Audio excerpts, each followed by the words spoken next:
A huge gorge separated two cliffs, a cliff 3,000 kilometers high. The man stood at the very edge of the abyss. It brought back memories of old times. His long dark hair fluttered in the wind, especially the days when he dreamed of becoming a martial arts god.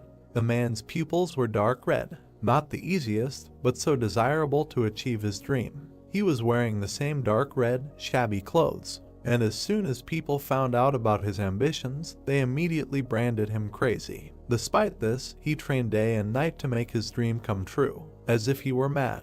The man looked into the distance tiredly, until he thought about becoming a martial arts god. He considered his training excessive, but now he realized that it was not enough. Another man appeared behind him, and he shouted that he was a mad demon. The man with red eyes turned his head, the left hand of the demonic cult of the guiding light. There were several warriors behind the newcomer. He galloped to make him stop their time, demanding the return of the heavenly pearl that he stole from the cult. Shining Light, officer of the demonic cult. The hero looked into his eyes. Didn't Shining Light understand what he was telling him just now? The officer looked at the man. What would the story he was telling change? His end had already come. He had been running from them all this time, but now there was nowhere else to run. The hero took a small red object out of his pocket and put his hand out over the abyss holding it. So this is the heavenly pearl. Holding it in his hand, he looked at everyone, asking if he could throw it to him. Shining Light apologized and asked him to continue the story. The man turned to face the cliff and squeezed the pearl in his hand. He is an expert in mind games, tricks, strategy, traps, and lies. Therefore, it is simply impossible for him to take the bait. His face looked tired. Shining Light stood behind him, saying that he could deceive himself as much as he wanted. The officer had a blue ribbon in his hair. He added, saying that especially regarding the baits, the only reason he never fell for them was because all the beautiful women simply couldn't act like they liked him. The squad continued to wait at the edge of the forest while the hero stood at the edge, so they were forced to lure him with a simple girl if they could find one, and literally everyone knows about it. The men looked into each other's eyes. The one with the red eyes again extended his hand with the pearl over the abyss, asking, does he still want to be abandoned? Shining Light asked to continue. The abyss seemed bottomless, and in order to become a god of martial arts, he moved and learned all possible techniques. This is who he is. The warriors, led by the officer, stood and listened silently. The hero frowned. Mad demon, Shining Light, and the party continued to wait in silence. The man in red stood in the same place. He was asked if he was finished, but he replied that it was not all. A gust of wind lifted his hair. After he had gone through all this thorny path, everything began to seem meaningless. He wasted his time traveling the world in the hopes of bringing justice to the world. Shining Light frowned. Justice, so this is him, the most wanted enemy of the Muram Union. He is even higher than Shining Light on the wanted list, even though he is a member of a demonic cult. Wasn't this orthodox sect the first to call him Mad Demon? The hero silently raised his hand with the heavenly pearl, and frowned. Maybe he should abandon it after all. Shining Light sighed, apologizing if this angered him. Mad Demon only looked at him thoughtfully. He stood in front of the party with one hand behind his back. He said that he found it quite entertaining to see how he, as Shining Light, controlled his anger. The man with the blue ribbon in his hair bowed his head. Mad Demon said that he had killed hundreds of elite soldiers of the demon cult while they were chasing him, but he still controlled himself. Shining Light frowned, replying that just because he had a mouth, it didn't mean he could use it as he pleased. Silence fell between the men. Mad Demon seemed to smile slightly. This bloodlust. Of course he wanted to kill him. The man respected his decision and would finish it with a fight. He extended his hand over the cliff again, making the officer nervous. But first, he should throw the pearl off the cliff so that it wouldn't interfere with their fight. Shining Light spread his hands. He apologized for showing unnecessary emotions, suggesting that they could somehow negotiate. The man in red bowed his head, asking how to negotiate. He raised his head, looking very angry. They chased him for days, not giving him a chance to rest, using the heavenly net for this. Because of them, he could not eat or sleep. The warriors of the demonic cult watched his actions. He continued, saying that he did not even have time to go to the toilet. Do they even understand how terrible this feeling is? The officer replied that this was their goal. This is the power of the heavenly net. Mad Demon clenched his fist with a red pearl. Shining Light watched what he was doing, asking what he was trying to do. He once again showed the heavenly pearl in his hand. He replied that he was about to make them eat all his waste, and the next moment, he brought his hand to his mouth and swallowed the red pearl. A loud swallowing sound was heard. The officer and the squad could not believe what they saw. Confusion was written on Shining Light's face. He was still standing at the edge. Clouds were floating in the sky. He noted that the taste was unexpected. He took his hand away from his face, saying that it tasted like a peach. The officer cursed at him. Mad Demon looked at him silently. Then he just smiled slightly. Looking at his reaction, it seemed that this decision was correct. Shining Light frowned. Veins appeared on his face. He screamed in anger, ordering to kill him without giving him a chance. The man put out his hand. The rest of the warriors rushed to attack. He would personally grind him into dust and present him to their leader. The warriors drew their swords and ran at Mad Demon. He spread his legs wider and took a fighting stance. The first warrior raised his blade and attacked, but the man in red dodged and counterattacked with force, hitting him in the stomach. From the blow, he flew back, but the other one attacked. Mad Demon was behind him and hit with his elbow. At that moment, the rest of the warriors surrounded him. The hero was able to dodge several attacks and was about to deliver his own. One of the attackers noticed this and became nervous. He spread his fingers wide and quickly struck several enemies. The attack was so strong that it threw them back, raising a column of dust. They fell to the ground with a crash. Mad Demon stood in front of them with his hands down. Raising his head, he looked at the new enemies in front of him and turned to Shining Light. Their gazes crossed. How long does he plan to let his subordinates die? He spent whole days trying to discredit the hero. Doesn't he think it's time to come up with something new? The officer frowned, answering that he would personally kill him. He began to walk towards Shining Light, giving the order to his men to retreat. The hero looked at him tiredly, saying that he was so self-confident. Why didn't he fight him earlier when he was full of strength? Shining Light rushed at him, charging an attack in his hand, demanding that he close his mouth. Mad Demon bent his knees. A bright yellow glow appeared on his hands. He held out his hand with his fingers spread wide, shouting for him to show himself. A barrier surrounded the officer. The blue glow in his hand became even brighter. Blood flowed from the hero's mouth. Gathering all the strength in his torso, he opened his old ones from earlier. A bright glow also appeared in his hand. He shouted that he would take it with him to the next world. The men almost came together in an attack. Having touched their hands, a bright light appeared, so bright that it blinded the warriors standing nearby. A cloud formed. The edge of the cliff crumbled. Mad Demon flew out of the cloud. As he flew, blood flowed from his mouth. Was the officer so strong that he was unable to deal with him in such a state? A lot of blood gathered under Shining Light's feet. He stood holding his mutilated hand, thinking that Mad Demon was much stronger than they thought. The cloud dispersed and he saw the enemy falling into the abyss. He screamed in horror. The man in red smiled, saying that it was not that bad. As he fell, he extended his hand and showed his fist, hoping that their leader would execute them all. Shining Light ran to the very edge and looked down. He shouted to his subordinates, ordered them to go down and find his body. Mad Demon fell in the darkness, thinking that he was forced to fight before he passed away. Killed many elite soldiers of the demon cult, and at the same time stole and ate a sacred item, so his life was quite exciting. If the Murim Council found out about this, would they pay the martial artists a reward for it? He continued to fall and thought about it for a while, decided that it was not that important now, and closed his eyes. His hair curled as he fell, and suddenly he seemed to be standing in the middle of nowhere. What worried him more was why he still had no hot girlfriend. He looked around himself, trying to figure out where he is. Behind him stands an old man with a long white beard, saying that the hero ate something containing a soul without hesitation. He must be completely abnormal. His feet did not touch the floor. Mad Demon looked at him in amazement, saying that the old man was incredibly strong. He smiled. It was not that important now. The heavenly pearl he had just eaten contained countless souls of the greatest martial artists. They were standing opposite each other. Now, the souls that could not ascend would merge with his own soul. The old man looked at the hero. If he fell asleep, the souls would immediately wake him up, and if he ate, the souls would share the essence of the food with him.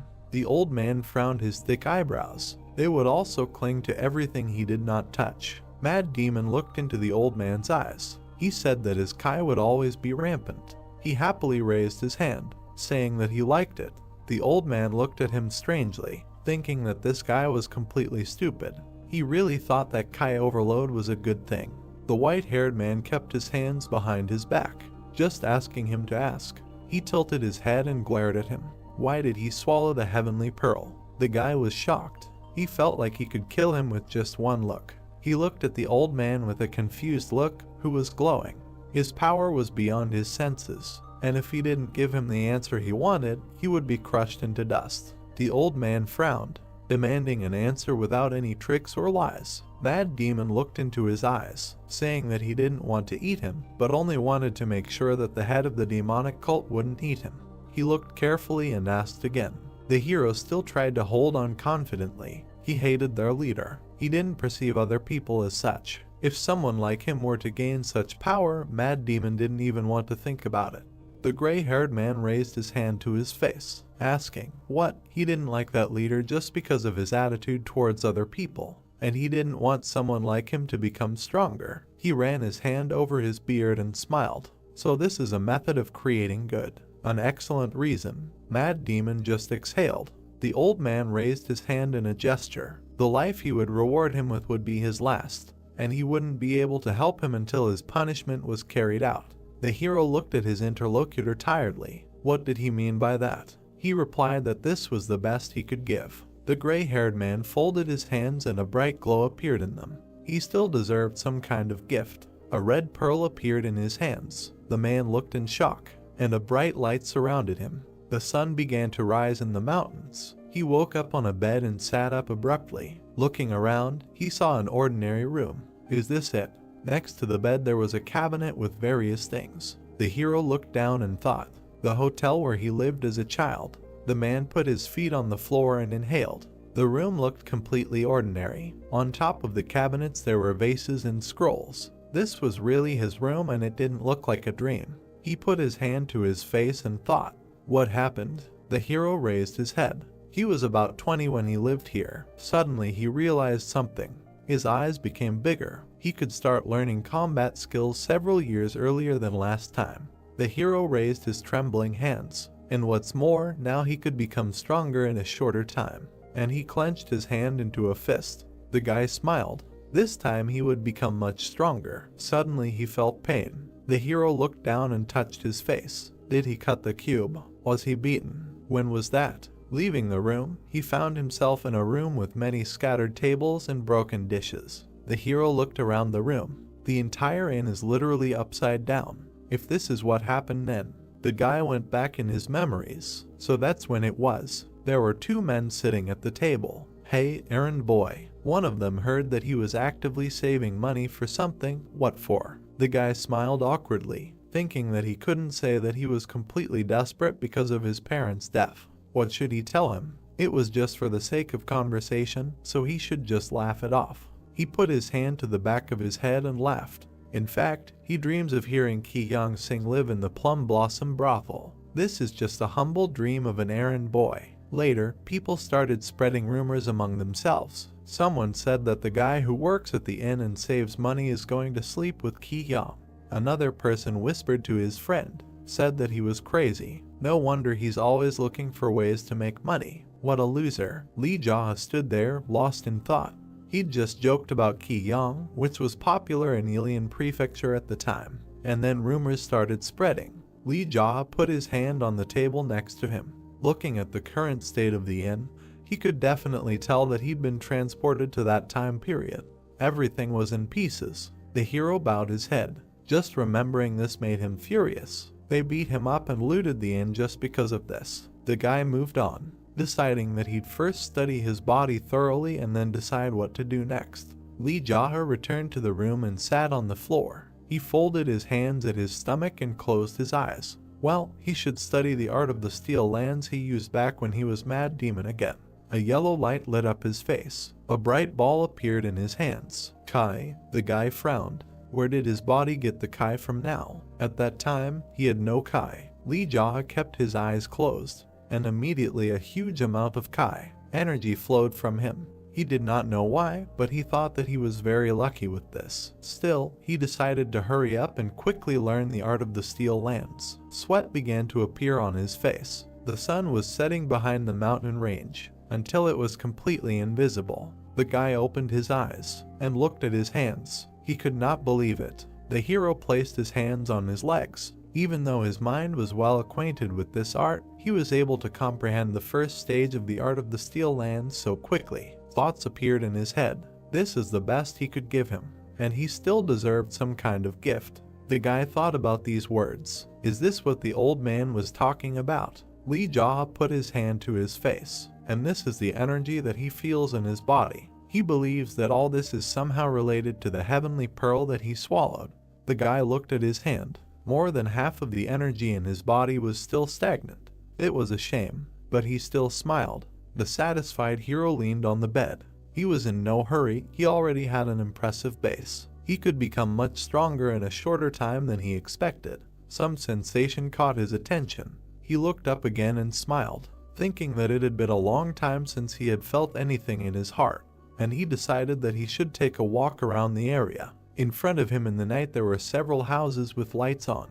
There were other people on the streets besides him. The hero passed by a stall with hot food. Lee Jaha looked around. It seemed to him that he was starting to remember everything little by little. Someone was brushing his teeth after eating and noticed the hero passing by. Another person was sitting at the table next to him. He asked if this was the guy from the hotel. The second was surprised that he was still alive. Other people also paid attention to him. Someone heard that he had been beaten up a couple of days ago, but he is quite strong to walk around so freely. Another said that he is a loser. Lee Jaha passed by the old woman with his hands behind his back, thinking that he was like that before. Everyone neglected him just because he was an errand boy at the inn. Lee Jaha frowned. The more he thought about it, the more irritated he became. The hero stopped abruptly. In front of him stood a house with white walls. He raised his head and looked at it. This place, wasn't this the Plum Blossom brothel? Lee Jaha remembered lying on the floor while 4 men kicked him.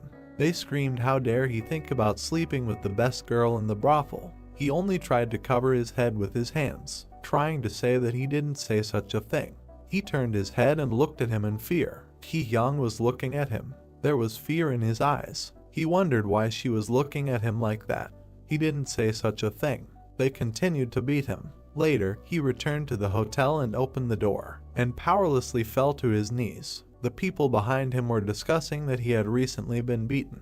Tears appeared in Lee Jaha's eyes. He did not understand why. What had he done wrong? Remembering this, the hero put his hand to his head. Even Mad Demon had such times, and he smiled, thinking that he had returned at the perfect time. He looked at the red lantern above his head, deciding to put everything in its place. He heard someone's voice behind him. They asked him what he was looking at. He turned to the guy who had approached him. He asked if he was really planning to set fire to the Plum Blossom brothel. The interlocutor frowned. Lee Jaha looked at him questioningly. He asked if such a cur was capable of even lighting a match. After all, the hero was not capable of anything except crying. The man came close to the guy. He said that he had recently been beaten, but he saw that he was completely fine. It's a wonder he hasn't died yet. Lee Jaha looked at him calmly. He continued, saying that the hero was beaten so badly that after that it would be better to sit in a hotel. Why was he wandering around? The interlocutor couldn't stop. He asked why he was silent and whether he had gone deaf after the beating. They stood opposite each other. The hero only asked his name. This angered the man and he swung at the guy. But Lee Jaha dodged the blow and delivered a counterblow to the face. The man flew half a meter away and rolled his eyes and fell to the ground. The hero turned and walked on, thinking about what made him angry because he had only asked his name again. Trying to remember his name, he approached the entrance to the brothel, in front of which stood a guard. The man looked at the hero and recognized him.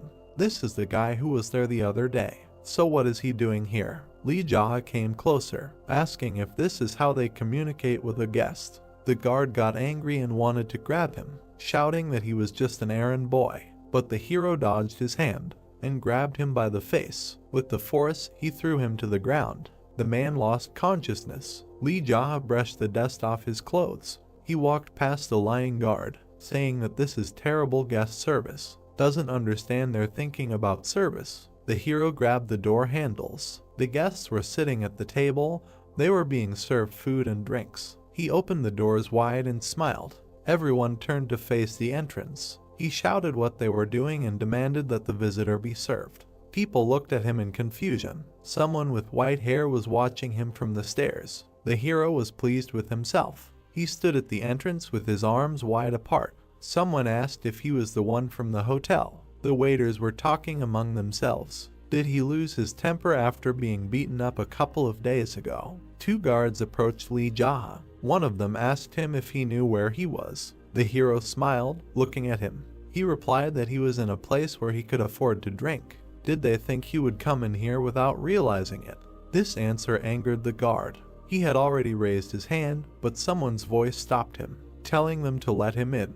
The men turned around in surprise. The voice added that it remembered this guy. The man with white hair looked at the hero with a smile. Cha Sung-ti, the manager of the Plum Blossoms. Leaning on the railing, he pointed with his other hand towards the bar. He said that they couldn't throw out a customer who came to them for a drink. A guest is a guest. Lee Jaha raised his head and looked at him. He turned his head towards the guards. They moved away. The hero walked further down the corridor. Cha Sung-ti ordered that they bring him a good drink. He walked to the stairs and climbed the steps. When else would he have such an opportunity to visit such a place? Let him be well served. The waitress behind him bowed. The staff replied that they understood everything. On the top floor, a guy met him and gestured where to go. It was a private room with a table and a sofa a little further. The waiter folded his arms across his chest and asked what he would like to drink. Lee Jaha replied that he had never been to such a place and asked to bring the most expensive thing they had. This angered him. He demanded that the hero watch his language. The same one sat comfortably at the table and asked why he should watch himself. He crossed his legs and dangled his arm. He didn't like serving an errand boy. He ironically apologized and demanded to bring him a drink. This angered the waiter even more. He looked at Lee Jaha. He thought that he knew no bounds, and if it weren't for Sung-ti's order, but he only took the door handle and asked him to wait. The hero smiled contentedly. Later, there was a lot of different food on the table in front of him. The hero pointed to a white jug, asking what was in it. The girl picked it up and smiled. It was premium Kwando liqueur. She poured it into a cup. He looked away from her and asked if Ki Hyung was here. The girl looked at the guest. She said that the chief would be furious. She heard that he had been beaten up for something like that a couple of days ago. The hero was still sitting and looking ahead. Did everyone here know that he had been beaten up? He told her not to worry and to just bring her. The girl silently looked at the hero and inhaled. She turned her head towards him. Smiling, she said that she would make a request. She left the room and closed the door behind her. He picked up the cup with the drink in his hands. Just look at this. This is how they treat an errand boy. He brought it to his face. Judging by the smell and color, this liqueur was not even third grade, and he took a sip from it. What kind of swindlers are these? Loud footsteps were heard outside the door. The guard swung the door open. He asked the man who he thought he was. The hero looked at the cup in his hand and looked up. He asked if there was something wrong with the errand boy coming to get them some drinks. Why did he keep addressing him so rudely? These words made the guard even more angry. Lee Jaha handed him the glass. He said that if he remembered correctly, the man's name was Dongguak. The guard was standing in front of the set table. The hero offered to pour him a drink and called him over. He only asked if he had eaten something wrong today. He sat down not far from Lee Jaha. He asked if there was something wrong with him. Had they overdone it that time? The guy poured the drink into the cup and placed it in front of Dongguak. He took it and brought it to his mouth. He told him to stop acting out and leave as soon as he finished drinking. Otherwise, everything would go according to a different scenario. The hero also picked up the cup and brought it to his mouth and called the guard's name. He slammed the cup down on the table. He stood up and leaned on the table to hit Lee Jaha, but a chopstick stuck into his hand. Dongguak screamed in pain. The hero smiled while looking at him. The man was shocked. He was shaking in pain, and the hero handed him the cup. He asked the man why he was acting like this. The guy planned to have a good drink and sit here with Ki Hyung before leaving. He brought the cup to his face, asking why everyone around was barking like dogs. Ki-hyung entered their room. She was unhappy. She was holding a red transparent round fan in her hands. She asked Dongguak to stand outside. He pulled the chopstick out of his hand and grabbed his wounded hand. The hero repeated the girl's words. The guard hurried out of the room. Blood was running down his hand. The girl sat opposite the hero. He smiled while looking at her. Ki-hyung looked at him with confusion, asking what the smirk was about. Lee Jae held the cup in his hand. He replied that someone like him really needed to control himself in a place like this. She frowned. Did he really think this was funny? Did he think that Sungti and the leader wouldn't interfere? The guy put the cup to his lips, asking him to stop adding to his bill. Ki-hyung looked at what he was drinking. Duquan liquor. It was incredibly expensive, right? The key to that was Dongguak's treatment. The girl looked into Lee Jae's eyes. She told him to pay the bill and leave the place before he caused more damage. He just looked at her silently. All he could think was that this was the first time he had seen Ki-hyung so close. The girl looked annoyed, saying that even if he brought all the gold and silver in the province, she would never agree to sleep with him. She looked at him seriously. Even though she works here, it doesn't mean she sleeps with everyone she meets. She said she's not a whore. Ki-hyung put his cup on the table. Then he'll tell it like it is too. The guy put his hands on his legs. He never said he was saving up to sleep with her. All he said was that he wanted to hear her sing. The girl was surprised by what he heard, because, as he said, she sells her art, not her body. She looked completely confused. She replied that she heard something else. The guy interrupted, adding that even that was just a joke that he accidentally said at the hotel. Lee Jae lowered his eyes. He said that he didn't want it and he definitely didn't have money for it. Ki-hyung remained silent. He looked at her. He said that the reason he wanted to meet her was just to tell the truth. She didn't believe what he heard. He pointed to the exit. He picked up another cup and repeated for her to leave. Her eyes widened at these words. 3 guards rushed into the room. One of them looked at the hero and said his name. The girl stood up from the table and looked at the men. One of them said that he came here for his death. The other frowned and suggested taking him outside, so that later they wouldn't have to wash his blood off the walls. The liquor poured into the cup in a thin stream. Lee Jae held the jug over the table, asking to finish the drink before they started. The men were surprised by such a reaction. The guy brought the cup to his mouth, asking what manners and saying that he was sure that they could kill him at any time. Isn't that so? All 3 froze in shock and laughed loudly, telling Ki-hyung to stay outside.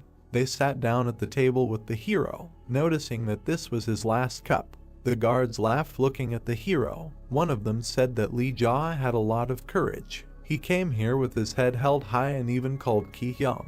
If he had known earlier, he would have been rude to him last time, and he regrets it. The 2 men sitting on either side leaned towards each other, but now that they know this, they can give him a good beating. He doesn't think Lee Jae will feel unfair if they are much stronger this time. He leaned towards the hero, asked if he minded. Lee Jae picked up the jug with a smile, offered the interlocutors a drink. The man closed his eyes. The guards changed their mood, said that if he was done, then they would all go outside. The hero calmly poured himself another cup and drank from it. After taking a sip, he looked at it, said that he would not buy something of such quality. The men watched him drink. One of them frowned with displeasure, thinking why he was so calm. Had he really gone crazy after they beat him up last time? Lee Jae once again wanted to pour himself some, but the vessel was empty, and he put it on the table. He said that he wanted to ask something. Keeping his hand on the vessel, he looked at the interlocutors. Was he really that funny? They smiled. One of them answered that who was he if not a clown? The 2 men took their weapons in their hands. He had taken a beating a couple of days ago, but he had brought the situation to this point. The hero lowered his head and laughed. They chuckled too, noticing that he was actually laughing. Everyone in the room laughed. Their laughter grew louder, but the men suddenly pulled their weapons out of their sheaths. The hero hit the table, knocking it over. Food flew off the plates. He hit the table again, knocking them off their feet. They fell to the floor, unable to remove it. Lee Jae put his foot on the table, which was lying on the men. They looked at the hero. He stood there looking down at them, asking them, is he still a clown? The employee of the establishment heard something. She looked at the open doors. She looked closely, not understanding what was happening.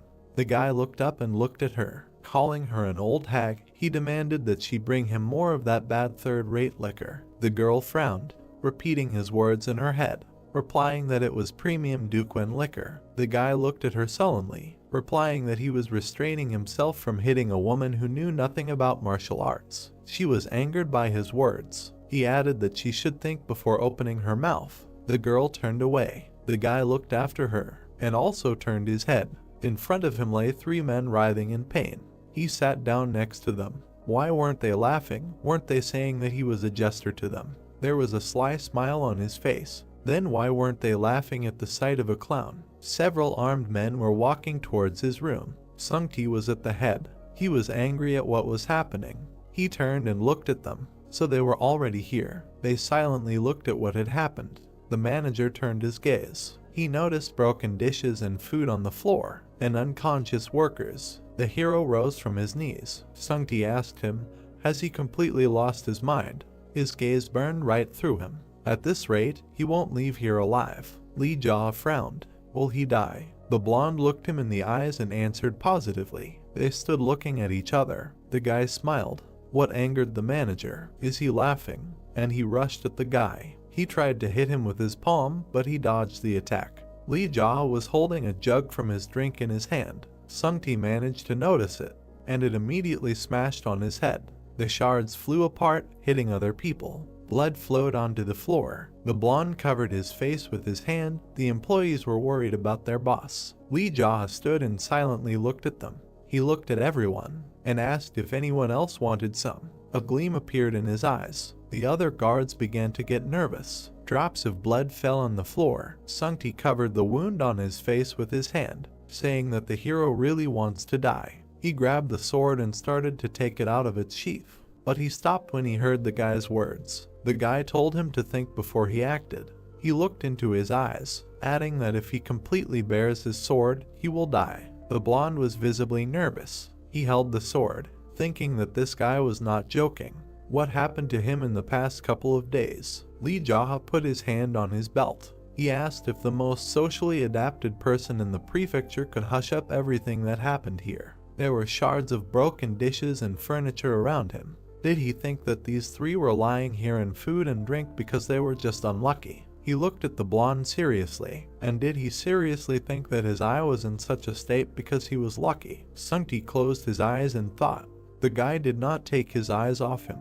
If he doesn't want to die, then he should think about his actions. His voice became lower, or he can draw his sword and die here. Sungti opened his wounded eye and looked at it. He still held the sword without taking it out of its sheath. These are not empty threats, he thought. His movements were not even visible. Sungti sighed heavily. The staff stood behind him. He ordered them to go down and wait. The blonde put the blade back and put it in his belt, asking what Li Jia was up to. It didn't seem like he would leave after finishing his drink. Sungti adjusted his clothes. Does he want to get an apology from the owner for what happened a couple of days ago? The hero put his hand to his chin, saying that it sounds good. If he wants an apology, Joga, will the owner come himself? Sungti nodded and extended his hand. He will call him himself. The guy looked at the wound of the interlocutor, asking how his eye. He wiped the blood with his clothes. He replied that it looked like he could see with them. Really? But he thought he was going to die when they were beating him.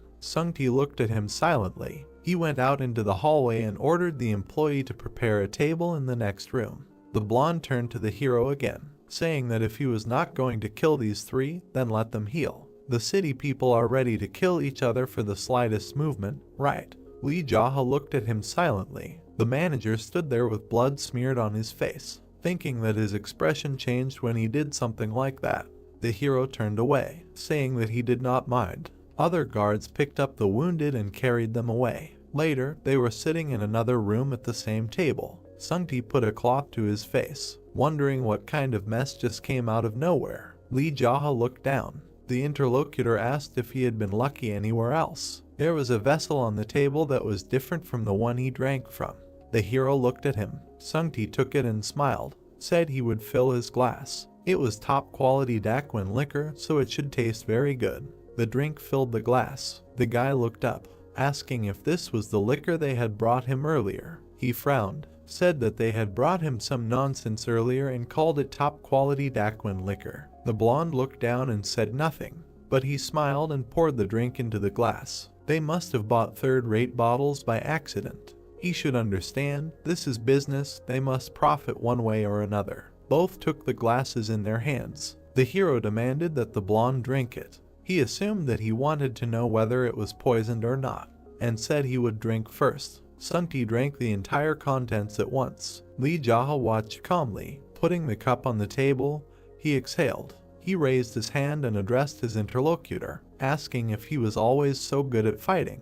Never heard of his style. The hero silently brought the cup to his mouth and sipped the contents. He just always held himself back. His father told him never to fight. Sunti smiled slyly, thinking it was a lie. He smiled back and asked for forgiveness for everything that happened earlier. Since his subordinates were mocking him, the actions were understandable. The hero hid the cup under the table and looked into the eyes of the interlocutor, thanked for understanding. He bet on the blonde, who constantly smiled at him, said that he was starting to get annoyed by how arrogantly he apologized to him, and reached for the vessel with the drink. Maybe he should break a few of his bones to change his attitude. Sunti looked carefully and went down to the floor, resting his head on it, loudly saying that he sincerely apologized. His face almost seemed like the floor. He kneels in front of someone for the first time in his life. He is really sorry. Ki-hyung saw this as she entered the room.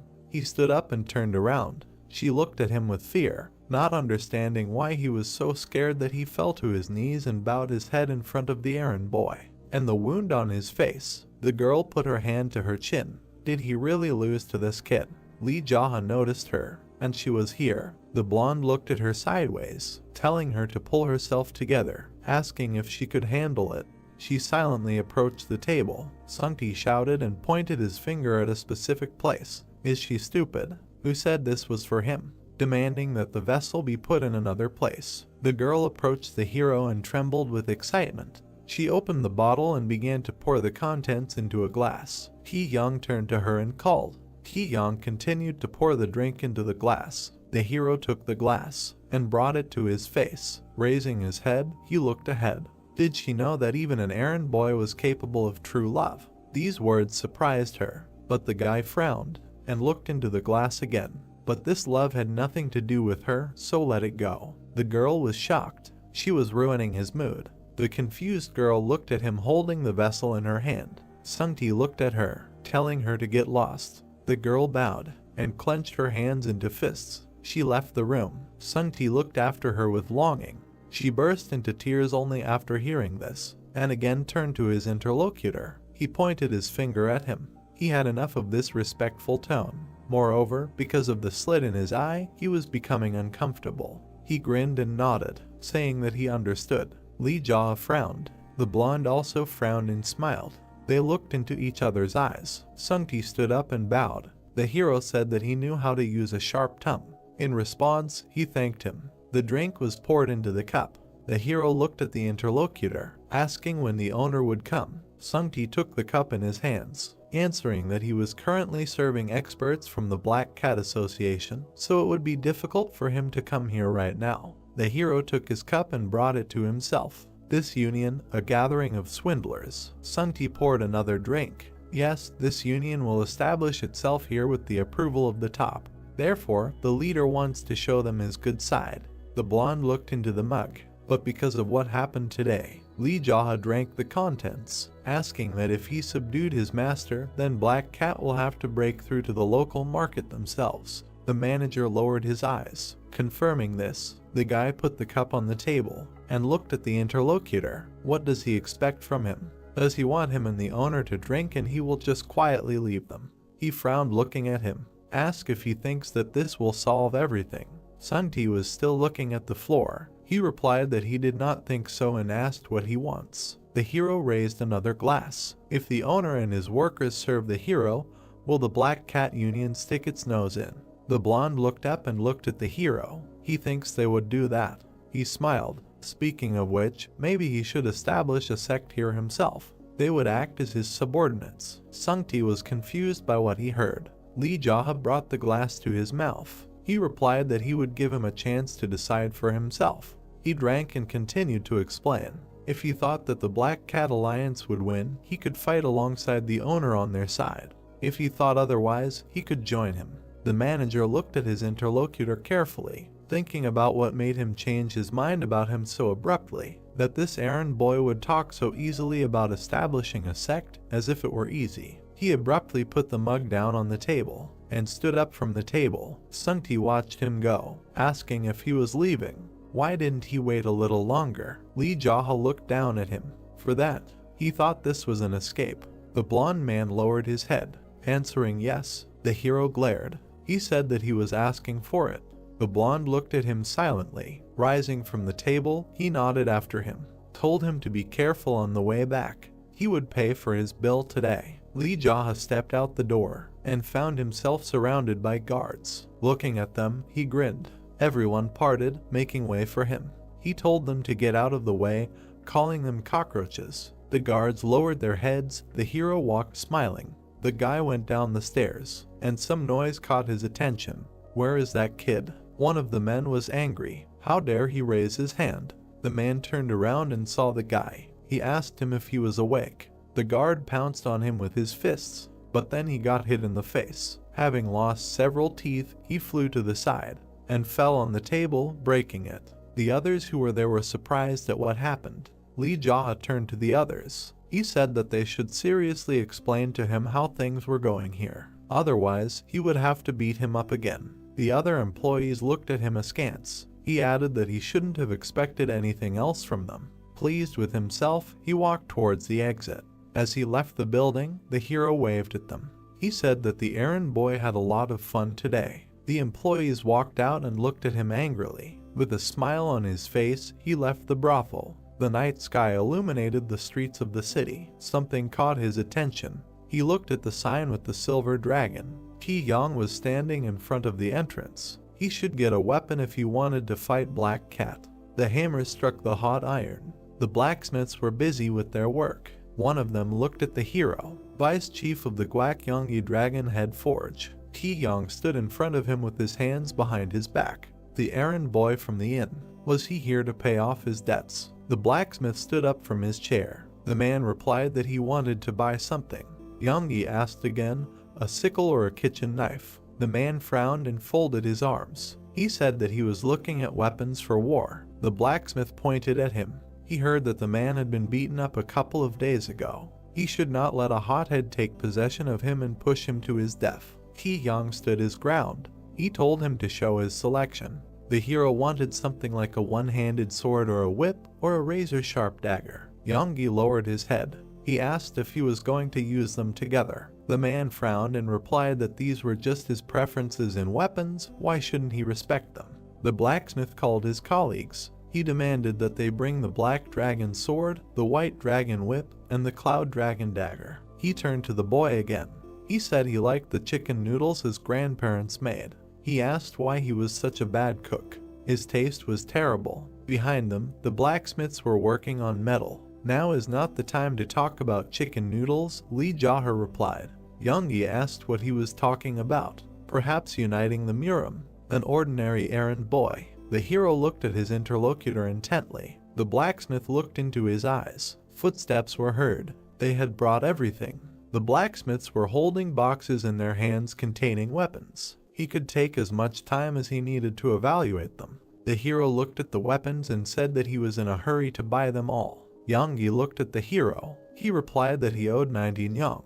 The hero asked again the price. The blacksmith said that since he was a local, he was giving him a huge discount. Li Jaha crossed his arms over his chest, offering to give him 50, and he would let him borrow them for a while. He would return them as soon as he was done with everything. This angered the blacksmiths. He replied that this was literally stealing. Footsteps were heard behind him. A voice asked what the noise was. Oppa looked in the direction of the voice. In front of them stood a huge, strong man, the chief master of the dragon head Chuliang. All the blacksmiths bowed to him. Yonggi introduced him to Li Jaha. This guy was planning to go to war with the three brothers and wanted to rent a weapon for 50 nyack. The man thought, putting his hand to his chin. He was the eldest son of the family that owned the inn. He replied that it had been a long time ago. Chuliang looked at the guy with a smile. He loved the chicken noodles that his grandparents made, but what he cooked was just awful. Yang Yi turned to the boss, saying that he had told him about it. The man put his hands on his waist, asking if he was serious about going to war. If it was because they were bothering him, he would ask them to stop. Chuliang looked at the hero. If they refused to listen to him, he could protect the boy. After all, he had a duty to his grandparents. The muscular man spread his hands, saying that there was no reason to attach such importance to it. It was no longer important now. The hero looked at Chuliang carefully. Looking at him, he thought, was he always like this? He didn't remember Chuliang saying such things to him in his past life. Or had the future already changed because of him? The hero bowed his head. Thanking him for his concern, he said that he would handle it himself. The man looked at him and asked what he was going to do.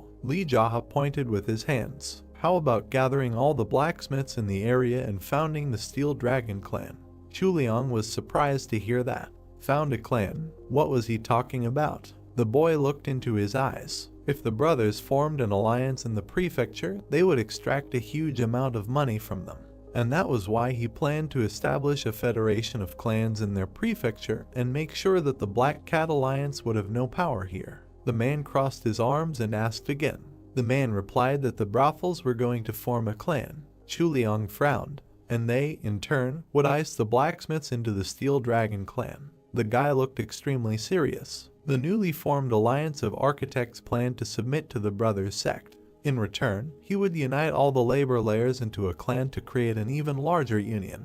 Everyone silently looked at Li Jaha. He clenched his fist. They would not have to pay him any tribute, and no clan would have to pay him or anyone else. Their goal would only be to ensure that no one stole from them. Chuliang scratched his beard. It sounded careless, but if you think about it, it makes sense. What did he plan to be called?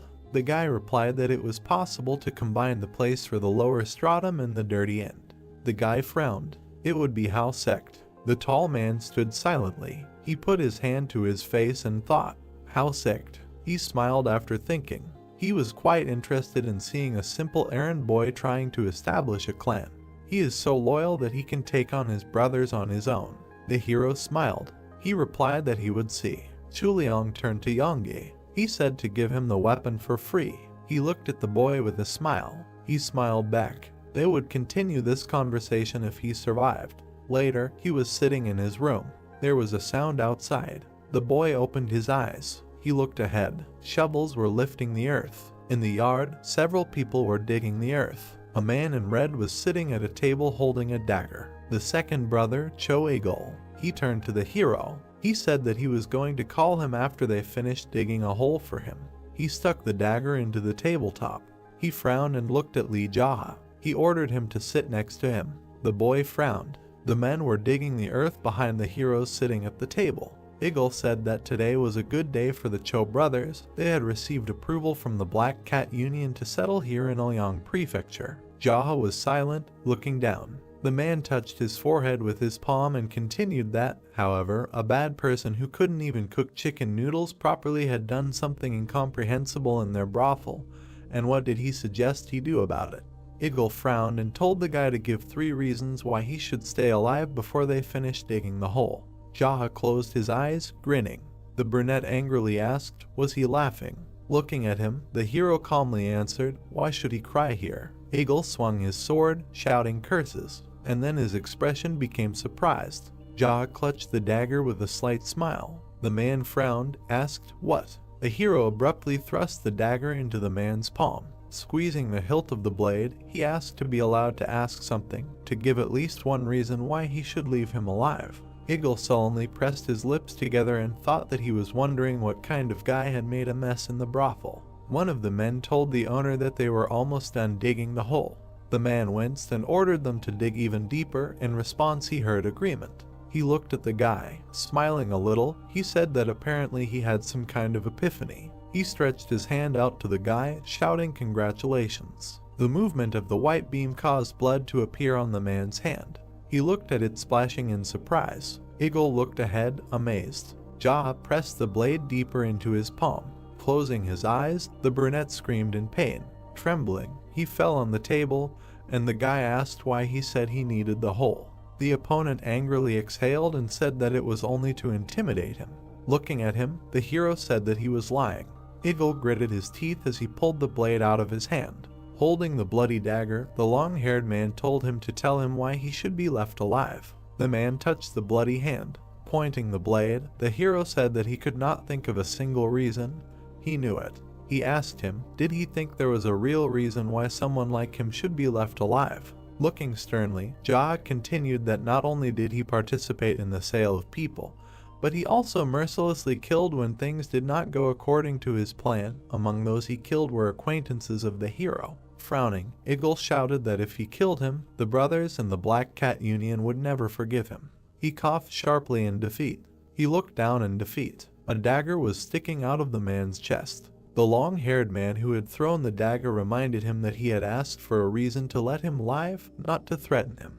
Eagle fell face down on the table. Jaha looked at him. Then he turned away. The workers continued digging the hole. The hero said that they were still doing so. The man with the bandage on his face turned when the hero told them to stop digging.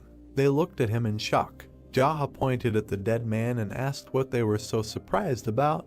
He had been walking around here with a knife himself, and then he just went and died for no reason. The men looked at each other in shock. The one in front asked who he was. Jaha frowned at him and asked what he was talking about. He was the errand boy from the Zaha Hotel, of course. The man in front of him said what he thought. He knew that was not what he was talking about. The hero stood up, telling him to stop arguing, let them take off their masks. He wanted to see if he knew any of them.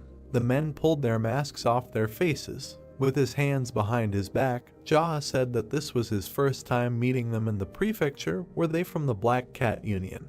The brown-haired man said no, they had only recently arrived in Ilyang Prefecture and had been working at the Plum Blossom brothel all this time. The hero frowned at them and told them to choose. Either the three of them would die here and now. Pointing his finger downwards, he continued that either they would bury this corpse and return to their hometowns. The brown-haired man touched his chest and said that if he allowed them to live, they would simply return to their homeland. The bald man stepped forward and said that he could not return to his homeland due to personal circumstances, but he would never go near that brothel again. The brunette standing next to him said that he would too if he was allowed to live. Jaha waved his hand and told him to take care of the body and leave. The man looked at him and asked if he needed help in the kitchen. He fell to his knees, saying that he would have nowhere to make a living except at the Plum Blossom brothel. Jaha looked at the man and asked if he was a good cook, and when he heard that he was, he continued, could he make chicken noodles? Clenching his fist, the man said that it was easy. He was sure that he could make divine chicken noodles. Turning away, the hero said that it was okay, but for now, let him take care of something else. The brunette bowed, telling the departing hero that he understood and asked him to have a good rest. Jaha entered the room. He looked away. Standing at the door, he asked the man what he was doing here. Sungti smiled and said that he really was able to defeat Eagle. Crossing his arms, the brunette asked, did he seriously think he would die from someone like him? Did he hear that his eyes are okay now? The blonde pointed his fan at the bandage and replied that it was just a way to hide his face from the public. Waving his hand, he continued that he said that he hurt his eye, and after that, he ran away and immediately went to look for a doctor. Looking down, Sungti said that if he hadn't done that, he would have been buried next to Eagle, as he saw that he was quite useful and smart. Covering his eye, he asked, does he understand that?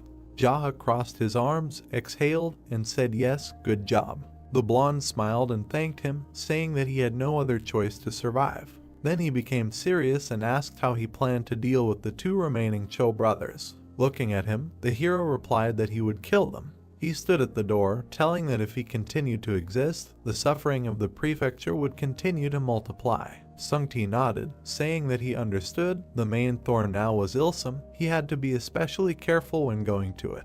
Jaha, without turning around, called Sungti. The blonde looked at him, responding. He was surprised to hear a request to buy food. They had liquor, but nothing to eat with it, and asked what he was saying. They were just talking about Ilsum. The brunette turned to him silently. The blonde held a fan and asked excitedly, did the inn really not have snacks? He was surprised to hear the answer no. Sungti waved his hand, saying that this was a typical inn. He would go buy some, let him give him money. Jaha shook his head and asked where would he get it from. Sungti exhaled, saying that this place was famous for its delicious chicken noodles. How did it go downhill like this? Looking at him, the long-haired man told him to think as he wanted, just take more snacks, maybe even take his favorites. Sungti headed for the exit, hearing that if they had anything left tonight, they could eat them tomorrow too. Jaha called out to the blonde who had walked away from the building. He turned around and asked, "Is something wrong?" Leaning over, the brunette asked, "Are you going for a walk? What's with the snail's pace?" Sungti turned around and looked at him silently. He winced in displeasure, wondering, is he serious? The displeased blonde walked faster, thinking that he was running errands for the errand boy. He clenched his teeth until he shuddered, hearing the repeated question, "What's with the snail's pace?" Sungti sped up, cursing angrily as he ran. There were plates with snacks on the table. Sungti stuck his chopsticks in his mouth. Jaha, who was sitting opposite him, was holding a glass and looking at the blonde. He told him to eat and not to be shy, after all it was bought with his money. He chewed and replied that he was enjoying it as much as he could. The brunette took a sip and said that that was great then. Anyway, this money was earned by exploiting young girls and ripping off stupid people who couldn't tell the difference between expensive liquor and urine, so let him enjoy every crumb. His hand with chopsticks trembled. Jaha looked up at the manager and asked, "Is something wrong? Is the food not to his taste?" The blonde looked at him silently, then slammed his chopsticks on the table and took a sip of alcohol. Exhaling, he slammed the glass on the table. Looking at him, the brunette asked, "Is he angry?" Sungti, who was sitting at the table, replied that yes, he was angry because the food he bought was just awful. The hero looked at him indifferently. The blonde took a piece and said that in any case, if Ilsum follows Eagle to the next world, the Black Cat Union will not ignore it.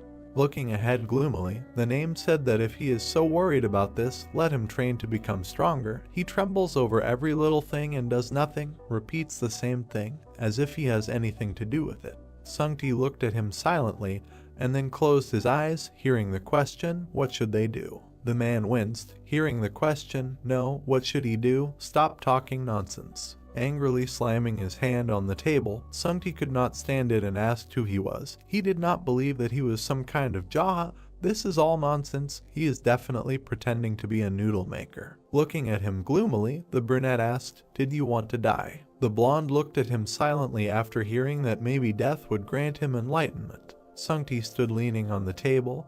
He looked ahead gloomily, and then gloomily said that it doesn't matter, they will just kill all the villains from the Black Cat Union.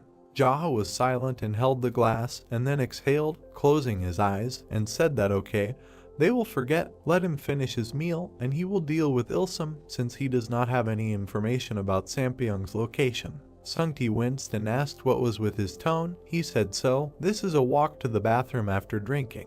The brunette sitting at the table said that since he was going to get even with him, and so it will be, the real problem is Sampyeong, because he does not know where he is now. Taking a piece with his chopsticks, Sungti said that it is only a matter of time, sooner or later he will return home. Looking at him, the brunette asked if he thought that if Sampyeong returned to the brothel, would he be able to handle him himself. The blonde replied with a frown that he, Sungti, was confident that his strength would be enough to deal with someone like him. The brunette made a surprised sound. Pointing with his chopsticks, the man said that however, it would be a bit problematic because his eye was damaged. The hero frowned and told him to make up his mind and say whether he could handle it or not. Sungti smiled and replied that he would see if he could use the element of surprise to his advantage. Beaming, he turned away and asked if he hadn't heard of Sungti, the master of tricks. The brunette sighed in displeasure and said to stop. If they dealt with all the brothers, was he confident that he could lead the 3 brothels? Looking at him, the blonde repeated his name. Jaha answered with displeasure that he knew, he already understood who he was, and cursed. There were plates of food and a small glass on the table, and words were heard that as long as there were so many people living in these brothels, it would be impossible to deal with them all. Holding a container of alcohol, Jaha said that the most important thing for them was that all those who worked there were paid what they deserved, and that no one like him would sell urine for the price of top-notch liquor. Looking forward, the guy said that they would take care of the sick if necessary, and also would not prevent anyone from returning home if they wanted to. Looking at him, the blonde man said that it would not be easy. Sitting opposite Jaha said that they had to do everything despite the difficulties, and heard the question, why? With a serious look, he said that it was better than everything ending with Sungti dying at his hands. The blonde man remained silent. Pointing his finger, the brunette told him to take care of it, and if things went wrong, he would personally make sure he met Eagle in the afterlife. The blonde tensed up in shock. He crossed his arms and told everything to go to hell. With a displeased look, he said that he was doing something wrong, and he immediately threatened him with death. Maybe he should just quit and go to the mountains. He heard the word forward. Sungti, amazed, heard that if they succeeded, he would be in charge of 3 brothels, but since he did not want to, the hero would find someone else. With a smile, the blonde said that he was Sungti and thought it was too early for him to quit. The brunette exhaled with a glass and then took a sip. Jaha stood up, surprising his interlocutor. He threw the clothes off his shoulders. Sungti asked him in surprise why he was confused in the middle of the meal and heard the answer that he wanted to change into his clothes. The guy looked at him in amazement, asking again. The brunette stood up and told him to stop talking, hurry up and take off his clothes. The manager stood up and began to take off his clothes in displeasure, saying that he was a damn thief. Turning around, he looked at the half-naked brunette. Frozen in the same pose, he said that he was about Ilsum. The brunette looked at Sungti, who clenched his teeth, who said that the damn thief should take his clothes and finish him off. Remaining in white clothes, he said that it seemed that Jaha was smarter than he thought. He turned away, raising his hand, and said that he did not expect that he would understand that he would not be allowed into the brothel in his rags, which attracted so much attention. In any case, he doesn't think they'll let him into the brothel even like this. They'll just stop at the entrance after seeing his face. The brunette's face was displeased. He silently glanced sideways at the undressing guy. Jaha tied his hair in a ponytail. Standing in his clothes, he asked how it was. Sungti clapped his hands and smiled, saying that he was amazing as always. Standing in front of him, he said that he looked almost like an errand boy. Looking at him, Jaha heard that it was better than he thought. The blonde ran around, examining him, and said that before that, he always wore old clothes and looked like a homeless person. If he were in his place, he would dress better. Jaha gave him a sharp slap on the back of the head, interrupting him, and then, standing next to him, told him to shut up. He replied that he understood. The brunette frowned and said that he thought he was being too kind to him. Since his habits were showing, he hoped that the hint was understood. Sungti remained silent, displeased. Approaching the door, Jaha said that he would be back soon. The blonde asked to be careful with his clothes. He remained standing on the stairs while the hero left. The brunette walked away along the path. Sungti silently raised his head, then opened his eyes and wished him luck with displeasure. The hero approached a traditional building with a dark roof. The man bowed, greeting him. Jaha asked Ilsum here. The servant raised his head and asked if she was looking for the owner. He might want to know where he was from. The brunette looked at him and said that he was from the Black Cat Union. Let them take him to Ilsum. The man asked again in surprise and asked if he could find out his name. Jaha slapped him sharply on the cheek. Standing next to him, he displeasedly told not to waste his time and just take him to him. The servant lowered his head, apologizing. The doors to the room opened. The man pointed with his hand and asked to come in after him. Jaha followed the servant. He held his hands behind his back and walked up the stairs. The heroes entered the room. The man turned around and asked to wait here. He needed to notify the owner. The guy took a step and then sat down in the chair. He looked around the room and thought that it was impressive. Jaha rested his head on his hand and thought that he must have planned to host the Black Cat Union here so that the brothers could create their union in the world of Muram. The door opened. Ilsum entered the room, adjusting his clothes. The man frowned and said that he saw him for the first time. He stood in front of the hero and thought how dare he come to him at such a late hour. He looked at the indifferent brunette and thought how he laughed in his chair, not even thinking to greet him.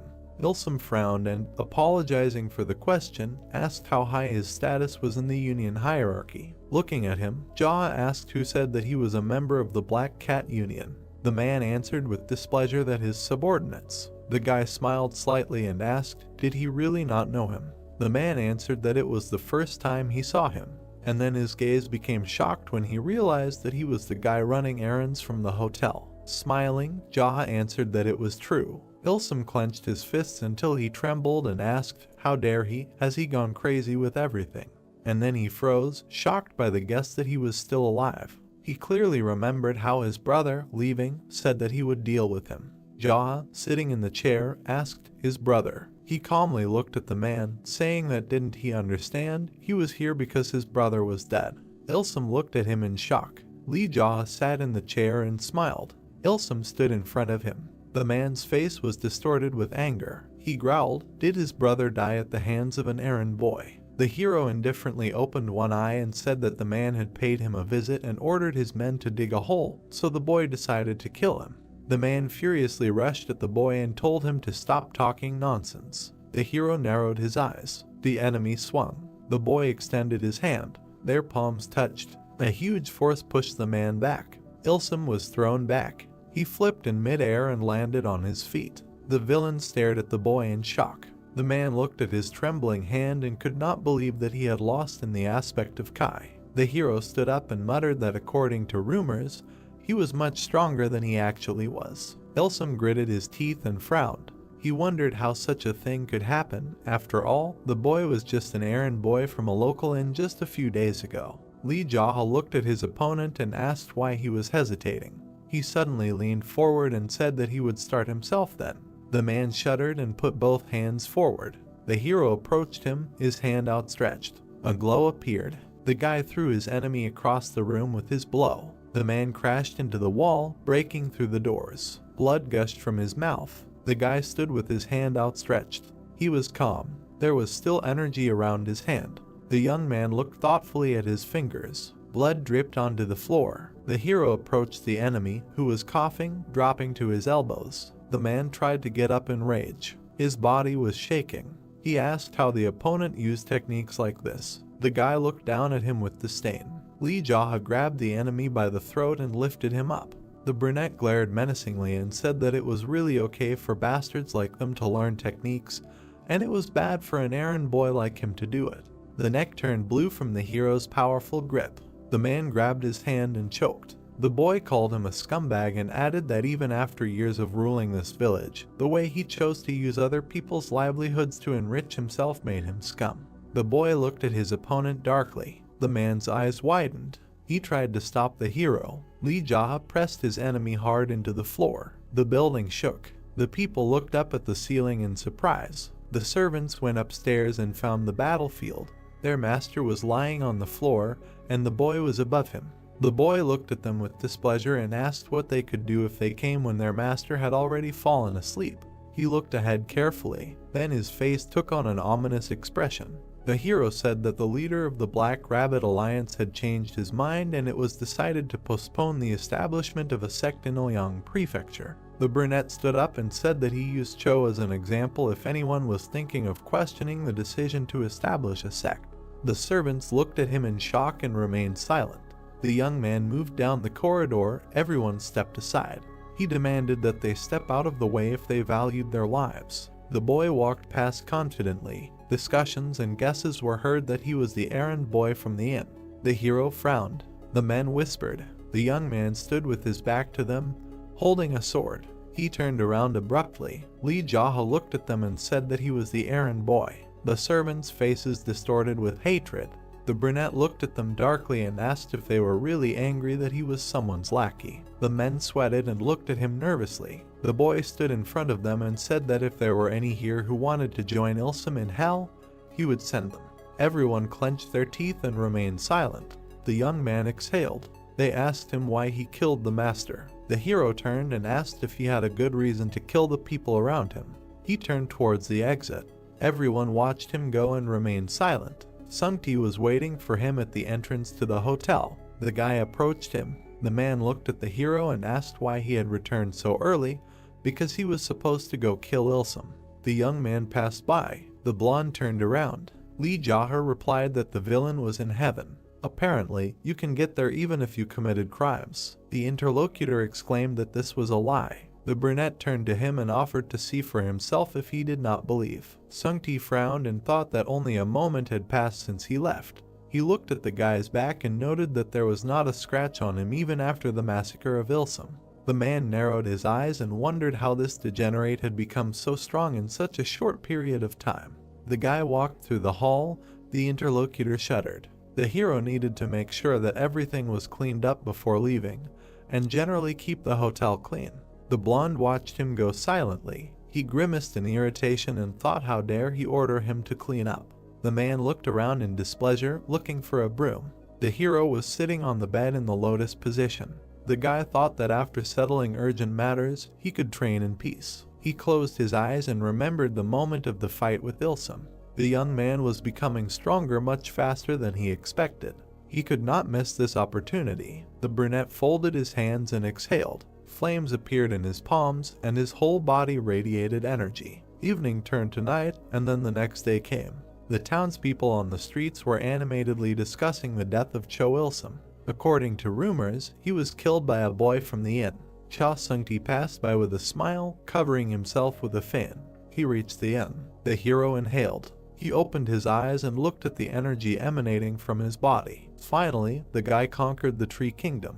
Now the young man is getting closer to the kingdom of darkness. Lee Jaha looked at his hand thoughtfully and thought that even if he had achieved this in his previous life, his comprehension was too quick and shallow. He clenched his fist and smiled. The brunette was sure that he could become stronger than he was then. His entire room was charred. Lee Jaha looked around and thought that it could be because of all the impurities that came out of the body during the advancement from the Wood Kingdom to the Dark Kingdom. The smell was also disgusting. The guy chuckled and noted that this stench was a sign of his progress. His body had become much cleaner than before. The young man looked towards the door. Cha Sung-ti's cry came from the corridor. He was perplexed by the stench. The man covered his face with his sleeve and said that it smelled like something was rotting.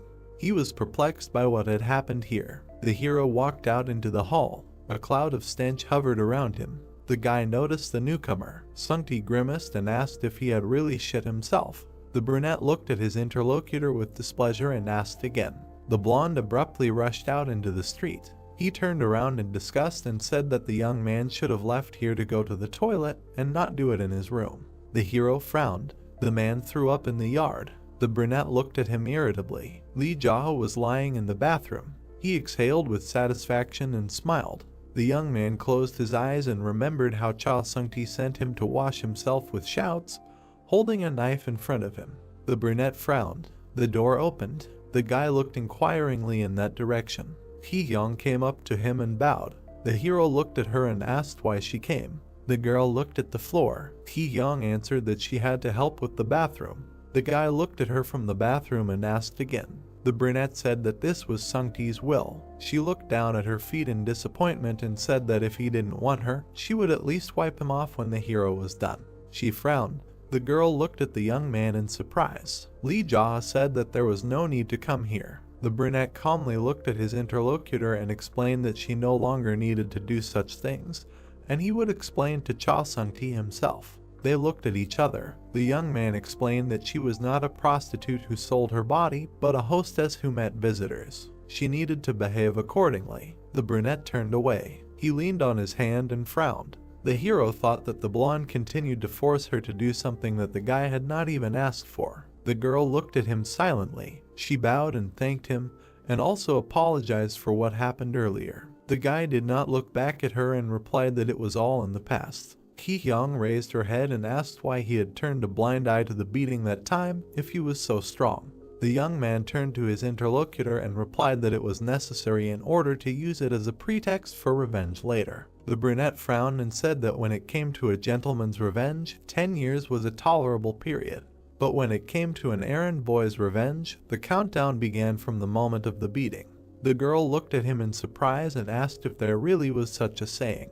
Lee Jaha smiled and replied that he had just made it up himself. Hee-young shuddered and became embarrassed. The hero turned away contentedly. He threw his head back and closed his eyes. The young man thought about how they dared to use beauty in such a way, especially since things like feminine charm did not work on him anyway. He remembered his last battle in his past life. Then the rival said that using women against the hero did not work because his tastes were too perverted.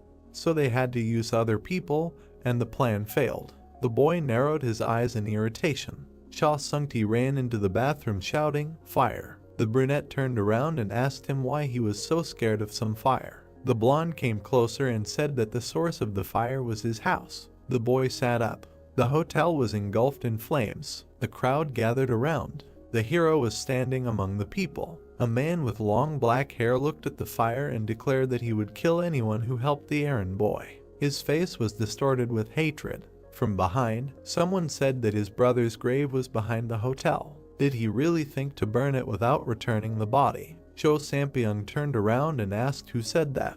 The hero came out of the crowd. The man looked at him in confusion and asked who he was. The boy frowned and asked what was wrong with the interlocutor that he dared to do such a thing. Sampyeong looked at the young man with confusion and asked if it was Lee Jia. A man in a hat approached him and asked if it was him. The brunette answered in the affirmative. The man in the hat looked at the instigator with displeasure and asked if he had been brought here to kill some errand boy. Sampyeong looked at him in surprise. The man stood in front of him and asked if his brothers were planning to establish a sect in Ulyang Prefecture, and they were having trouble with just one errand boy. The hero watched with interest. The man looked menacingly at Sampyeong. He was taken aback. The man said that if he had to swing a sword for some brat, the entire Miram world would laugh at him. He looked menacingly at his protege and ordered him to deal with him himself. The brunette shuddered and clenched his teeth. The man in the hat said that if the man's abilities were so insignificant and he was unable to deal with someone's lackey,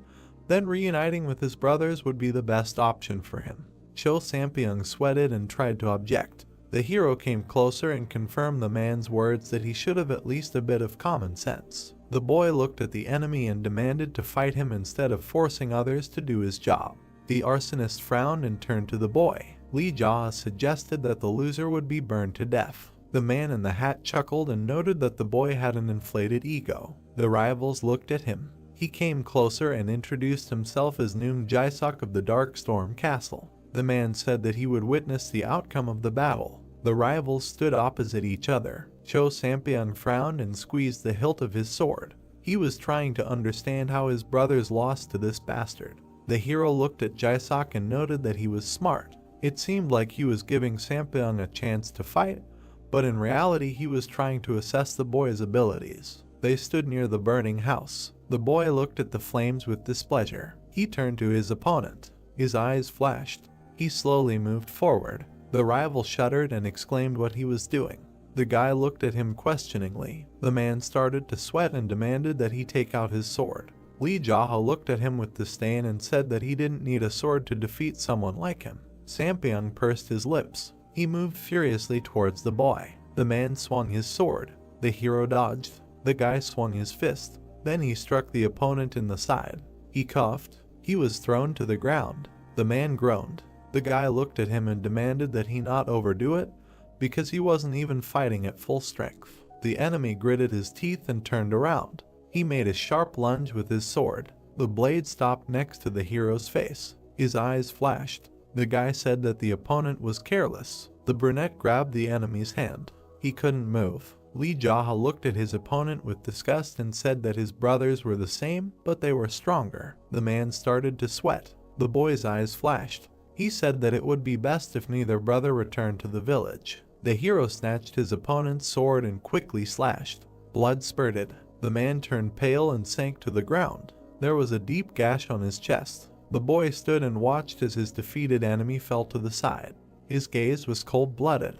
The crowd chatted loudly as they watched the duel. The boy looked at the fire and muttered what the bastards didn't like about the inn. The voice said that it was a good show. The boy turned around. Noong Jae-sok crossed his arms and smiled. The man noted that the boy certainly had talent. He turned around and said that if anything happened, they would meet then. The hero frowned and rudely asked where he was going.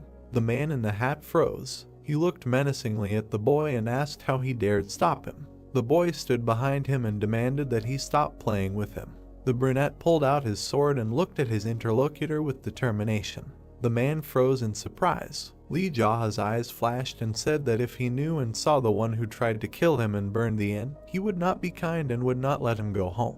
Jae-sok abruptly started to run. The guy looked at him in bewilderment. He pushed off with his foot. Several jumps. The young man landed in front of the fugitive. The man clenched his teeth and folded his arms to attack. Jae-sok lunged and exhaled, directing energy at the hero. The guy stood with his back, then turned around. His eyes reflected the approaching attack. He cut the air with his sword. A thin cut appeared on the opponent's face. The young man looked gloomily ahead. The man turned white and lowered his hand. A cut stretched across his entire body. Blood spurted from it. Noong Jae-sok fell to the ground. The hero stood above him and watched. Night. Flames rose to the sky. The inn was burning out. There were 2 corpses in front of the young man. The crowd was watching. People were terrified.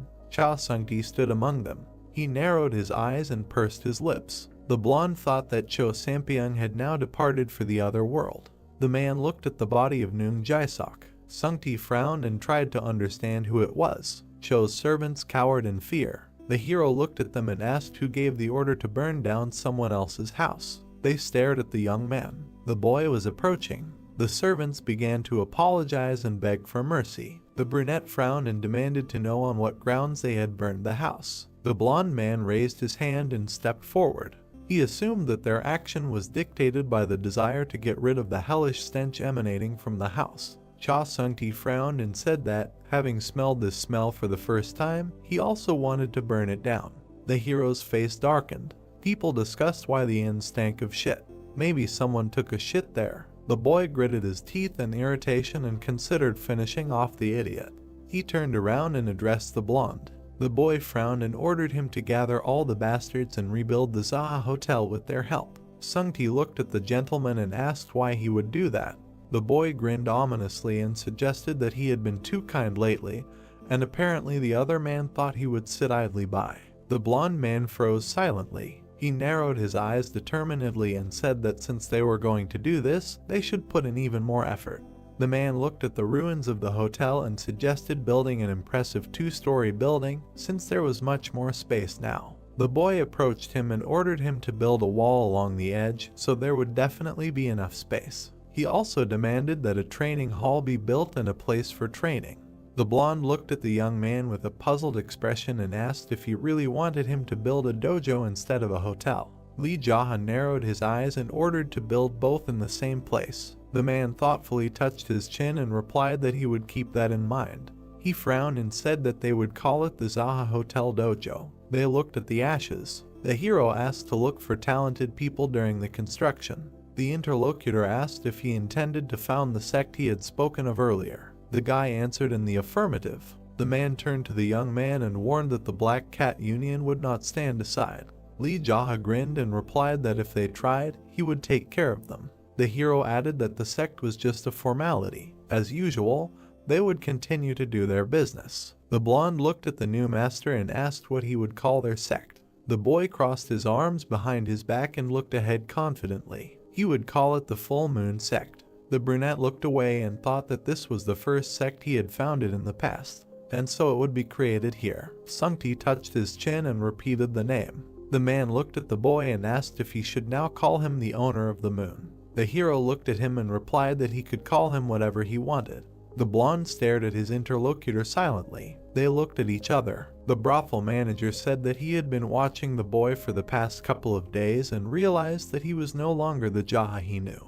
He wanted to ask one question. The hero looked at him. The blonde narrowed his eyes. The man asked why he had left him alive. The guy smiled and replied that he had kept him alive to mock him. The interlocutor shuddered and turned pale. He turned away and said that perhaps it was better than death. The hero confirmed. The brothel building. The guy was sitting on the bed and meditating. Kai energy was swirling around him. He closed his eyes. He needed to perfect his Kai techniques. It was important to protect others from his past life experience. The ball in his hands emitted fiery power. The blonde bent over the parchment and wrote hieroglyphs. The sun rose. Construction work was in full swing at the site of the fire under the command of Sung-ti. Evening was approaching. The hero opened his eyes. He was still sitting in the lotus position. The brunette looked ahead and asked who had come. The blonde approached him and said that people from the Black Rabbit Union had come. The Cho brothers always greeted them as honored guests. The young man asked how many there were. He was told that there were 2. Sung-ti frowned and asked how he should treat them now, since they had been greeted warmly before. The guy stood up and said that he would greet the guests. The manager narrowed his eyes and asked if he was going to fight.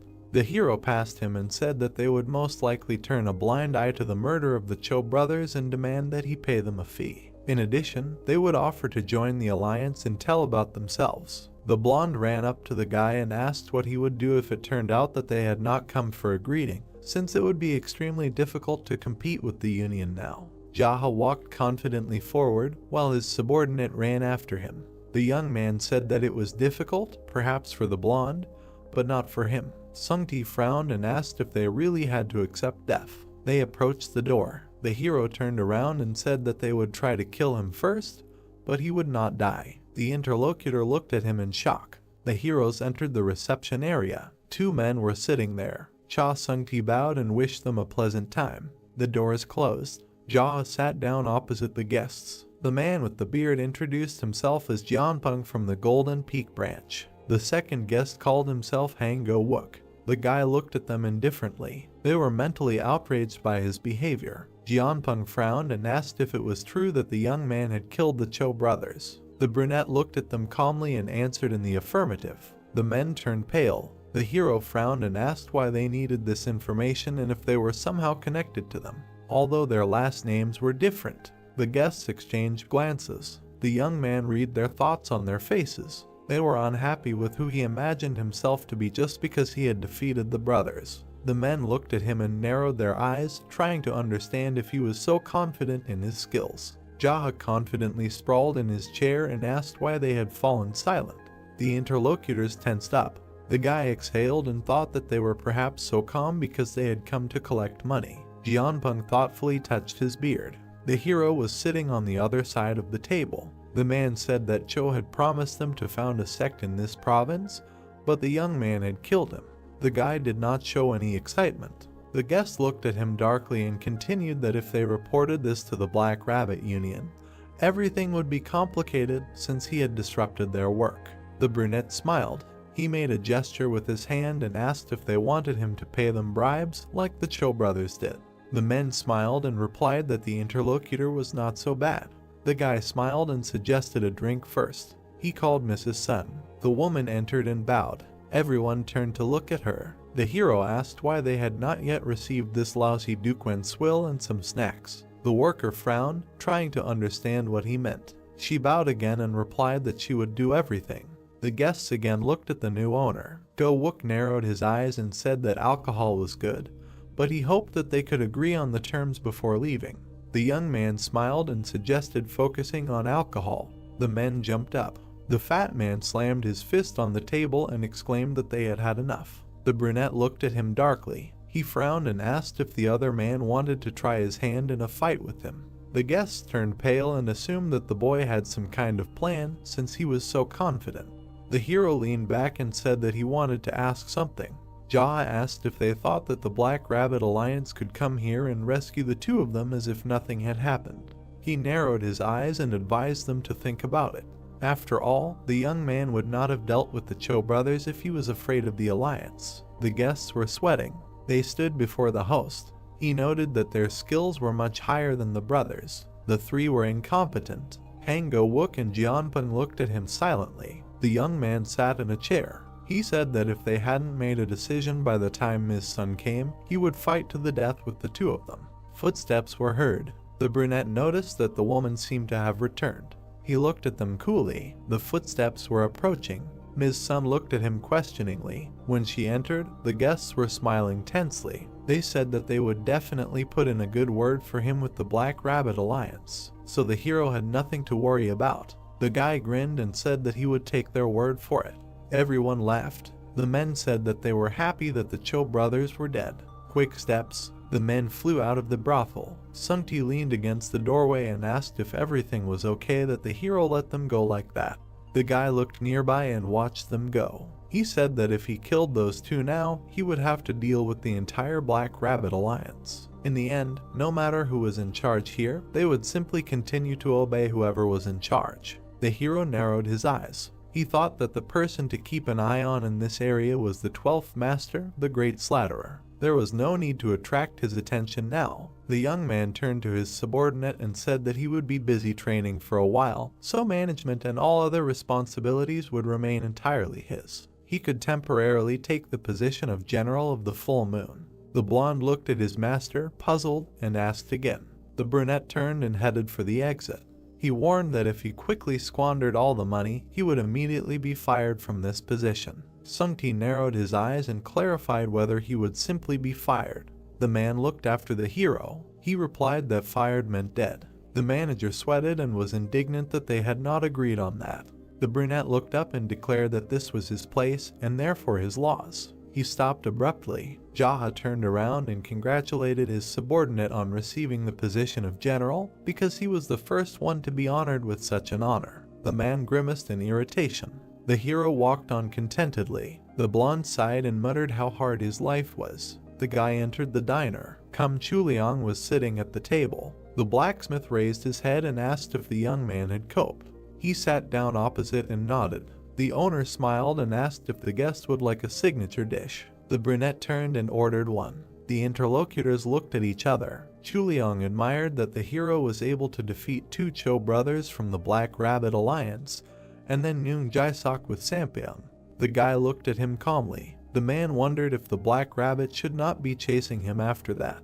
If that's really the case, then wherever the hero goes, many people could die. The young man frowned and wondered if he had always been like this. Even in his previous life, he had had problems with the Cho brothers. He regretted not having returned the favor back then. The men sat opposite each other. Jaha said that although they were probably not in any danger now, one way or another, the conflict would surface in the near future. Moreover, he was going to attack them himself, so everything was fine, others should not be harmed. The blacksmith frowned and asked if the boy was really going to defeat the Black Rabbit alone. He answered in the affirmative, although he knew that it was hard to believe. The red-haired man tugged at his beard and said that he still couldn't get it, that the hero had defeated 3 brothers alone. He laughed and told the boy to remember the taste of today's kuxi so that he could definitely treat him to it later. The brunette looked at his interlocutor with displeasure and was indignant that he was forcing the poor man to treat him. The man crossed his arms and noted that the young man was the owner of the Zaha Inn. The cook put a plate of noodles on the table and asked if they were employees of that place. The hero nodded and added that he thought Duxu's brother was too. The man looked at the young man in surprise and said that he did not remember being among their employees. The brunette crossed his arms and said that everyone he knew had long been there. He took his chopsticks and said that if the cook were there, he could afford to treat the hero to noodles. Duxu banged the plate and looked at the guest with disdain. He asked who he thought he was. A voice was heard demanding that Jaha leave. All 3 turned around. A man was standing on the street. He narrowed his eyes. The diner worker smiled and said that they had come to see the main character. Then he frowned and advised him to be careful. The blacksmith coughed and told the boy not to catch a cold because it smelled like rain. The boy exhaled and headed for the exit. He said that nothing was impossible for their master. It was raining. The 2 stood opposite each other. The man looked at the youth from under his hat and said that he heard that he had the nerve to kill Noong Jae-sok from the Black Rabbit Alliance. The brunette looked at his interlocutor indifferently and replied that he had heard that name somewhere. He remembered the man he had struck down. The man revealed his scarred face and said that he had been sent by the Black Rabbit. The boy frowned. It was the 2-eared phantom Wai Xianwu, who had attacked and killed him in his past life. The hero stood opposite the man and thought that he was so young, but already had a serious nickname. They looked at each other. The man asked why the boy had killed Noong Jae-sok. The brunette replied that the reason was that he had burned down his house. The interlocutor smiled and said that he understood his motive, but he had buried himself with it. The guy was holding a sword in his hands. He asked if the guest thought that by killing the young man, everything would be in his hands. His eyes flashed. Jaha said that the opponent had been deprived not only of hair, but also of brains. The man's face was distorted with hatred. He said that before grinding the guy into dust, he needed to teach him a proper lesson. Lightning flashed. The bald man drew 2 swords and rushed to attack. He cut the air with his blade. The hero dodged. He swiped his foot across the ground and sent a splash of water towards the enemy. The man covered himself from the mud and frowned. The boy was attentive. He thought that the 2-eared phantom was actually 2 people, not 1. Surely, if he was in danger, someone would immediately come running to save him. The brunette parried the attack with 2 swords with their sheaths. The bald man made another lunge. The boy jumped back. The hero took a few precise steps. He stopped and narrowed his eyes. Du Yongsu, who had been hiding all this time to deliver a crushing attack, was somewhere nearby.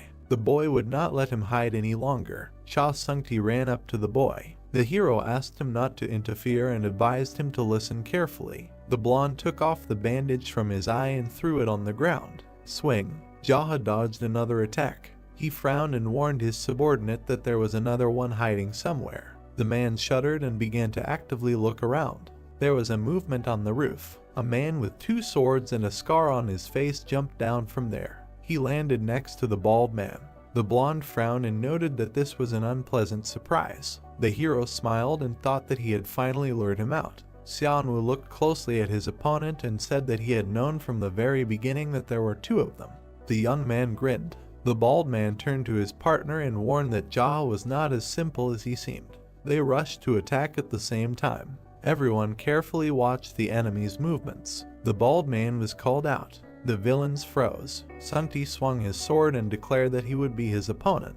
The blonde frowned and asked if the enemy knew what his nickname was. The man gripped the hilt of his sword and added that there was no need for the one who was about to be cut into pieces to know that. He narrowed his eyes and exclaimed that it was time for him to get ready. The 3 of them looked at him silently. Sung-ti gritted his teeth and said that he might be sad, but after the blonde cut off his head, he would no longer have to worry about being bald. Xianwu was furious. He cut the air with his sword. The brothel manager raised his sword to defend himself. An attack fell on him. The man was thrown back. The blonde was lying on the ground. The hero looked at him, dumbfounded. The subordinate did not move. The boy narrowed his eyes and demanded that the idiot get up. Sung-ti stood up in displeasure. The youth exhaled. The subordinate brushed the dirt off his kimono. Jaha looked at him and asked if he really thought that would work. The man was embarrassed and said that if it weren't for the rain, they would have definitely fallen for it. The blonde wiped away the dirt and muttered that the moment they let their guard down, he would cut off their heads with a precise move of the blade. The brunette silently condemned him. The villains grimaced with anger. The bald man hissed that they were fooling around right in front of them. The manager pointed at the enemy and noted that due to the lack of hair, it seemed as if raindrops were dancing on his bald head. Xianwu was shaking with hatred. He cursed and swung his weapon. The blonde man flinched. The master parried the attack, shielding his subject. The enemies looked at each other. The bald man swung his other hand. The youth parried the attack again. The man bared his teeth. The hero turned and stood firmly. The killers watched carefully. The blonde man narrowed his eyes. Everyone stood in the rain. The guy was serious. Since he returned to the past, this was the first time he felt something like this. The young man smiled and thought that fighting was so fun. Yangsu frowned and noticed that his opponent was gritting.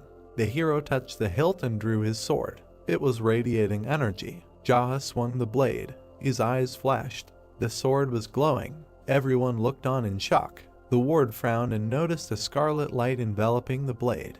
The enemies stared at the energy of the sword. The hero stood in front of them. The bald man turned to his partner and nodded. They rushed to attack. The men circled around the young man. The guy stood in the middle and did not react. The assassins swung and attacked at the same time. The young man's eyes flashed. Cuts appeared on the enemies. Blood spurted. The hero stood with a bloody sword. 2 bodies fell nearby. The blonde looked on in shock. The silhouette of the guy was visible from the diner. The rain washed away the blood stains. Jaha stood there. The manager bowed and thanked the gentleman for his hard work. The boy looked at him and asked him to act as usual. Sung-ti thoughtfully touched his chin and wondered who they were. The hero looked down and replied that they were members of the Black Lily. The blonde looked at him in surprise. He frowned and muttered that the Black Lily was more powerful than the Black Rabbit Alliance. This was getting serious. The brunette headed off to take a shower. The ward asked to leave the cleaning of this place to him. He watched the master leave. The blacksmith crossed his arms and looked in that direction. The man realized that the boy killing the brothers was not a fantasy. The rain did not stop. The boy was lying in the bathtub. His growth of power had definitely accelerated significantly. He was worried that the people who were supposed to die by his hand in the distant future were dead now. The boy closed his eyes. Now the list of groups to deal with also includes the Black Lily and the Black Rabbit Alliance. The boy lowered his head. Silence. The boy opened his eyes and thought that the sounds from the street suddenly died down. Someone was running down the hallway. 2 men appeared in the doorway. The hero turned to them. They were the owner of the Lee brothel, Song Woo-jiam, and the owner of the Shi brothel, Yoon Jung-gu. The brunette narrowed his eyes and asked if it was Cha Sung-ti who had prompted them to do this. They rushed at the boy. The wooden bathtub cracked. Water splashed everywhere. The men closed their eyes. The hero jumped up and grabbed them. The men were thrown across the room. They crashed into the wall and collapsed. The boy looked down at them and thought that they had attacked him, knowing that he would not have a weapon with him while taking a bath. The brunette frowned and wondered if this was Sung-ti's doing. Quick steps. The guy approached the servant. He bowed tremblingly. Jaha asked where the manager was. The man replied that he was not here. The hero looked at him menacingly and said that he had better be completely honest with him. The servant was shaking. He muttered that he really hadn't seen the blonde since he left a little earlier. The young man frowned and turned around. The guy went outside into the rain. He didn't know if Cha Sung-ti was involved in this attack, but anyone who bared their fangs at him would die. His eyes flashed. The brunette turned towards the voice. Jaha narrowed his eyes. It was the voice of his manager. He quickly ran towards the sound. There were bodies on the ground. The guy didn't understand where they came from. The young man ran further. He turned the corner. There was a crowd. In the center stood a bloody Sung-ti. They were shouting that he was barely breathing. The blonde frowned and clutched his sword. The hero looked there in shock. He came closer. The men turned around. The subordinate noticed the master. He smiled and noted that he was still alive. The blonde looked at him and asked for help. Sung-ti clenched his teeth and trembled. There were tears in his eyes. The man cursed. Sung-ti watched as the villains looked back. He furiously pulled out his blade and shouted at the protagonist why he was just standing there when he was supposed to save him. The brunette frowned from under his brows and thought that this was such a ridiculous way Sung-ti asked him for help. The bandits immediately pointed their swords at Jaha. He looked at the enemies with disdain and did not understand why they were standing there and ordered them to take their swords in their hands and attack. The crowd of bandits grinned furiously and understood that there was no need to be afraid of him because he was just an errand boy. They ran at him in a crowd, wanting to attack him all at once. The protagonist watched what was happening with cold blood. Then he thrust his fist into his stomach with a sharp blow. Then he powerfully hit another bandit in the face. Then he hit his body with his palm. He punched another guy in the stomach with his fist. The enemies ran at him from all sides. Then they all began to fall to the ground. The protagonist looked at the bloody bodies. Then he looked back at Sung-ti, who was screaming. His assistant leaned on his knee and tried to catch his breath, saying that the villains dared to attack him. The brunette looked at the blonde cautiously. The bloody Sung-ti looked at Jaha from under his brows and asked if he really came personally to save him. Jaha looked at him with disdain and refused, because he was going to kill him with his own hands if he found him. Sung-ti started screaming in anger, not understanding why he deserved such a fate. The blonde looked at the demon with anger, who said that he himself thought that Sung-ti was somehow involved in this matter. His assistant wondered if these bandits really came to him. The brunette looked at the assistant and said that he was enjoying the bath procedures when Jung-gu and Woo-jiam came for him. Sung-ti held his wounded shoulder and was indignant, noticing that these guys still did not understand, because even masters of the Cho brothers level died at the hands of Jaha as soon as they looked down on him. The bloodied blonde frowned slightly and wondered if the protagonist had seen the state he was in, hinting if they had cleared up the misunderstanding by saying he hadn't been hanging out with those bandits. The protagonist looked away and said that seemed to be true. Sung-ti at this time thought of him as a scoundrel after he was about to kill him. Jaha looked away and turned to his assistant. The blonde man looked at him intently. At this time, the main character stood behind the wall and looked away, noting that he was not even from the Black Rabbit Union and wondered how many more people he needed to kill. The brunette looked away with narrowed eyes and thought that they thought of him as an easy target, just an errand boy from the Zahayan. He then asked the question, how many more men of Ilyang County did he need to kill so that such useless things would not happen again? Sung-ti looked at him with narrowed eyes. The blonde man was about to lower his head in front of the brunette and stated that he would take care of it so that no one would even dare to think about such nonsense. Sung-ti stood with his head lowered in front of Jaha, who asked him to try his best in this matter. Sung-ti continued to stand with his head down as the protagonist repeated his words about his efforts. The brunette began to walk away across the square with bloody bodies, ironically saying that he just wanted to soak in the bath. Rays of bright sun illuminated the trees. Sungti walked towards the workers in the field. At this time, the protagonist was meditating with fire. Sungti, in the company of men, watched the workers in their construction. A month later, there was already a building in an empty field. Sungti walked behind the protagonist, who looked angry because he knew that a whole month had already passed, and this was supposedly all they had managed to do. His assistant objected that due to the scale of the project, it would take at least a year. Jaha asked if it was possible to do it faster. The blonde raised his hand in front of himself and answered with displeasure that it would not work, although he himself would like to speed up this process, but things will not go faster if you just throw a bunch of random people into production. The protagonist frowned and looked up. The two of them were standing on the field and looking at the construction. Sungti looked at Jaha and said that he had recently found a skilled leader, so he wanted to somehow speed things up. A guy in a blue cape was walking towards them from behind. Sungti pointed at him with his hand and drew Jaha's attention, saying that this guy would be in charge of the construction. It was a brunette named Yeon Ya-sung, who was smiling at them. The protagonist looked at him sarcastically and realized that this was a craftsman who was famous for when he was the head of the ignoble clan, and was surprised at such a meeting. Sungti pointed out Jaha to the craftsman and noticed that the guy had arrived on time and asked him to greet the demon, the head of their clan. Ya-sung introduced himself with a wide smile and said that he took on this job on the recommendation of Jeom Cholyong's uncle. Jaha looked at him sarcastically and said that he was glad to meet him. Ya-sung stood there with a puzzled look and said that according to this uncle, if he did a good job, they would be ready to give him the position of the head of the clan of builders, and as the uncle said, there would be no need to pay any contribution to the clan. The craftsman stood in front of the head of the clan and asked if this was true, to which he received an affirmative answer. Ya-sung began to smile widely and said that this would be enough for him, and he would be happy to work with Jaha and make something truly amazing out of the Zaha Hotel. Ya-sung extended his hand in front of the head of the clan and said that before that he wanted to ask him for something. Ya-sung pointed to the side and said that they were planning to build temporary barracks there for living and eating.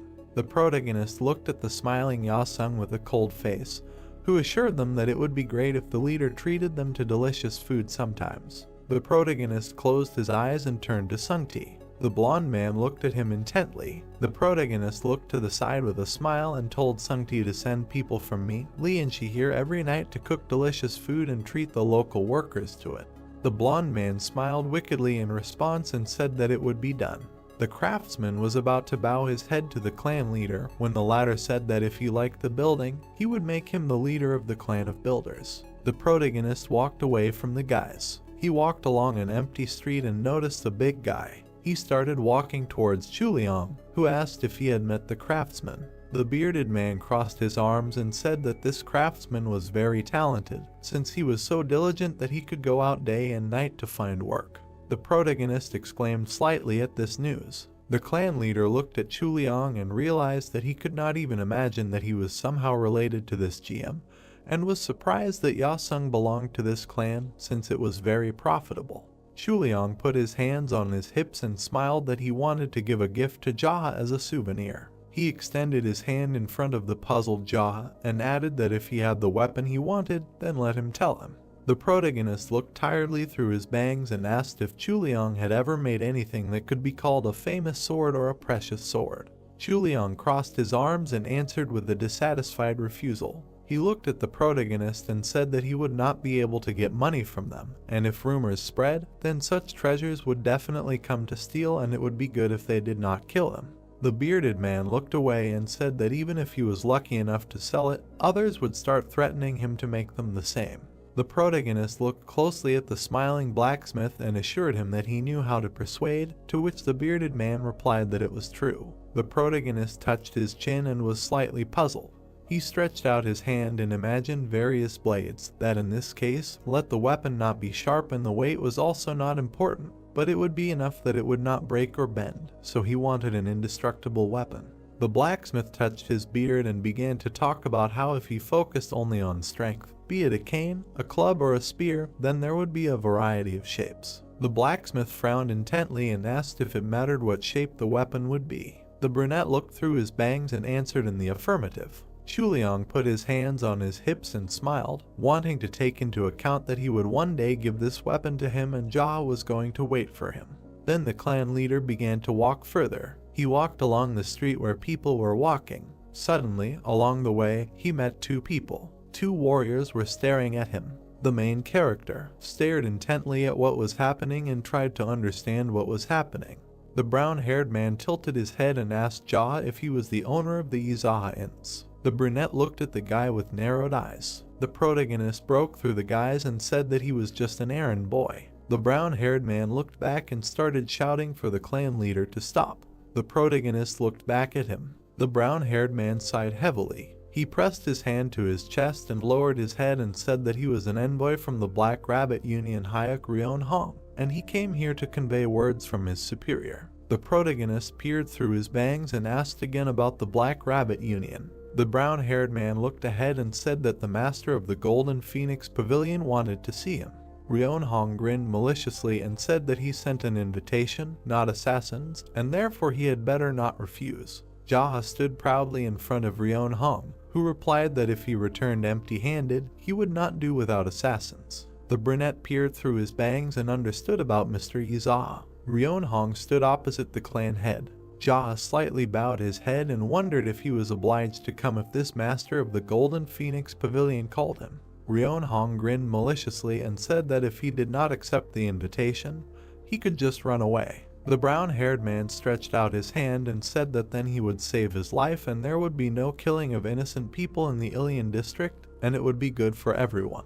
Jaha touched his chin and thought, if Ryon Hong was saying that if he wanted to continue being the head of the district, then he should bow his head to the Black Rabbit Union.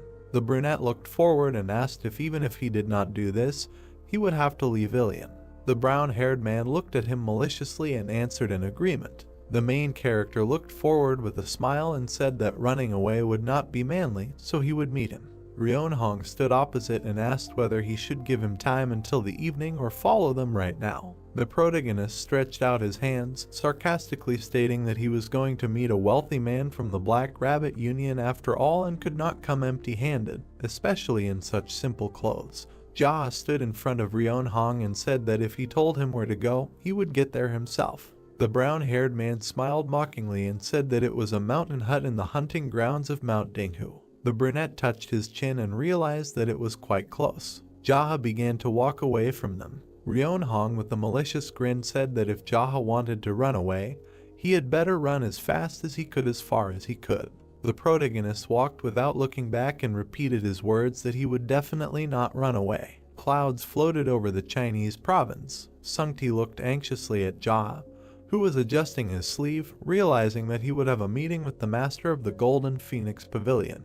The blonde screamed furiously that it was the money-obsessed killer who called him. Jaha looked at the assistant and said that it was not he who called him, but he himself decided to go. Sungti frowned through his bangs and said that in any case, he would immediately gather everyone and wanted to start a war. The protagonist sighed with displeasure and did not understand what kind of war was being discussed, as if Sungti was going to send all the young Ilian guys to their deaths, although he could handle it himself. His assistant began to shout angrily that Jaha had gone crazy, because if he went alone, he would definitely die. The assistant continued to shout angrily, looking at the head of the clan and asked if he thought that this phoenix would just leave him like some errand boy had angered him, and now he had definitely come to an end. The blonde looked ahead angrily and asked to at least take him with him. Jaha looked at him with bewilderment and did not understand if he was serious about this. The blonde looked at him intently. He immediately lowered his head and sincerely answered that this was not exactly what he wanted. The main character frowned at him and said that his mouth behaved as usual and said that he would return soon and wished him to work on his manners for now. The blonde followed his leader and called out to him. Jaha looked back. The guy was holding out a red cape. He held it in his hands and asked Jaha to put it on. Sungti held the cloak and looked at Jaha, who did not understand what had happened to his assistant because it was the clothing he treasured so much. The assistant replied that it was. The clan leader looked closely at the assistant and said that it could have been torn because he was not going to have fun. Sungti grinned maliciously and said that he could have torn it to shreds. The brunette mockingly closed his eyes. The red cloak fluttered in the wind. Jaha put it on and went ahead, saying that he would return soon. Sungti bowed before Jaha and said that he would definitely improve. The assistant bowed before the leader, who was leaving. It was a mountainous area. 2 guards stood in front of the door. Ryeonhong crossed his arms and realized that he was only waiting here because of his master's order, but he thought that this errand boy must have run away. Suddenly, he became wary when he heard a sound. He saw Jaha walking along the path. He was slightly stunned and realized that the guy had not run away and thought that he had decided to bow his head and be subordinate to the Black Rabbit Union after all. The brown-haired man made a dissatisfied face and thought that the errand boy was too greedy. The protagonist stepped onto the ground. Then he looked at the 2 guys and said that he had come. Ryeonhong frowned deeply and realized that this guy had become overconfident because he had killed those 3 brothers and wanted to test how long his confidence would last. Ryeonhong pointed his hand forward and greeted the guest, saying that the master had been waiting for him. The door opened. The protagonist followed the brown-haired man. A healthy man was sitting in front of a fire. The protagonist was looking at him intently. It was the healthy master of the Golden Phoenix Pavilion, Ban Sa-woong. The brown-haired man bowed his head to the master and said that he would come to the owner of the inns. Sa-woong frowned maliciously and said that he should not be made fun of by this statement. Then the big man looked intently to the side. He saw the protagonist. Then he became slightly embittered and said that he was interested in what the guy looked like who grabbed 3 brothels for himself, but even more so he looked even younger and more ignorant than he expected. Jaha approached Sa-woong, who was sitting by the fire. The pavilion master said that since the guy did not run away and came to him, then he came to say that Jaha would like Sa-woong to take care of him. The big man frowned solemnly and assured that the guy did not know his place and was too greedy. The protagonist stood with an indifferent look. Then Jaha walked forward. Sa-woong noticed Jaha sitting down. The big guy immediately started yelling furiously about who allowed the insolent guy to sit down. The protagonist crossed his legs and asked if he needed permission to sit down. Sa-woong frowned angrily, wanting to hear such a statement again. Ryeonhong looked at Jaha sitting opposite the master. He frowned in sweat and thought that this errand boy had completely lost his mind, and even if he bowed his head and crawled, it would not be enough, because he did not dare to behave like that in front of the master. The Phoenix Master grinned maliciously and realized that the guy had completely lost his mind. The protagonist answered smilingly that it was true. Then Sa-woong began to laugh loudly. He extended his index finger and noted that Jaha was funny and asked him how old he was. The brunette became slightly embittered and did not understand why this information was needed, because he understood that he had called him not only to find out his age. The Phoenix Master frowned sullenly. The head of the clan assured that if this was all the master wanted to say, then now it was his turn. The protagonist sat opposite the big guy and told him to choose. Jaha looked at him frowningly and asked him to choose whether he would die alone or first send his subordinates to be slaughtered. Sa-woong began to grin furiously, not understanding how this impudent little guy could tell him such a thing. Sa-woong immediately reached for his blade and said that he wanted to spare the guy, but now it would be difficult not to kill him. He was about to pull out his blade. Jaha watched this closely. He immediately reached out with his foot to hit the master. The big guy managed to cover himself with his sword. However, he received a crushing blow to himself. Jaha saw the Phoenix Master flying to the ground. His gaze was full of rage. The protagonist stared at him. The big guy managed to land on his feet. He tried to catch his breath, holding the blade in his hands. Then he bared his teeth angrily, not understanding how this happened. Ryeonhong watched what was happening in bewilderment. The people saw the protagonist heading towards their master. The brunette in the cape looked ahead coldly and asked a question about the master wanting to spare him and did not understand what to do. Jaha stared ahead and assured that he was not the one who needed his mercy. Sa-woong frowned in horror. Ryeonhong looked at all this with a downcast look. Jaha stood in front of the Phoenix Master. The big guy bared his teeth angrily and pulled out his blade, not understanding how this was possible. The Phoenix leader looked at his enemy and realized that he had definitely heard that he was an errand boy at the inn.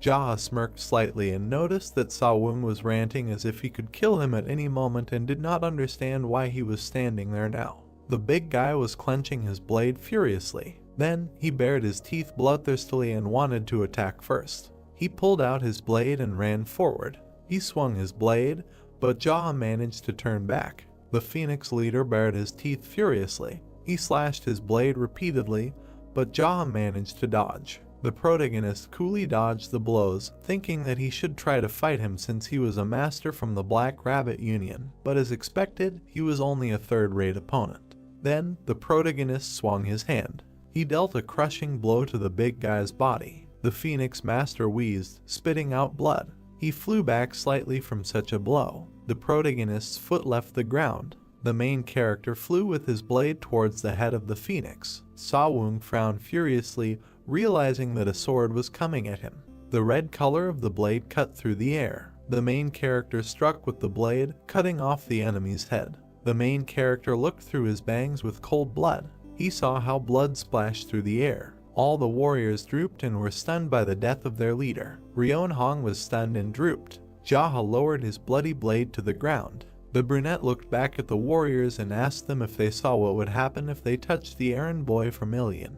The brown-haired man stood there with a sullen expression and realized that the master couldn't even fight back properly and was defeated so easily. Jaha looked away and asked about who wanted to die after their Phoenix master. All the warriors immediately became wary and wilted. One of the warriors began to step forward and said that right now the guy attacked the Black Rabbit Alliance. The blonde guy frowned slightly and asked Jaha about how he was going to deal with this. The brunette looked at him arrogantly and wondered why he should care, because they could die right here at this very moment. All the warriors immediately became horrified and angry. A whole crowd of soldiers stood in front of Jaha, who was about to count and ordered everyone to kneel down and those who did not bend their knees. He wanted to send first straight to their leader, so he ordered them to decide what they wanted themselves. He extended one finger and said the count. The blonde guy stood there dumbfounded. Then he immediately fell to his knees. All the soldiers began to kneel after him. A whole crowd of warriors were kneeling before Jaha. He remembered how he meditated and saw various painful moments from his life. He realized that the reason he endured becoming a demon was to practice martial arts, because he had not eaten normally for 2 days, and so all this suffering was for such a moment. The wind was blowing the protagonist's hair. He watched as a whole crowd of warriors bowed before him. The blonde guy looked askance and asked if Jaha would spare them. The brunette was slightly perplexed, not understanding why he should suddenly do this. The blonde guy with a dejected look assured that Jaha himself said that if they kneeled, he would spare them. He looked at the frightened soldiers and repeated that he would send first those who did not kneel, and there was no talk of mercy. The blonde guy began to angrily shout that they be allowed to survive. Jaha looked at them with confusion and asked why he needed to do that.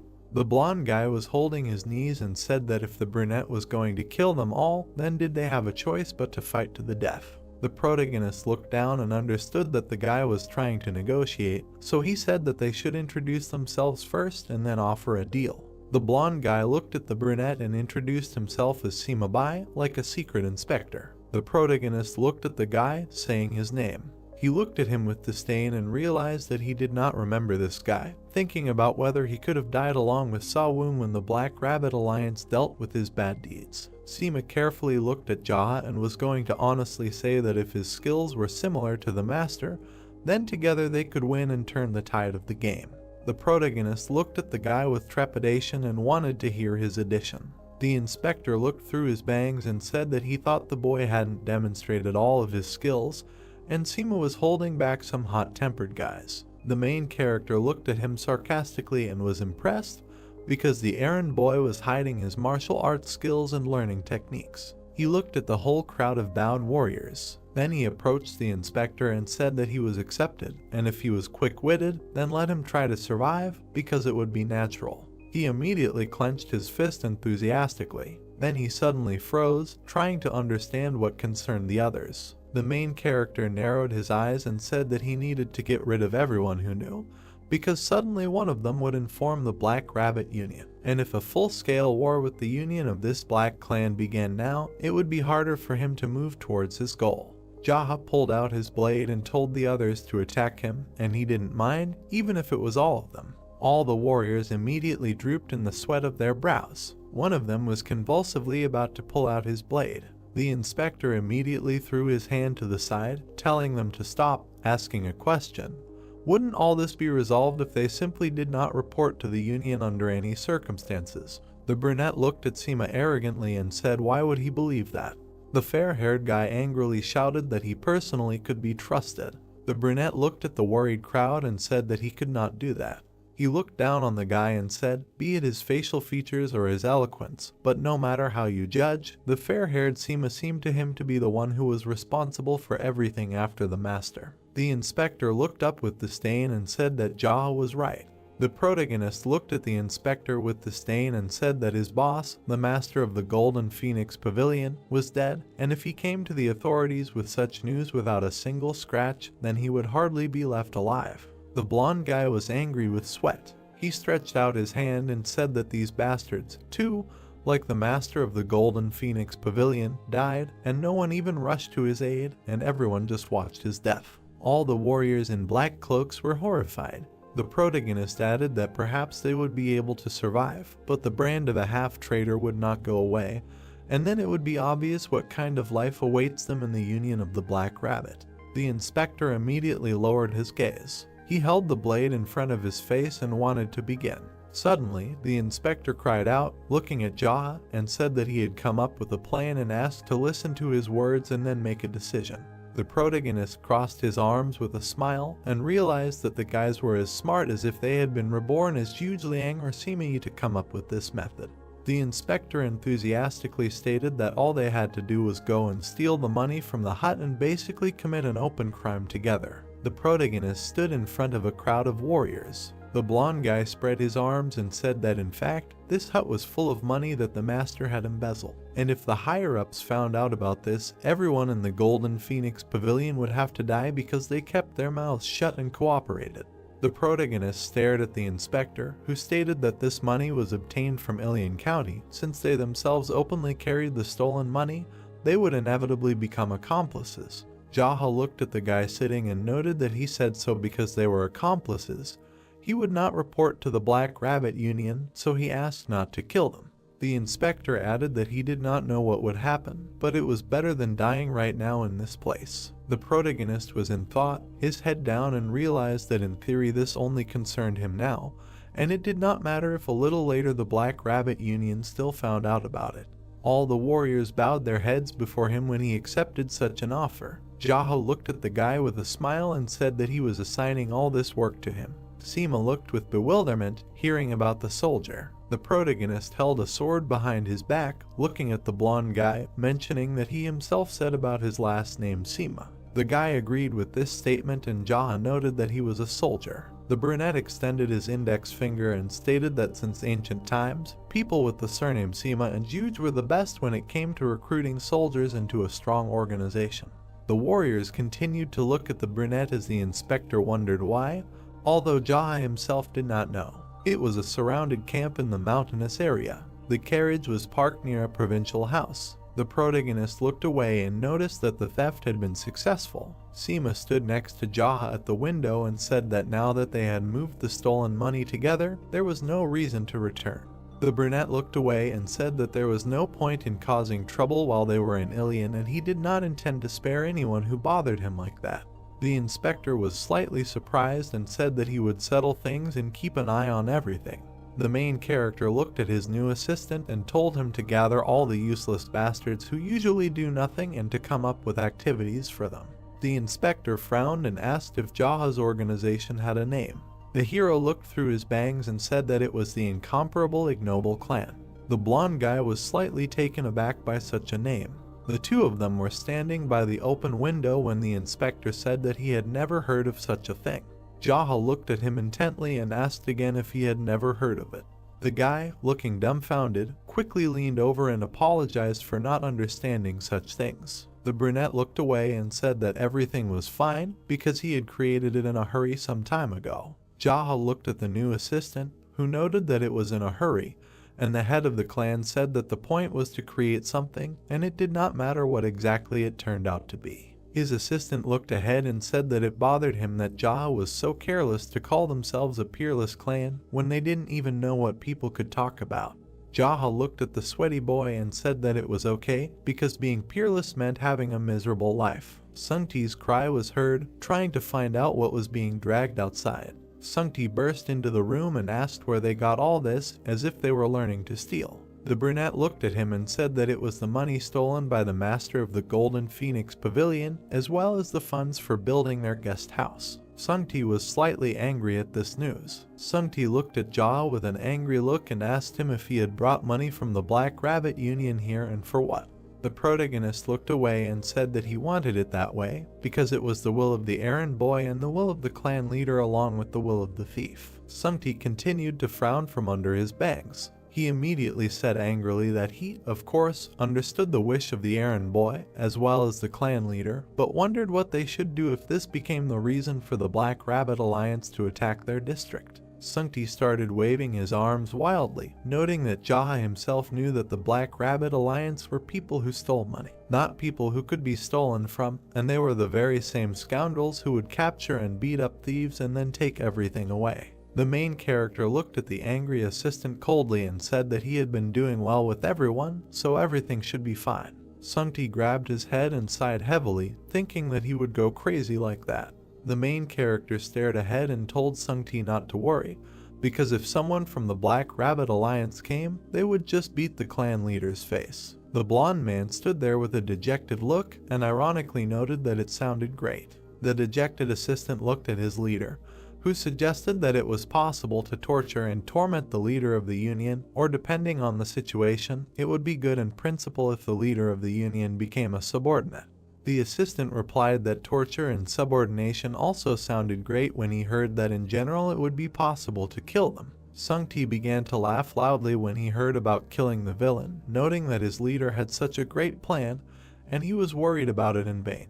Jaha looked animatedly at the assistant and noted that he said that there was no need to worry. Sungti looked at the sky with an angry expression and ironically noted that it would be worth him to say something meaningful, then he would calm down. The protagonist looked at him indifferently. Then he slightly bared his teeth and said that, looking at Sungti, everyone would probably be worried too, and he expressed his understanding of the feelings. The assistant bowed his head to Jaha, who gave him the order to tell all the clan leaders to gather at the inn's wasteland. The blonde looked up at Jaha, trying to find out who exactly he was talking about, since he himself was still unaware of the situation. The protagonist introduced Yuxu of the merchant clan, then Chuliang of the blacksmith clan, and a smiling Yasung of the builder clan to be in front of him. Sungti smirked slightly and said that it would be done. The protagonist sat at the wasteland with the boys by the fire. Chuliang crossed his arms and mockingly asked what their clan leader wanted to say. The brunette looked at him. He narrowed his eyes slightly and said that he wanted to inform them about the principles of the ignoble clans. Yuxu slightly grimaced, hearing about the principles. All the boys looked at the protagonist, who said that from now on, everything that happened in this clan would be his fault, and if there was a problem, they should say that it was all the clan leader's doing.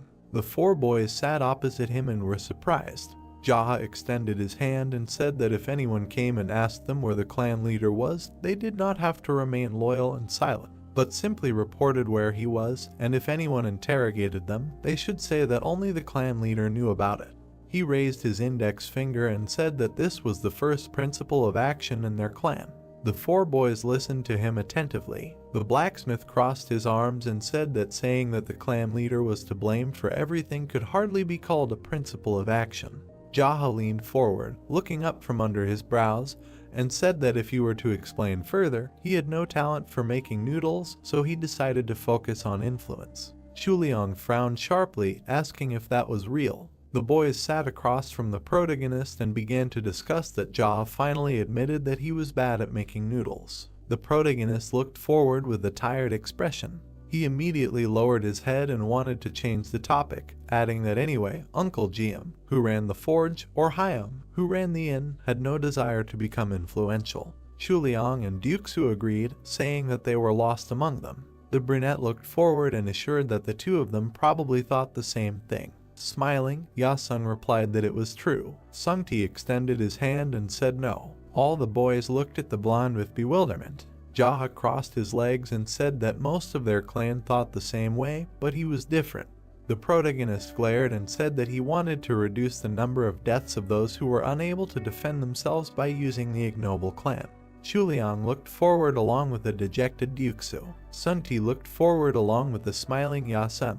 Jia raised his hand and said that the errand boys at the inns were entertainers or coachmen, people who made weapons, food, and necessities. The blacksmith along with Dukesu listened attentively to the leader. Yasung continued to look at Jia with a smile, who added that there were still many merchants who were killed by influential people countless times, and this injustice did not stop, and perhaps it will be like this in the future. Sunti looked forward with a dissatisfied smirk. The protagonist looked ahead and said that if there were people who died unjustly, then as the clan leader, he planned to find out whoever his opponent was. Chuliang leaned forward, holding out his hand as Dukesu repeated his words. The blacksmith wondered what the leader meant, that he was going to face not only the Black Rabbit Alliance alone, but also the existing established forces. The protagonist looked confidently through his bangs and said that it was so, because if someone died at the hands of someone from the White faction, he would kill them in return. If someone from another alliance killed, he would go to the Muram Alliance and kill them before the trial.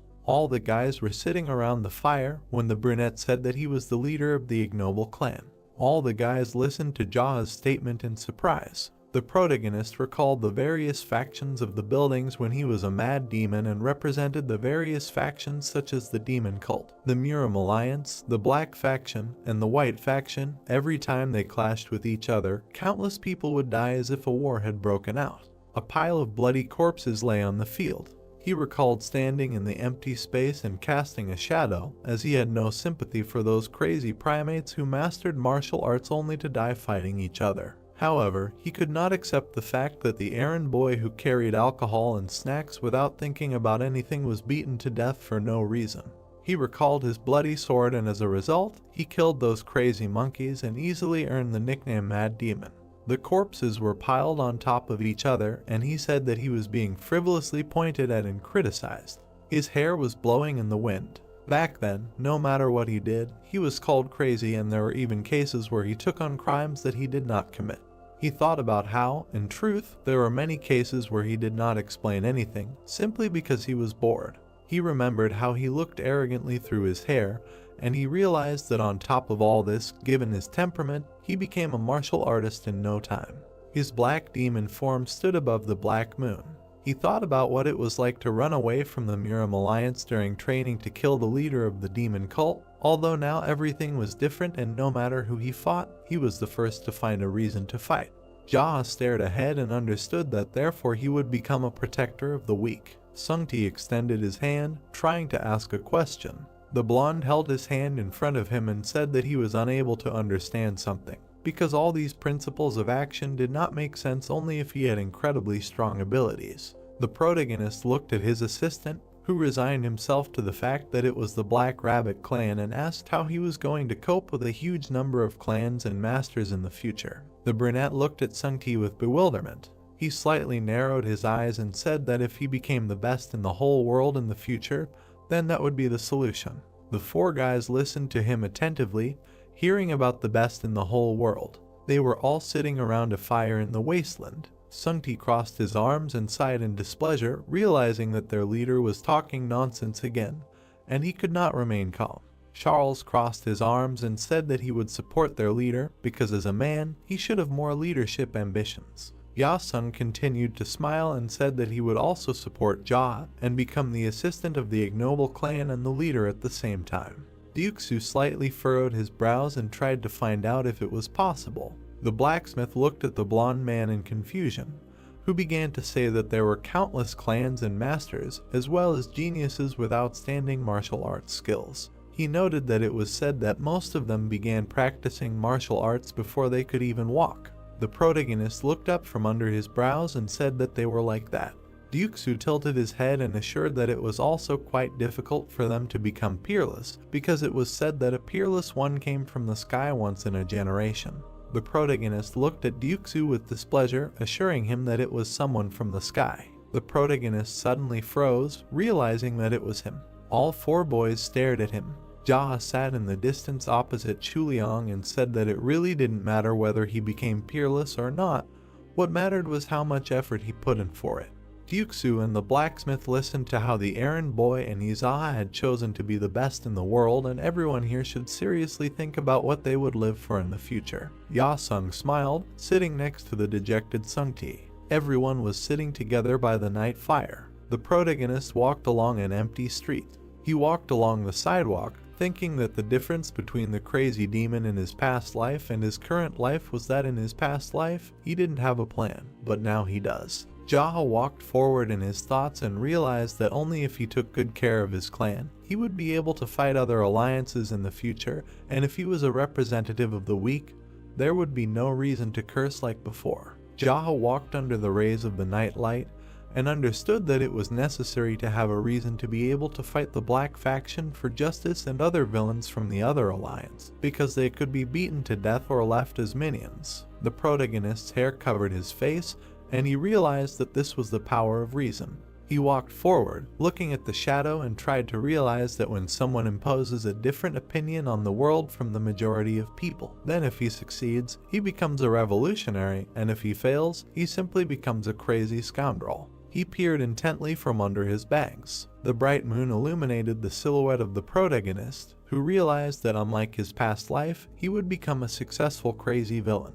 A group of people in black sat in front of their leader. It was the masked leader of the Black Rabbit Union. His henchmen sat on chairs with their arms folded. The clan leader looked ahead through the mask and asked again that the master of the Golden Phoenix Pavilion had embezzled the money for himself, and leaned back from the hands of the errand boy. The assistant bowed his head and explained that evidence of theft was found in his house as well as his body, and he examined it. It looked like Sawung died with little resistance. He also added that his subordinates were captured by Jaha from Ilian Prefecture. The clan leader looked through the mask and wondered why the master of the Golden Phoenix Pavilion could not resist and died, and tried to find out who Izaha was. His warrior bowed his head and said that it was that same errand boy. The clan leader asked through his mask if the leader of the Black Rabbit Union was beaten to death by an errand boy. The clan leader looked at his henchmen and assistant, who agreed with this. He frowned slightly and realized that one of the 12 heavenly generals decided to play a cruel joke on them, and this could not be. The clan leader extended his hand and noted that it was possible that one of these heavenly generals or masters from other provinces sent this errand boy and was trying to find out where he was from.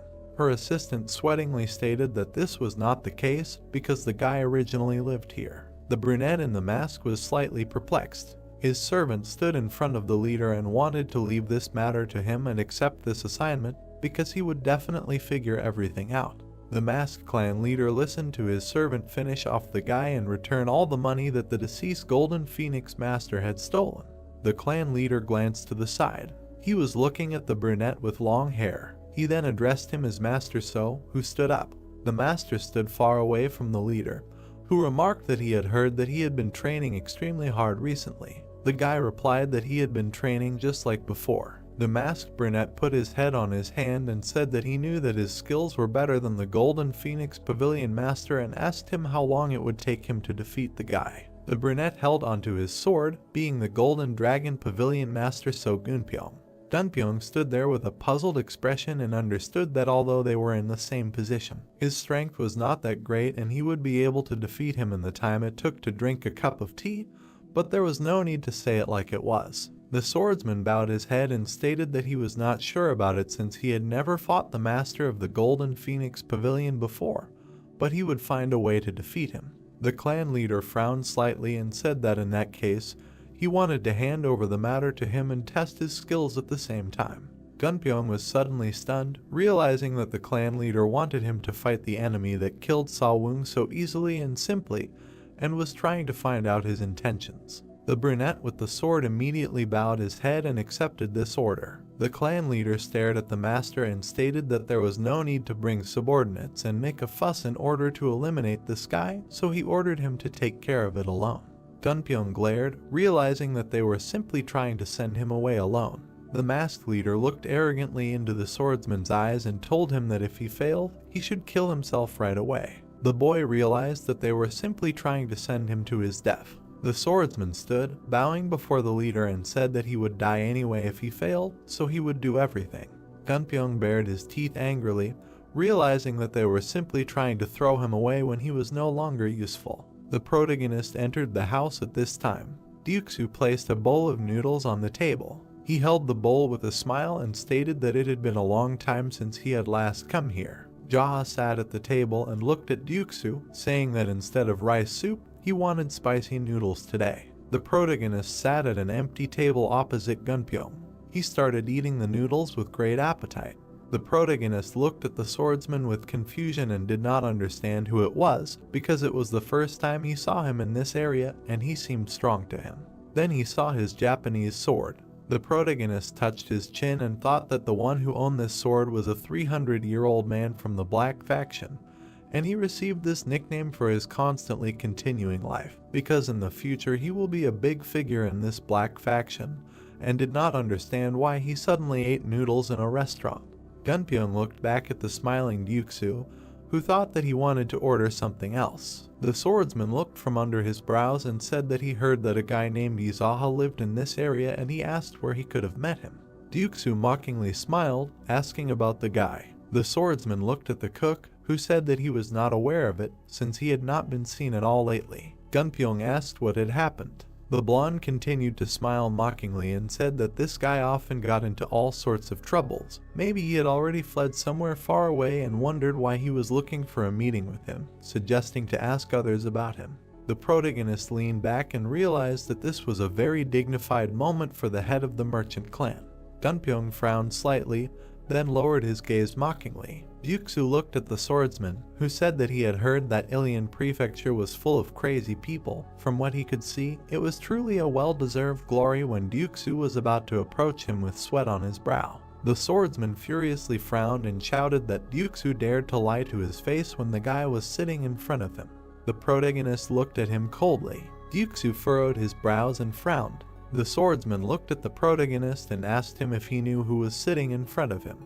Jaha frowned slightly and said that he knew him as Gunpyeong from the Black Rabbit Union, and he also did not understand why he switched to informal speech with the clan leader. The brunette was slightly stunned, realizing that Jaha knew his name from somewhere. The swordsman tilted his head and asked Jaha who he was. The protagonist looked at him coldly and informed him that he himself had already said this and did not understand his repeated question. Gunpyeong frowned angrily and asked what he meant, who he was. The clan leader crossed his arms and smirked. He then touched his chin with a puzzled expression and began to speculate on who he was, although he had no answer to that, as he needed time to think about it for a while. He then looked at the guest and asked himself, who was he? Gunpyeong looked at him with a dark expression and called him crazy. He then began to eat the noodles with gusto. Ryuksu looked back at the protagonist, who wanted spicy noodles. The cook became tense and dumbfounded, realizing that this guy was still asking for food when they were about to be killed.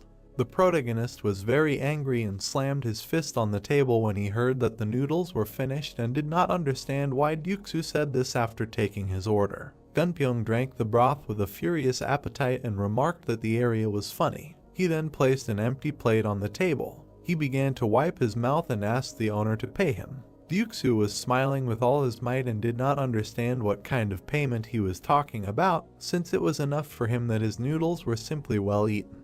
The swordsman showed the coins sarcastically and said that if he ate, he had to pay for it and asked Ryuksu to come to him and take the coins. The cook was grinning with all his might and realized that this would be a bad decision. Gunpyeong frowned angrily. He then placed the coins on the table. The swordsman was about to get up from the table and turned to Jaha, saying that this room was cramped and suggested that he go outside.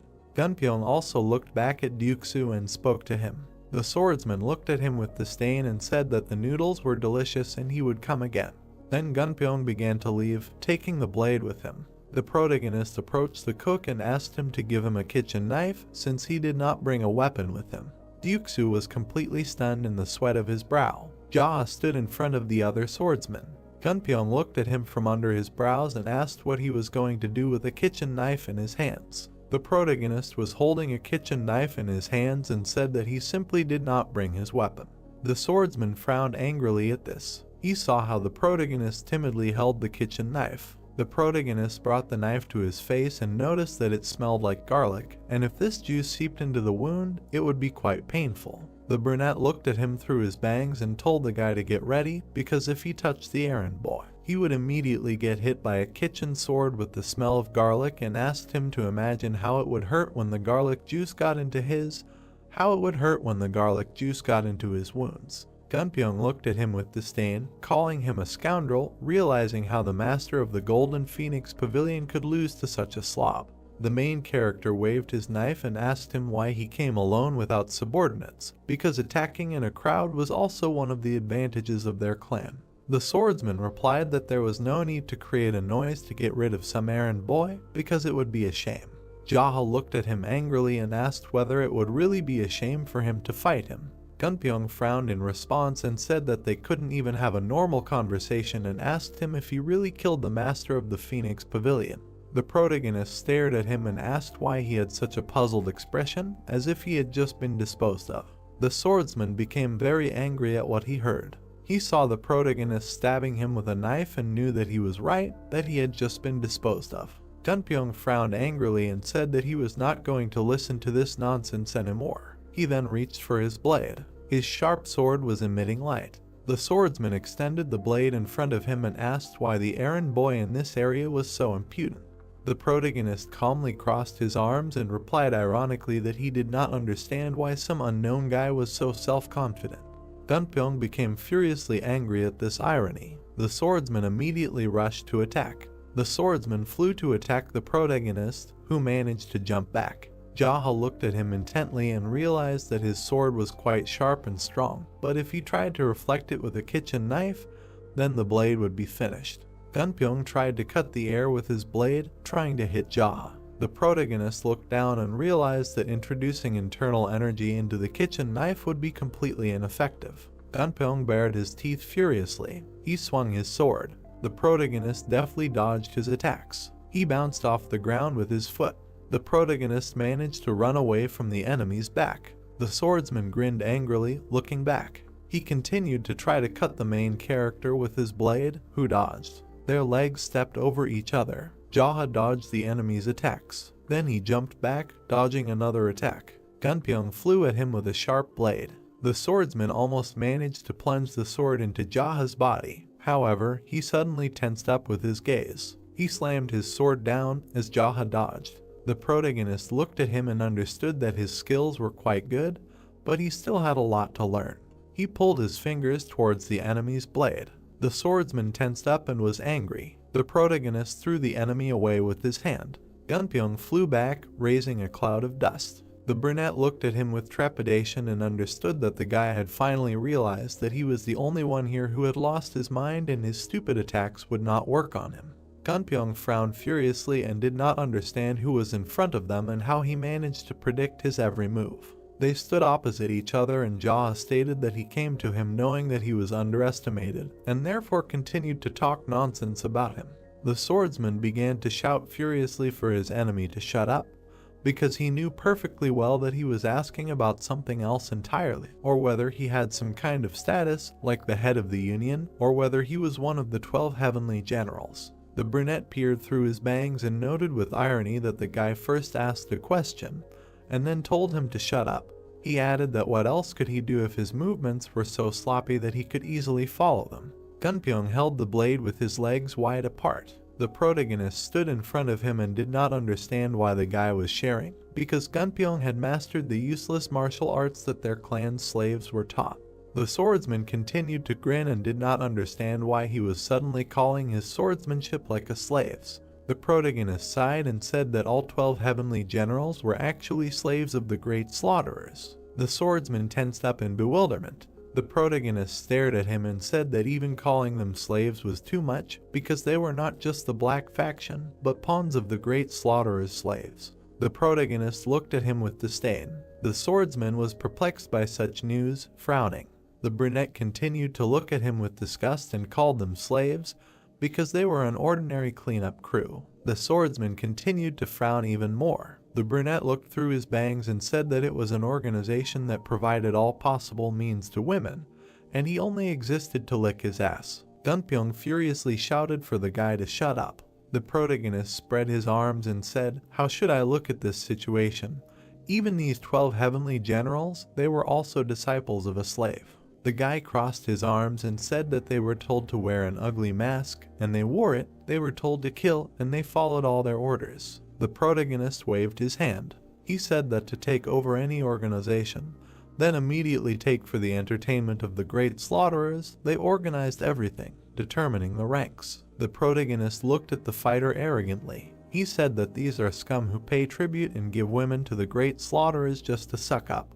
Gunpyong angrily goggled his eyes. He bared his teeth, thinking that he wanted to say that he was wrong. The brown-haired man's hand was shaking. He did not understand why he could not object to a single word of that boy. The head of the clan looked intently at the fighter, asking why he was so surprised, and that he thought that he was at least a little cool. The brunette grinned slightly, saying that there was no need to consider himself some kind of loser, and that the great slaughterers was just an old pervert who would later also die at his hands. Gunpyong looked at the clan leader with displeasure, asking what else he would say. The brunette looked at the guy with a serious look. He smiled slightly, thinking that he could only take a look at him. The brunette slightly raised the kitchen knife. He stated that if he managed to take first place in the leader battle of the 12 heavenly generals, he would learn more martial arts from the great slaughterer's slaves, asking what he would do with this knowledge and that he would become the best in the dark faction. The brunette raised his gaze upward. He noted that without a doubt, but given the bad character of the great slaughterer's slaves, he would simply waste his time using this lure.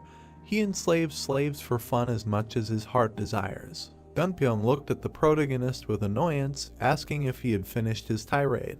The fighter held out his weapon in front of him, saying that since he was so outstanding, he would no longer just dodge. The protagonist smiled contentedly, noting that as he thought, he would come to his senses immediately if he was given a little beating. The brunette moved his hand with the kitchen knife to the side. He ran his fingers along the knife. Flames engulfed the protagonist's weapon.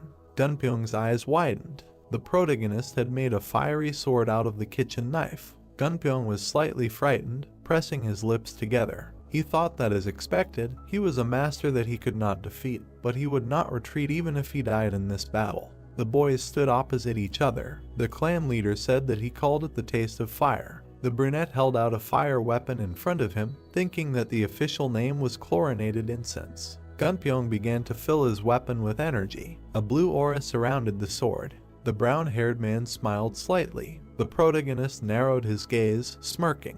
Gunpyong opened his mouth wide, rushing to attack. He directed a blue slash towards the protagonist. The protagonist looked at the approaching attack. He clutched a kitchen knife in his hand. The clan leader sent a pillar of fire towards the brown-haired man. Gunpyong's eyes widened. The brown-haired man held out a weapon in front of him, blocking the blow. The blow sent him flying. He spun on the ground. The protagonist looked at the guy. Ryuksu watched what was happening in surprise. He smiled slightly, thinking that the clan leader was cool, and this was a real martial arts master's fighting technique. The brunette kicked Gunpyong in the body. Ryuksu watched as the protagonist kicked the guy. His face twisted in confusion. Ryuksu wondered what was wrong with him. Gunpyong was lying on the bed unconscious. The protagonist looked at Sungti, telling him to wake him up. Sungti said he would. He slapped the sleeping guy, telling him to get up. The white-haired guy slapped the sleeping Gunpyong in the face. He asked what he thought, that he could continue to sleep like at home and that he was not going to get up. The brown-haired guy put his hand in front of his face. He abruptly got up from the bed.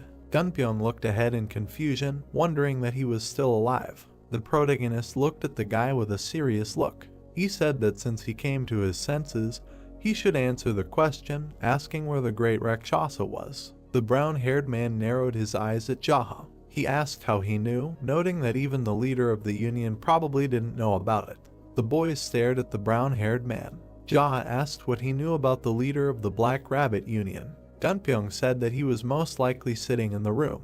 The brunette narrowed his eyes. He noted that he was asking about what that bastard had been doing lately. A shabby Gunpyong looked at the protagonist, saying that the leader was training.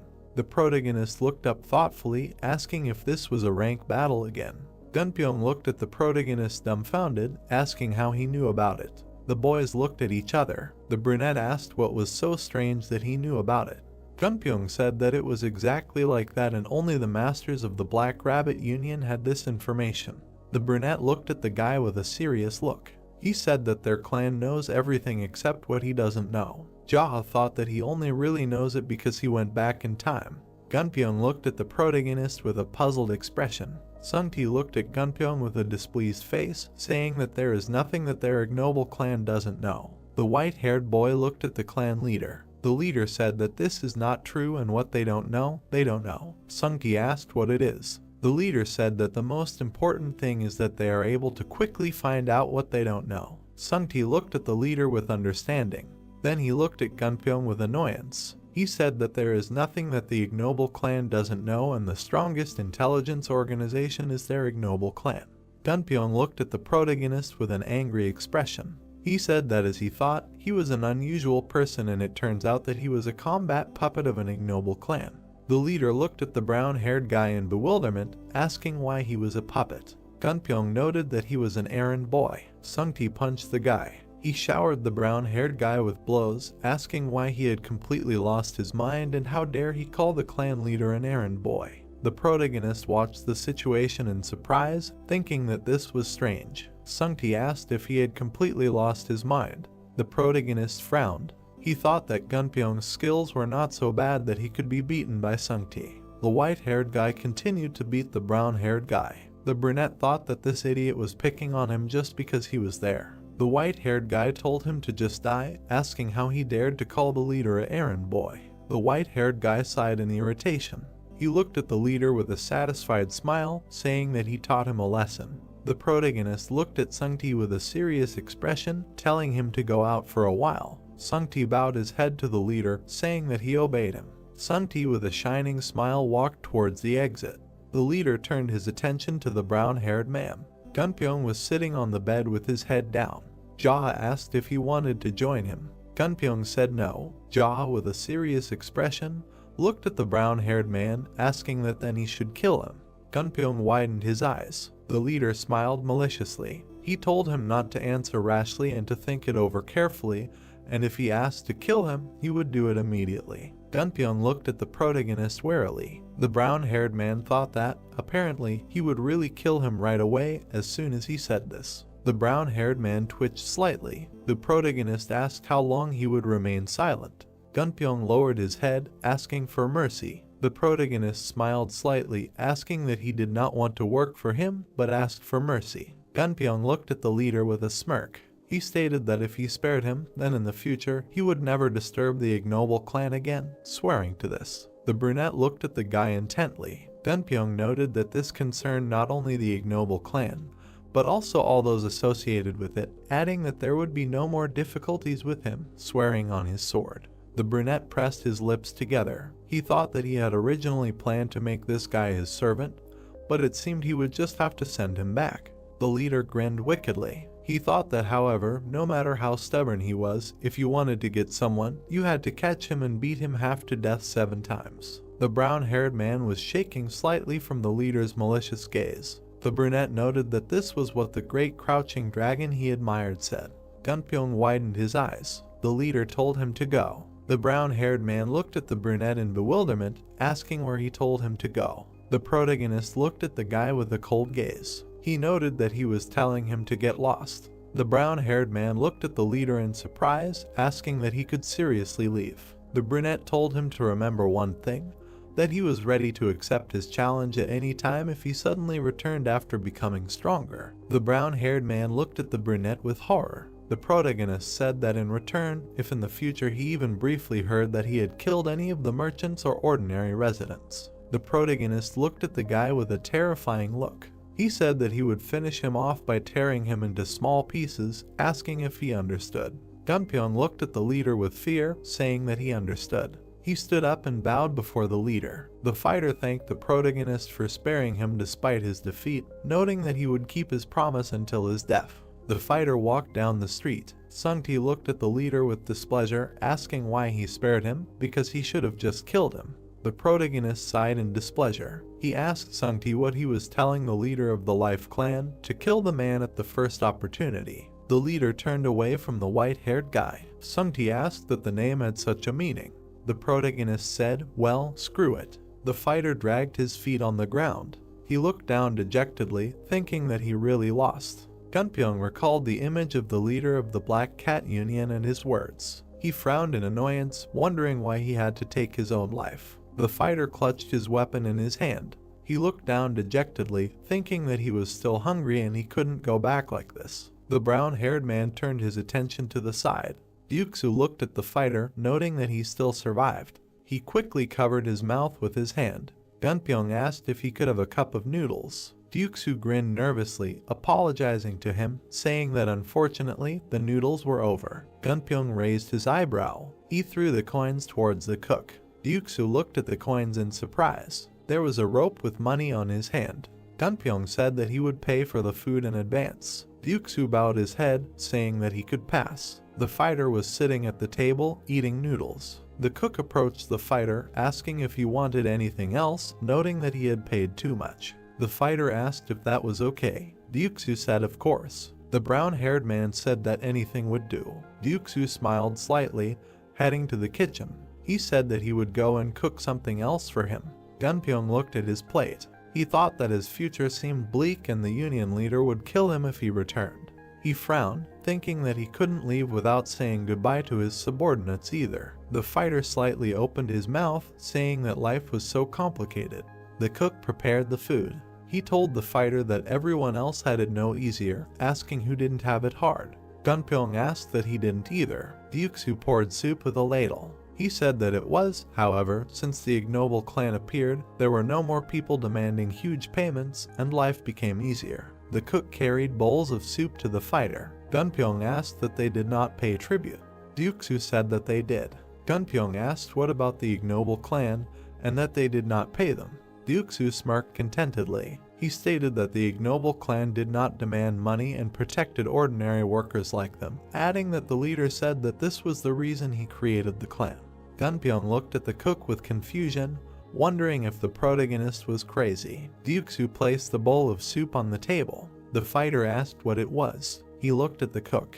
Ryuksu said that it did not have a special name, so it was just pork bone soup, noting that it was very delicious. There were bones visible on the plate. Gunpyeong asked if they were pork bones. Ryuksu replied that they were. The fighter stared at the soup, thinking that it looked delicious. The cook slightly opened his eyes, smiling maliciously. He said that it seemed simple, but it was really tasty and it would be more convenient to eat with your hands. The fighter took the pork bone, opening his mouth. The door to the establishment slightly opened. The protagonist entered. He looked ahead with irritation. The fighter looked at the protagonist in shock. The protagonist glared at the guys, asking how they dared to eat pork bones without him. Gunpyeong held a pork bone in his hands. The guys looked at the evil leader with fear. The guys sat at the table, eating pork bones. The protagonist pointed the bone at the fighter. He said that he generously granted him salvation, asking what he meant by sitting and eating bones. Gunpyeong widened his eyes. The brunette narrowed his gaze, asking if he had nowhere to go, noting that he had been kicked out of the Black Rabbit Alliance. Gunpyeong looked at his plate, saying that he needed to think about something, so he decided to take a look for a while. The protagonist asked what was the matter with the subordinates who remained in the Black Rabbit Alliance. The fighter looked at the leader sadly, saying that they were like brothers to him. The leader stared at the fighter, wondering what it meant that he was very loyal to them. The fighter furrowed his brows. He stated that most of the people arriving in the Black Rabbit Alliance were subordinates of the former leader, who died at the hands of the Great Rakshasa, after which they surrendered, including him, adding that the Great Rakshasa killed the previous leaders and replaced them with others. The protagonist looked at the fighter curiously, asking how he survived. Gunpyeong said that he did not hold any leadership position at the time.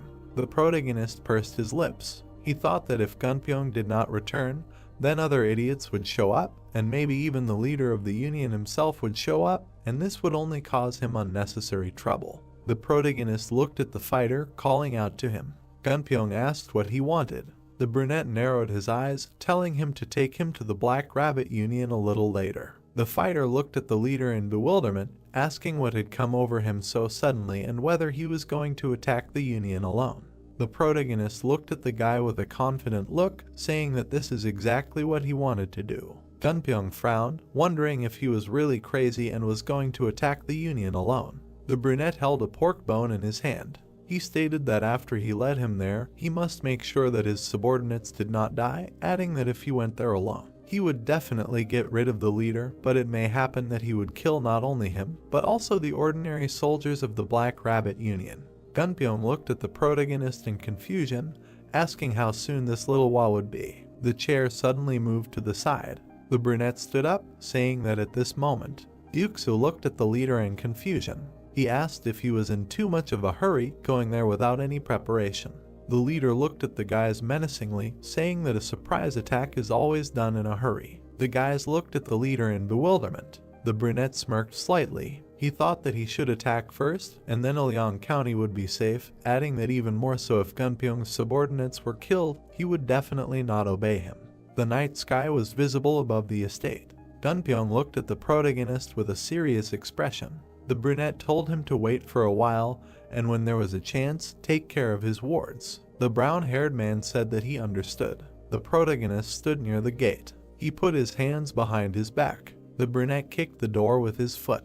A small window opened in the door. Eyes appeared from the window, asking who he was. The protagonist looked at the eyes, saying that he was Jaha from Ilyang County. The guard asked who Jaha was. The brunette sighed in displeasure, telling him to stop asking questions and just open the door before he himself could break it down. The guard told him to stop talking and he would let him get away with it this time, so he should go and have a drunken rampage somewhere else. The protagonist looked at the window where the eyes had disappeared. He immediately jumped onto the wall. He touched the wall with his foot. The protagonist grinned contentedly. The guards noticed the shadow. The leader jumped off the wall. The leader walked towards the estate. The guard opened his mouth wide, shouting that they had an intruder. The fighters began to run along the ground. They surrounded the protagonist, asking who he was. The leader noted that he had already said that he was Jaha from the Ilyang district. The leader of the union asked that he was Jaha. A man came out of the estate. The leader of the union looked at the protagonist with a menacing look, asking that he was the same errand boy. The protagonist grinned slyly. He thought that during a verbal duel, answering a question with a question was a worthy decision of a strong man. The brunette narrowed his gaze. He asked that he was the same rabbit slave of the great Rakshasa, famous as an old scoundrel. The head of the union pressed his lips together. The head of the clan looked at the man thoughtfully. He asked if he was mistaken, and the correct one would be not a rabbit slave, but a slave rabbit. The fighters looked at the main character in confusion. The head of the clan looked at the man with a serious look. He asked that in any case, how dare the head of some backwater gang, whose duty it is to be a slave, send a killer to him. The head of the clan narrowed his gaze, asking if he had his brains with him. The fighters goggled. Jaha flashed his gaze. He asked why he was silent, and maybe the rabbit, who does not know his place, will finally open his mouth. The fighter opened his mouth, saying that he was a crazy bastard. The leader of the union narrowed his gaze, saying that since he had already come, it meant that Master Gunpyeong, who went to deal with him, had lost. The protagonist smiled maliciously, telling the rabbit that this was enough of this useless talk, offering to fight. The leader of the union looked at the protagonist menacingly, asking why he would do this. The protagonist stood in front of the leader of the union. He addressed the fighters, saying that if their leader were to stand against him alone, he would be a good leader regardless of his skills. The fighters looked at the protagonist carefully. Jaha said that nevertheless, he was sure that he had some guesses about his skills if he ordered them to attack him first. The brunette pointed his finger at the leader of the union. He narrowed his gaze, noting that he was not worthy of them serving such a degenerate. The fighters gaped. Jaha stared ahead with a menacing gaze. He stated that this was not all, and that he was a worthless scum and a cowardly worm of the Black faction, adding that he was incapable of anything, and that he was a rat hiding behind a mask. The fighters looked at the protagonist in shock, wondering why he had not finished his tirade yet. The clan leader stared ahead with a cold gaze. He stated that the alliance leader was a useless idiot who controlled them by relying on the insignificant influence of the great Rakshasa. The protagonist stood with his back turned, looking at the alliance leader. The fighters turned their gaze to the side. The alliance leader stared at the protagonist. He noticed that the protagonist was talking about wanting to fight him one-on-one, asking that he thought there was a single master who would so easily succumb to the banal provocations of an errand boy. Gunpyeong appeared in the courtyard. He asked the Union leader if he was going to send his subordinates to their deaths this time too. The Union leader looked at Gunpyeong with disdain. He noted that he had made it clear to him that he would kill himself if he failed, asking why he was still alive and that he had begged for mercy, which was unbecoming of a master. Gunpyeong chuckled in displeasure. He asked who cared, since his life was his own, so he would decide what to do with it. Or did he really think that they were so close that he could decide whether to live or die? The man looked at the brown-haired man with displeasure, asking what he said. The protagonist looked at the man with a cold gaze, noting that Gunpyeong was right. The man looked at the brunette, asking why he spared his life. Jaha bared his teeth, noting that he was not a fool like him. Gunpyeong furrowed his brows, turning to the Golden Dragon Pavilion, telling them to come over to his side, and that he would bet his life on the victory of the ignoble clan chief from Ilyang. The fighters stared at Gunpyeong. The fighters moved from their place. They stood next to the brown-haired man. The Union chief glared at the fighters, asking how dare they. The brown-haired man looked at the Union chief with displeasure. He stated that if he was so confident in his strength, then he should not get involved in this fight of subordinates, asking how about fighting that man one-on-one. The man's eyes widened. The fighters looked at the Union chief in fear. A terrifying aura emanated from the man. He thought that after he dealt with this, he would not leave so easily. The man bared his teeth, saying that he accepted Jaha's challenge. The protagonist looked at the leader of the Union with an arrogant look. He told him to stop shaking the air, trying to seem like he was not the one who was forced to do something he did not want. The leader of the Union bared his teeth angrily. Jaha turned towards the fighters. He told everyone that this was a one-on-one fight between him and that rabbit, and if they interfered. The fighter threw his axe towards Jaha, telling him to shut his mouth. The protagonist looked at the axe. He grabbed the weapon. The clan leader threw the axe towards the fighter. The weapon flew through the air. The fighter's eyes widened. The axe sank into the guy's head. He lay near the wall, splattering the wall with blood. Jaha's red eyes flashed. He noted that he was going to say that they would die if they interfered, asking why he interfered. The leader of the alliance looked at the scene with confusion. The leader of the alliance exuded a terrifying aura. He narrowed his gaze, telling the protagonist that he was too noisy. The protagonist grinned maliciously. He turned his head to the side. Gunpyeong held out his sword. He handed it to the leader of the clan. Gunpyeong told him to use his sword, noting that the leader's sword was certainly sharp, but his was no slouch either. The protagonist looked at the fighter with a serious expression. He thought that for a warrior, handing over his sword to someone was the same as entrusting his life, and besides, it was said that this sword was a weapon that Gunpyeong treasured very much. Gunpyeong held his sword in his hands. The protagonist closed his eyes and smiled. Jaha took the fighter's weapon, saying that he would use it and return it. Jaha drew his blade. He held the sword out in front of him, emitting a blue aura. Jaha told the rabbit that it was time to begin. The leader of the Union flashed his eyes. He headed towards the brunette. The leader of the Union began to draw his sword, after which he pulled it aside. The protagonist swung his weapon with a grin. He pulled the sword back, holding his fingers out in front of him. The leader of the Union looked closely at the brunette. He swung his sword. The protagonist smirked contentedly. He dodged the blow, appearing in front of the rabbit.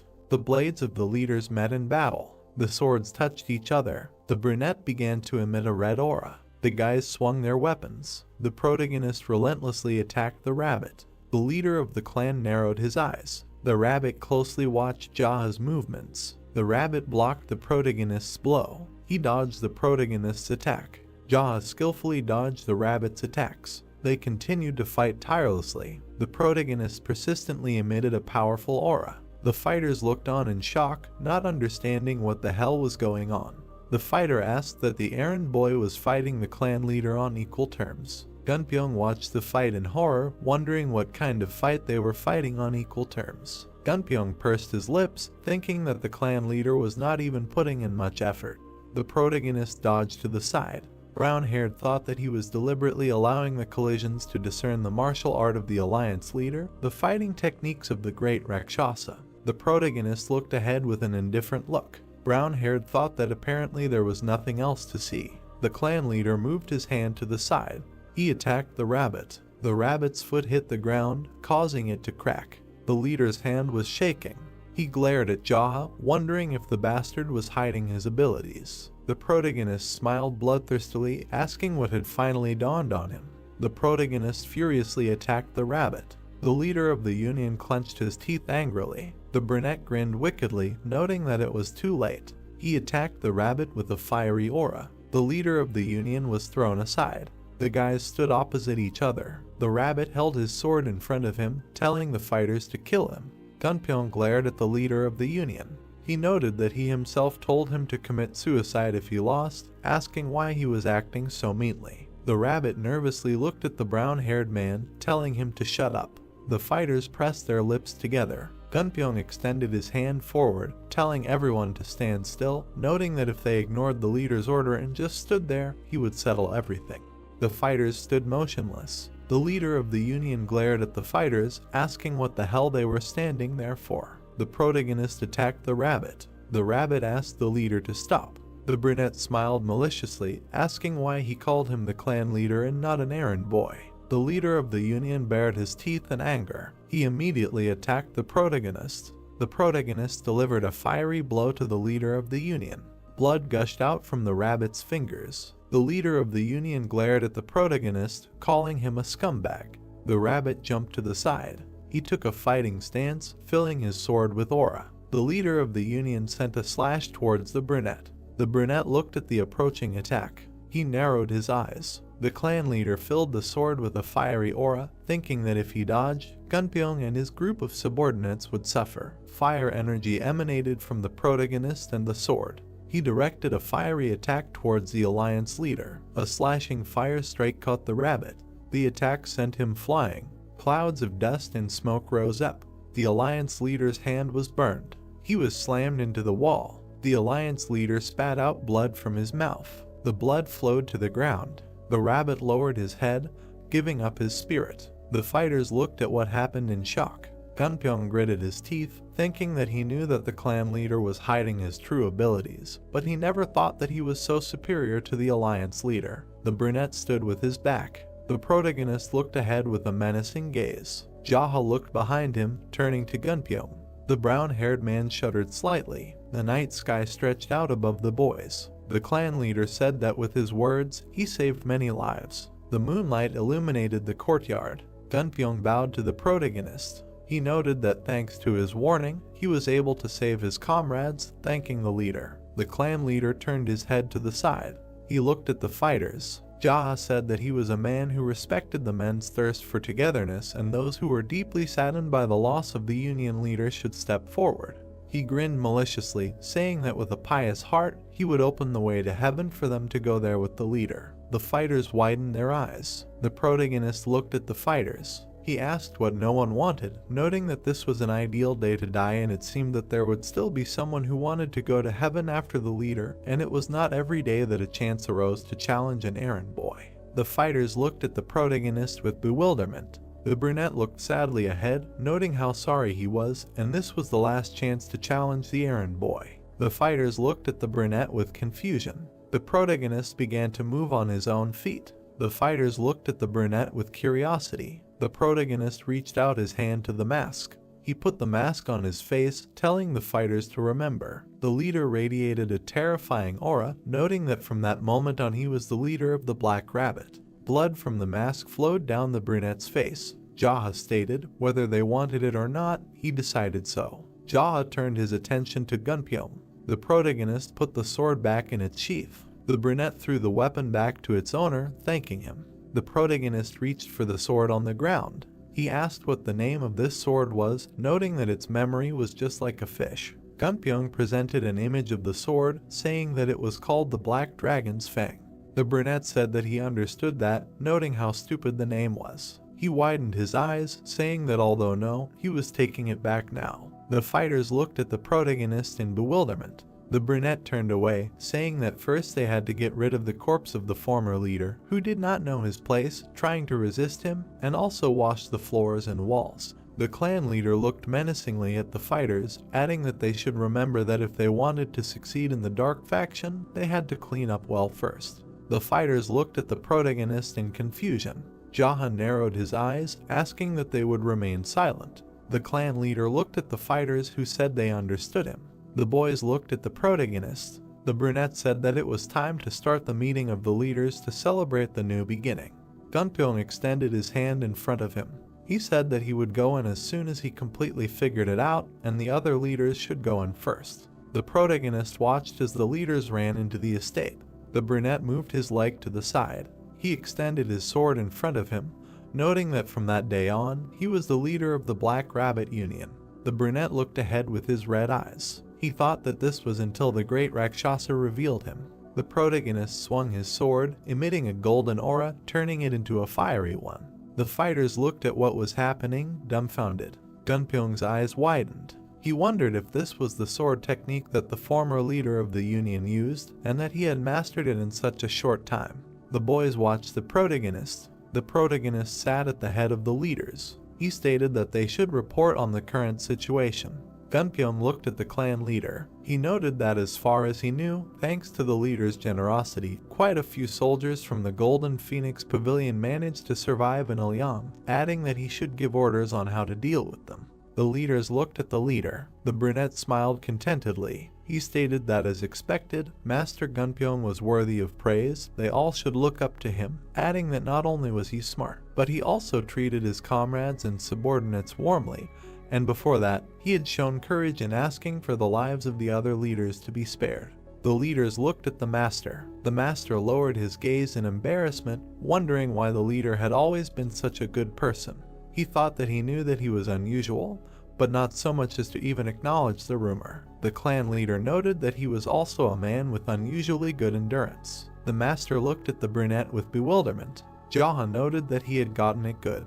Jaha looked ahead with a serious look. He told Gunpyeong that he would take care of those guys. Gunpyeong lowered his head, saying that he would do so. The leaders looked at the brunette. The brunette said that as a talented person and a sage of the Black Rabbit Union, as well as a representative of the leaders in the future, he should train, adding that he would give him a bonus that day. The protagonist pressed his lips together, thinking that it was not his money anyway. The master looked at the clan leader with a wide smile, saying that he would try even harder. The leaders shuddered in fear. The brunette asked why they were sitting and where the applause was, and that they were afraid of breaking their wrists. The leaders began to clap their hands, after which they put their hands on their knees when the protagonist stopped them. The protagonist looked at the boys with a menacing look. He said that by training and motivating each other, as well as fighting, they all become stronger together, noting that this is the meaning of the dark faction.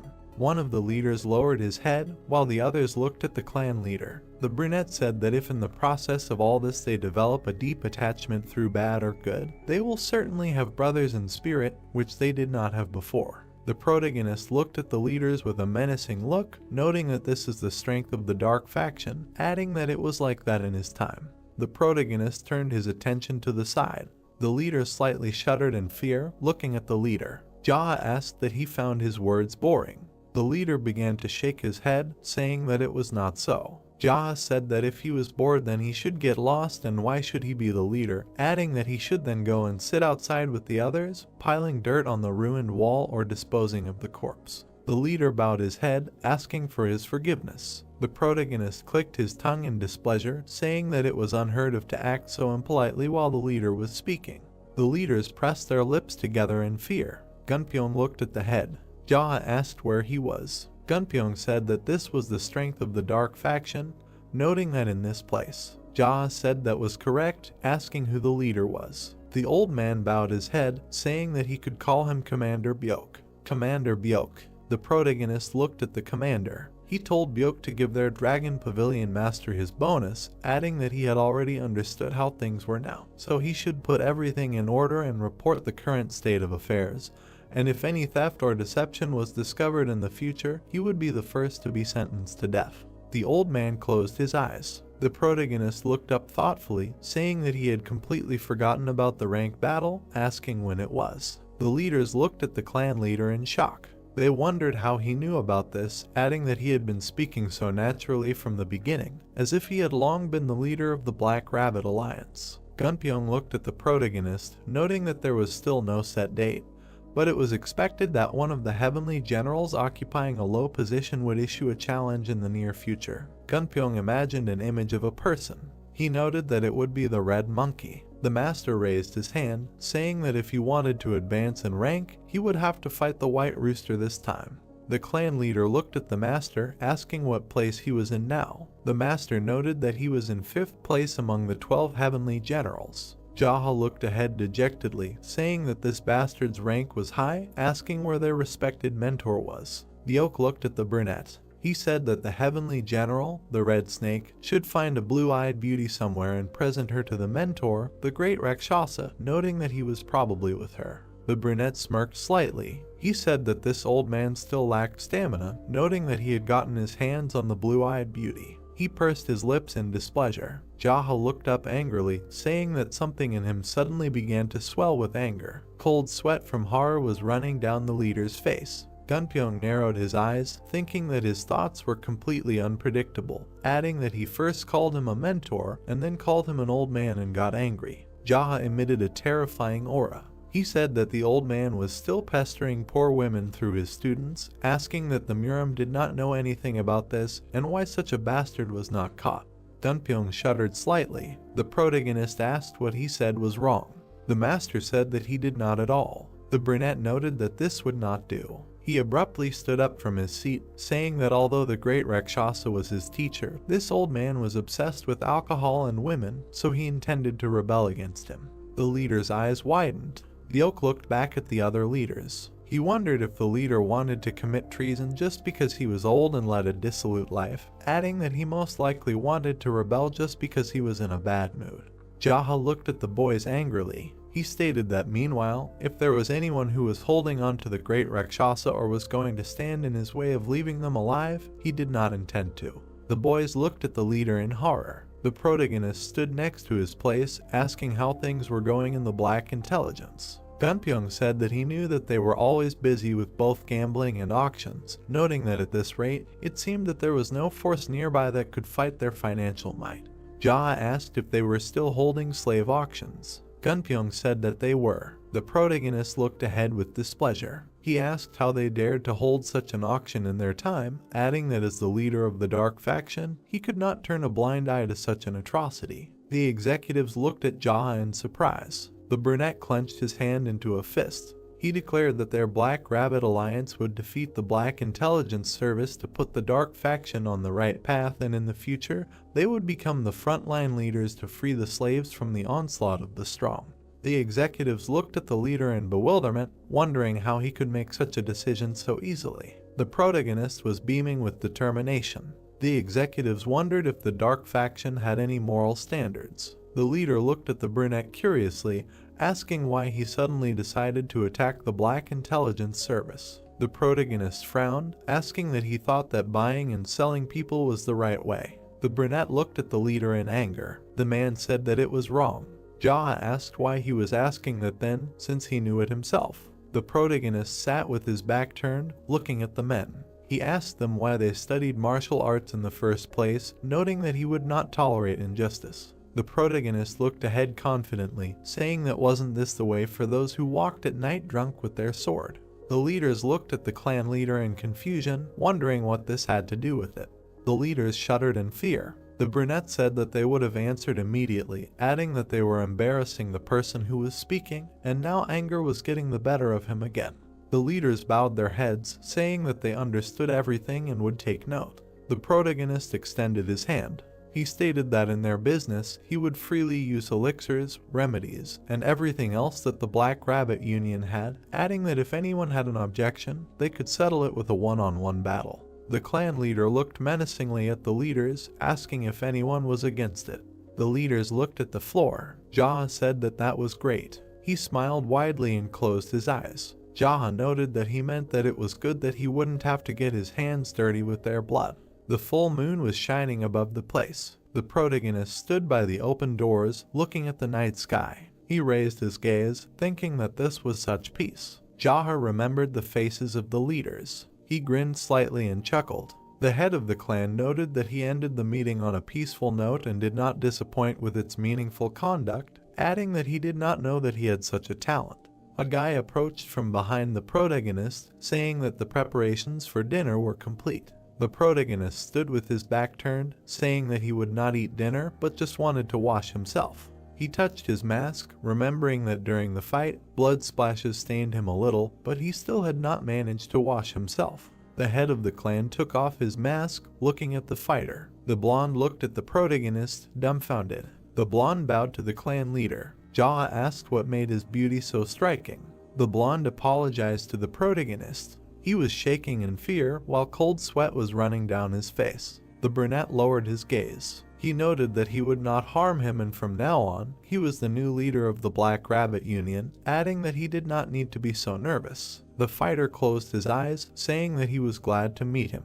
He raised his gaze, looking at the brunette. Jaha said that as he could already understand, this was his first day as their leader, so he should accompany him and show him where they had a room for private training and some kind of storage for miracle drugs, and then he would wash himself. The fighter bowed to the protagonist, saying that he would do everything. The brunette went to the room with a closet. He looked around the room, thinking that this was quite a large selection. The protagonist approached the closet with drawers. He was curious about what kind of miracle medicines were there. The protagonist imagined mountains and hands reaching out to small spheres. He noted that among all the miracle medicines, there was a rare kind that all the strongest masters had, but its use could not be seen even under the threat that it would simply rot. The brunette lowered his head. He noted that only a few took it and most of the strongest masters took ordinary low-level medicines. The protagonist opened the box with pills. He lowered his gaze, noting that as he thought, there were only low-grade drugs, but this was also not bad. The protagonist opened the next box. Jaha moved to another box. The brunette opened the boxes again and again. He stopped at the cabinet, staring at the pills. The brunette grinned slightly, noting that this was a spirit-dispersing pill and that this medicine was a high-quality product of low origin. The brunette placed the pills on his palm. He opened his mouth slightly, bringing his hand to it.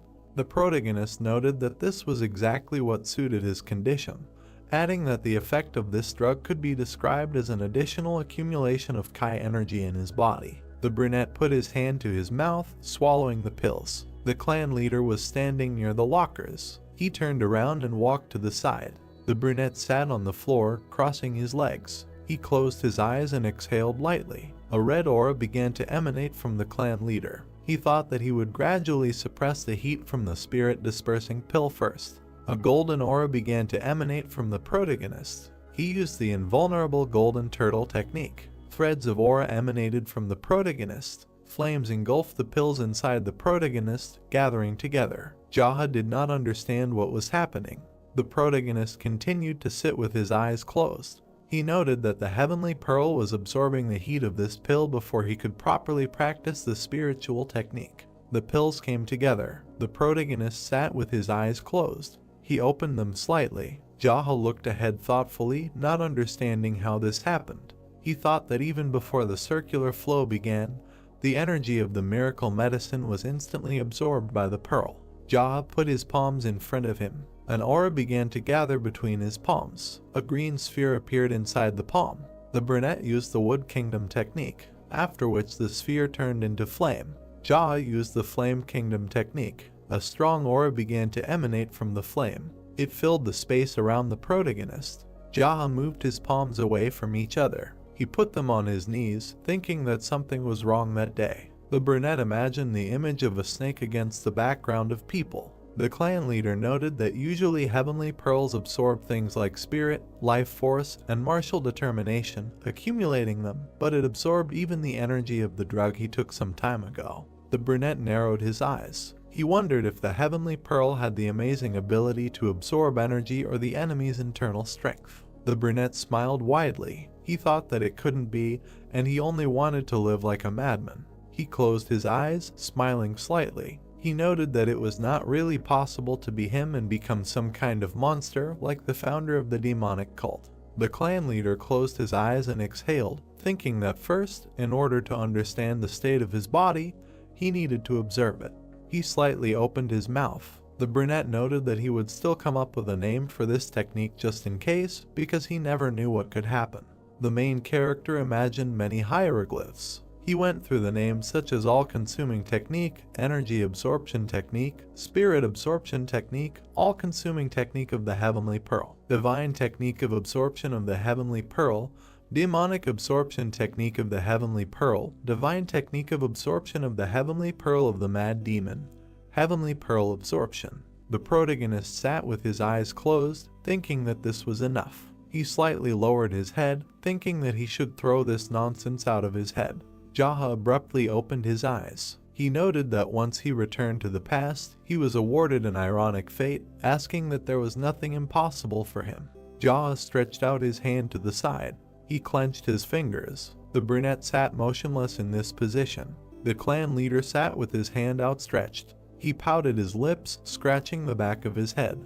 Jaha thought that perhaps his martial arts and internal strength were not yet at the level that he could control something in the air. The clan leader pursed his lips in displeasure. He wondered when he had ever adjusted to the others. The brunette looked at his hand. He thought that, no matter what, creating martial arts that did not yet exist in the world was the duty of a madman, and he should not adjust to someone else's opinion, and only in this case would something appear that did not exist until now. Jaha straightened his palm. He thought that he needed to discard the theory of ignorance that he had created, and on a clean sheet of paper, he painted an indefinite pearl with the brush of his mind. The clan leader closed his eyes, emitting a fiery aura from his hand. Dark energy began to appear in the space. The protagonist opened his eyes, ordering him to come. A dark aura in the form of a hand stretched towards the cabinets. A box flew out of the closet.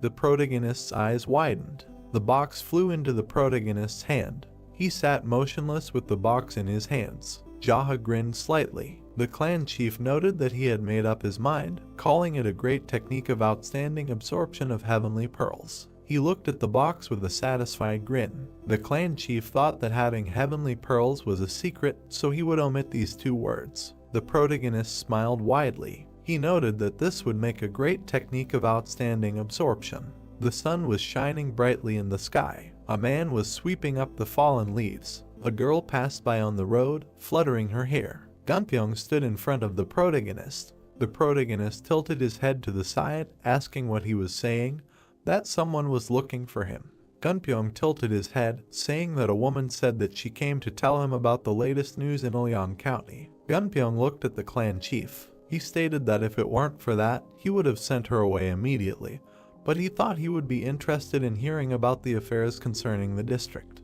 The brunette leaned on his hand. He wondered what news there could be, adding that as long as the Black Rabbit Alliance was under his leadership, the district shouldn't have any problems. The brunette shuddered slightly. The master asked that he let her in. The clan leader stared at the brunette. The leaders looked at the protagonist. Jaha said to let her in. The doors to the estate opened slightly. A girl in green shoes entered. She bowed her head in front of the clan leader. She closed her eyes, trembling slightly. The protagonist stared at the girl from under her mask. He wondered if it was Mrs. Soso, noting that she hadn't been seen for a while, not understanding what she had forgotten there. Soso continued to stand motionless. Gunpyeong told her to tell him in detail about the leader, what happened. The brunette slightly opened her mouth, saying that her name was Sun Soso and she was from Ilyang County. The protagonist lowered his gaze, wondering what her name was Sun Soso. The girl looked at the clan leader in surprise. Jaha said that she had a beautiful name. He waved his hand, saying that it was nothing special and that she could continue. The girl stood with her back turned, looking at the brunette. Soso said that in the county there was a place called the Zaha Inn and a local errand boy. The leaders widened their eyes in horror. They looked at the girl, wondering what the errand boy was from the Zaha Inn. The brunette crossed his legs, looking at Soso. The leader noted that she was talking about the leader. Soso looked nervously at the brunette, saying that the servant dared to interfere in the management of the Black Rabbit Union. The girl stood motionless. She stretched out her hand in front of her, continuing her story. The protagonist stared at the girl, listening to her. Gunpyeong frowned, thinking that this woman was reporting to the leader about himself. The leaders lowered their heads, covered in cold sweat. They pressed their lips, thinking that they could go crazy. Soso stood with her back, looking at the clan leader, noting that this was the situation. The leaders looked away in horror. The protagonist lowered his head, saying that everything was clear to him. The protagonist looked at Soso, saying that he understood her. The brunette sat motionless in his place. He asked what it meant that the errand boy from the Zakin killed all the innkeepers and completely captured Ilyong, and that wasn't this good news. The brunette looked at the brunette with bewilderment, asking what he was talking about. The brunette smiled slightly, asking if their brave lady had a place to go. The brunette lowered her head, saying that she had nowhere to go. The protagonist looked up thoughtfully, saying that it was such a pity and how it happened that such a valiant girl was without her own shelter. The brunette extended his hand, wondering what to do and what could give her the position of managing servant. The brunette looked at the head of the clan with admiration, asking him if it was true. The brunette tilted his head to the side, saying that of course, because the girl was brave in spirit, very valuable, and if she did not mind, she could start working in the Union of the Black Rabbit. The brunette beamed with happiness. The protagonist said that she was of the right age, and besides, she worked at the Plum Blossom Inn, so she had enough experience, noting that it was perfect. Soso bowed to the protagonist, saying that if he left it to her, she would not let him down.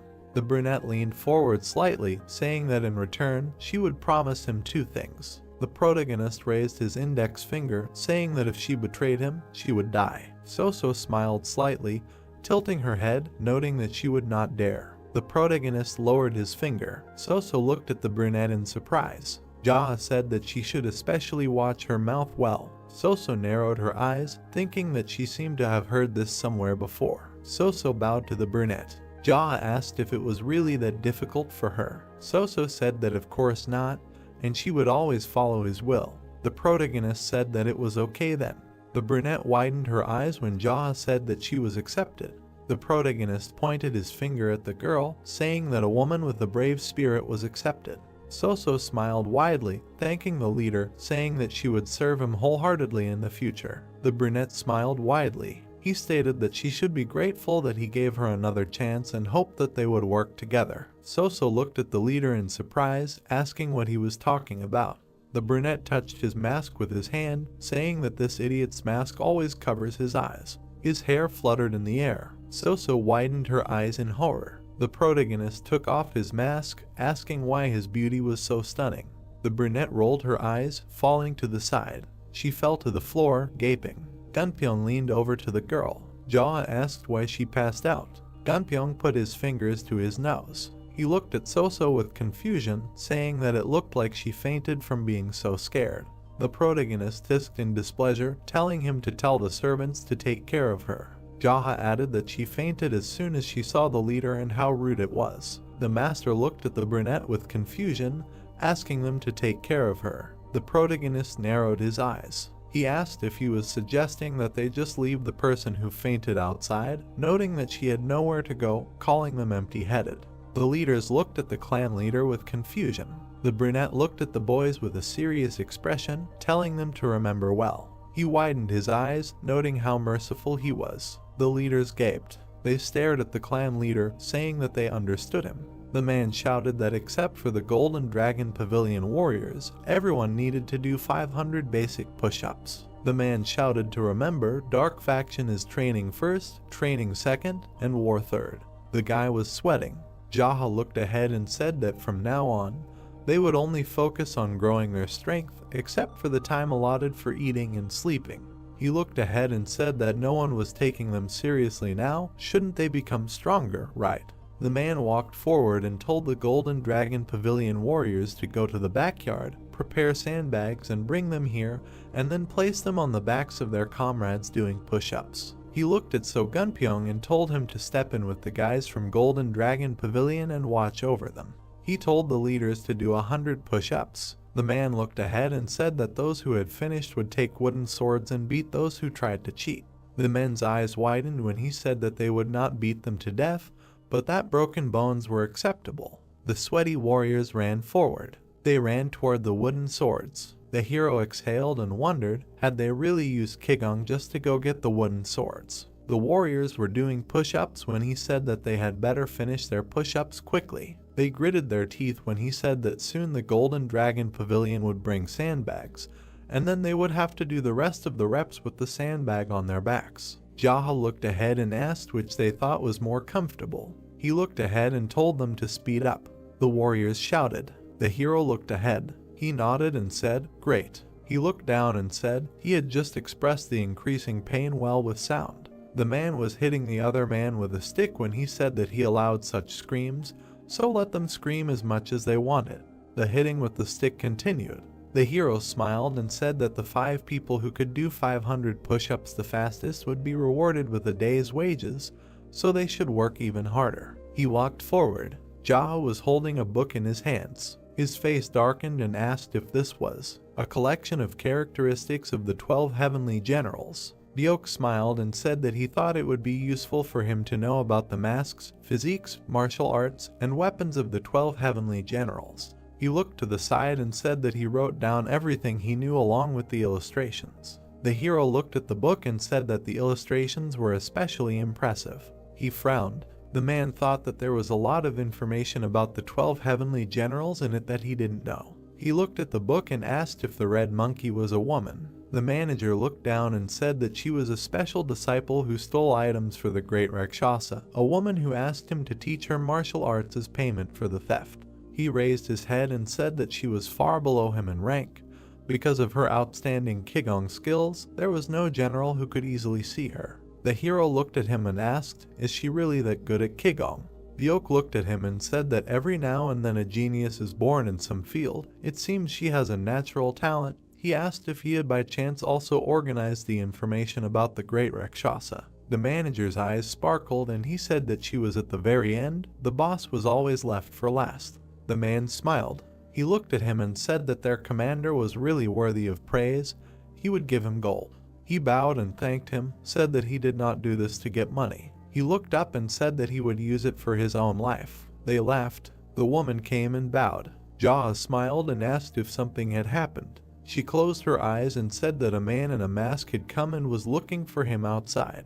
The hero looked at her and asked what kind of mask he was wearing. She replied that it was a monkey mask. Byok frowned and said that by all appearances it was a red monkey. The man looked at the book. The red monkey has incredible Qigong skills, has strong kleptomania, has the audacity to demand a draw, runs away when at a disadvantage. He closed the book. Jaha smiled and said that he was done with the characteristics. He walked forward. The red monkey sat in front of him. The hero looked at her. He sat down on the chair. The girl clasped her hands and asked how he was doing. He looked at her and said that they had not seen each other for a long time and called her a thief. The red monkey looked at him and said that she was extremely unpleasant to be treated like that. If you think about it, his voice and manner of speech are also strange. Jaha looked at her and thought, apparently they do not have such an atmosphere in communication. He said that recently, it seems that due to fatigue from training, he often says something strange. In addition, recently, while studying one of the complex martial arts, he was unable to control the Kai energy in his body. His throat suffered, and his temperature was quite high. That is why his voice became like that. She looked up and thought that it was perfect since he had internal injuries. The girl looked at him and said that she had come to greet him. If he just gave her some extra money like last time, she would just leave without challenging him. Jaha looked at her and thought that she knew that he shouldn't overexert himself before the decisive battle with the White Rooster and was specifically asking for money. He exhaled and thought that extorting it like this was, as expected, a complete mess. The red monkey crossed her arms and said that he would have to fight the White Rooster soon, but if he got hurt fighting her, his efforts would be in vain again. Jaha frowned and asked if she also went around extorting money from others like this. Was she really a beggar? The girl frowned and said that his words were harsher than ever today. She clenched her fists and said that it looked like she would have to give him a proper fight today. The hero asked if she had done any research before coming here. The red monkey smiled and said that she would just take 30 silver bars and not go near that place for a while, otherwise he would fight her. The girl smiled and thought that he said that he had suffered internal injuries while training in martial arts.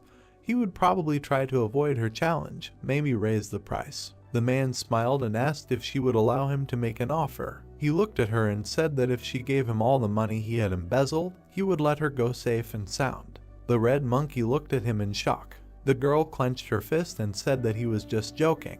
She frowned. Jaha raised his hand and said that he would not accept her challenges anymore until she brought him money. He frowned and said that if she managed to defeat him even once, he would return all the money he had taken earlier. The girl widened her eyes and asked what he said.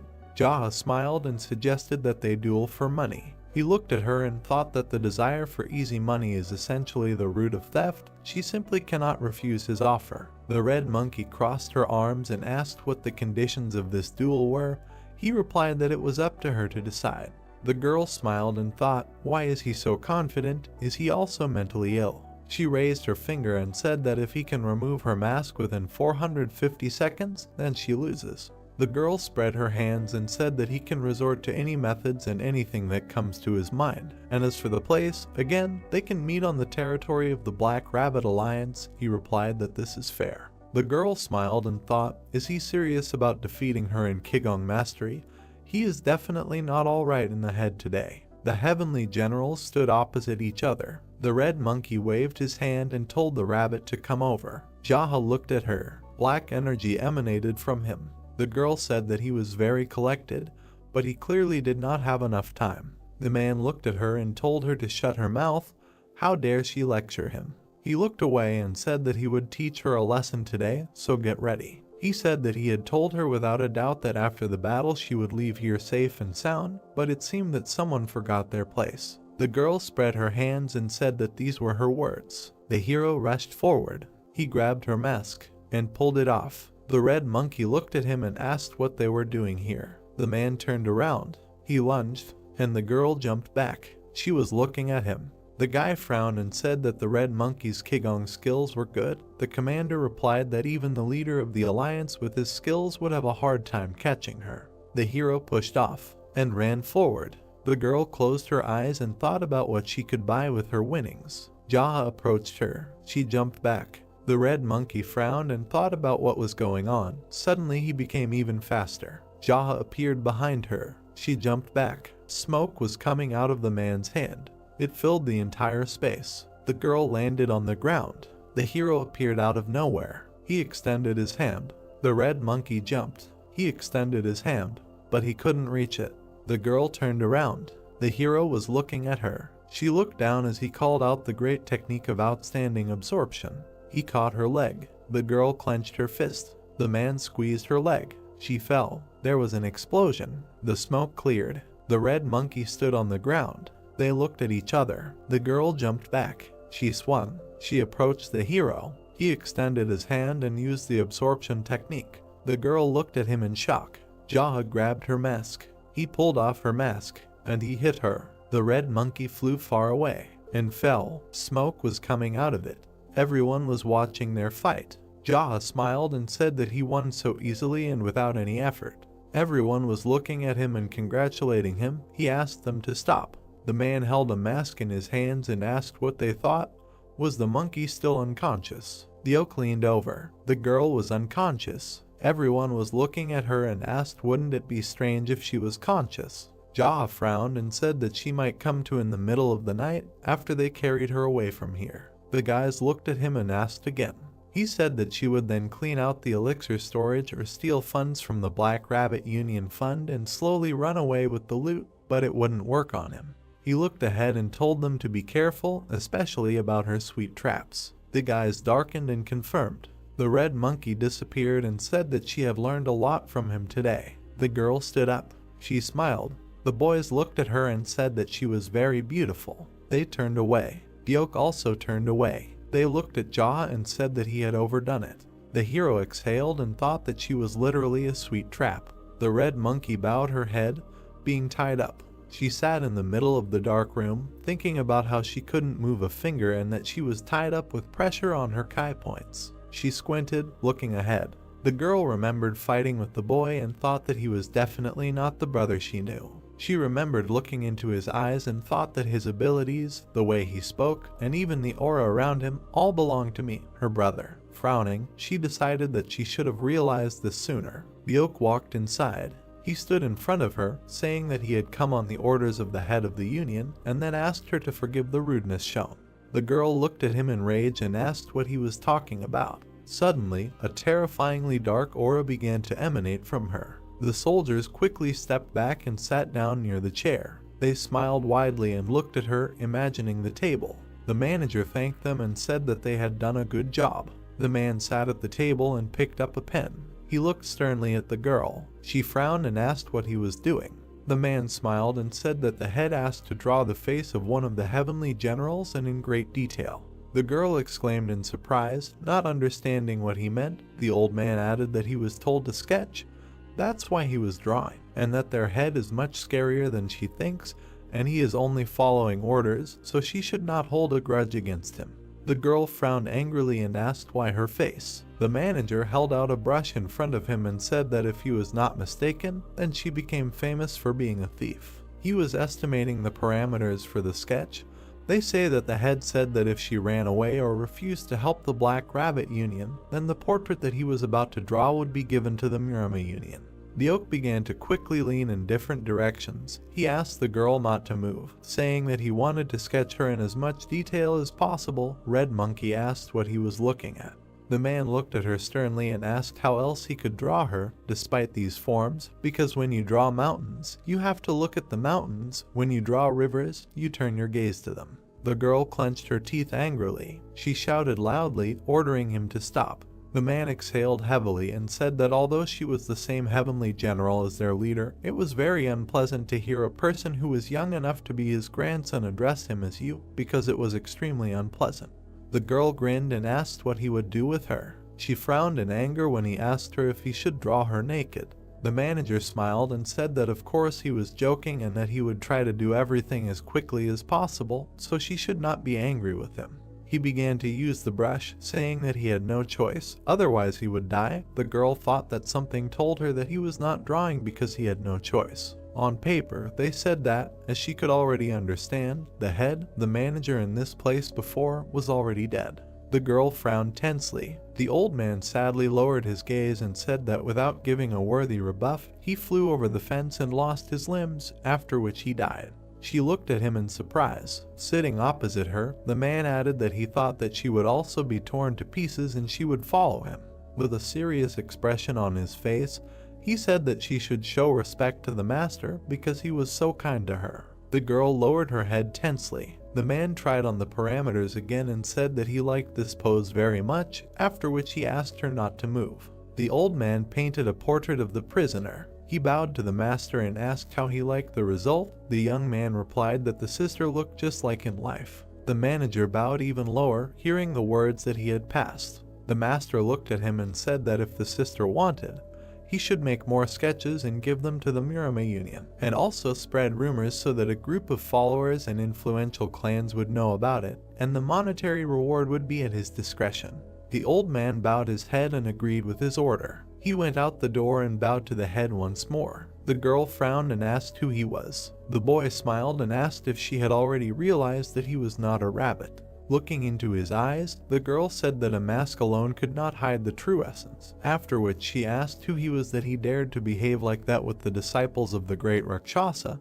and whether he was so self-confident as to withstand the wrath of the teacher. The boy smiled and said that if he had been afraid of him, he would not have started all this in the first place. She looked at him irritated and asked him not to call her sister. The girl bowed her head when she heard him say that he would call her a thief, after which she agreed to let him call her sister. She looked up at him and asked if he had spared her so that he could take advantage of her later. The girl smiled kindly and said that the most important thing in her life was money, and as long as he paid her well, she would do whatever he wanted without a single objection. Yahello looked at her and said that he planned to kill the great Rakshasa. The girl looked at him sternly and thought that he had gone mad. Frowning, she said that her teacher was much stronger than people could imagine, and she believed that the young man was not strong enough to achieve this. The hero looked her in the eyes and said that he would take her words into account and that he needed to make sure whether she could betray him or not.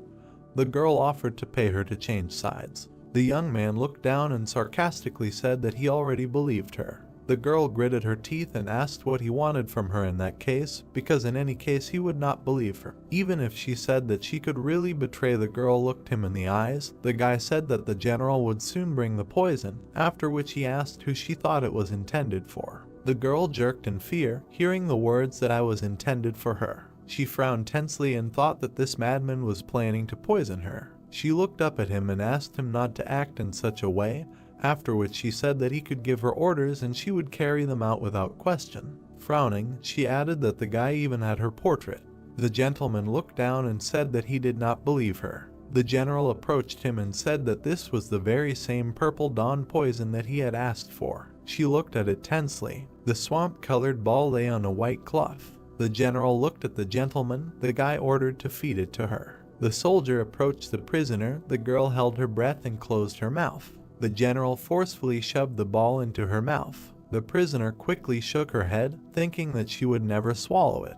The general looked at the gentleman and asked what to do if she did not swallow. The guy replied that he should beat her until she swallowed. The girl closed her eyes and swallowed the poison with effort. She exhaled heavily and said that she swallowed it, after which she asked what was needed from her. The Lord looked into her eyes and said that he would give her 10 days to kill a white rat, a yellow horse, or a green dog, and after that he would give her an antidote. Then he added that duels to the death were common among the 12 heavenly generals anyway, so she would not anger the great Rakshasa in any way. The red monkey frowned and said that these three brought evil to people and were bandits, murderers, and robbers. The Lord extended his hand towards her and said that she was very perceptive. He hit her on the back of the neck. The girl rose to her feet, stretched her shoulders, and asked who he was and if he was a former member of the Mirama League. The Lord looked at her and easily replied that he was a friendly neighborhood errand boy. The general frowned tensely and thought that the Lord had laid all his cards on the table so easily. The girl looked into his eyes skeptically. She closed her eyelids and said that he probably wouldn't tell,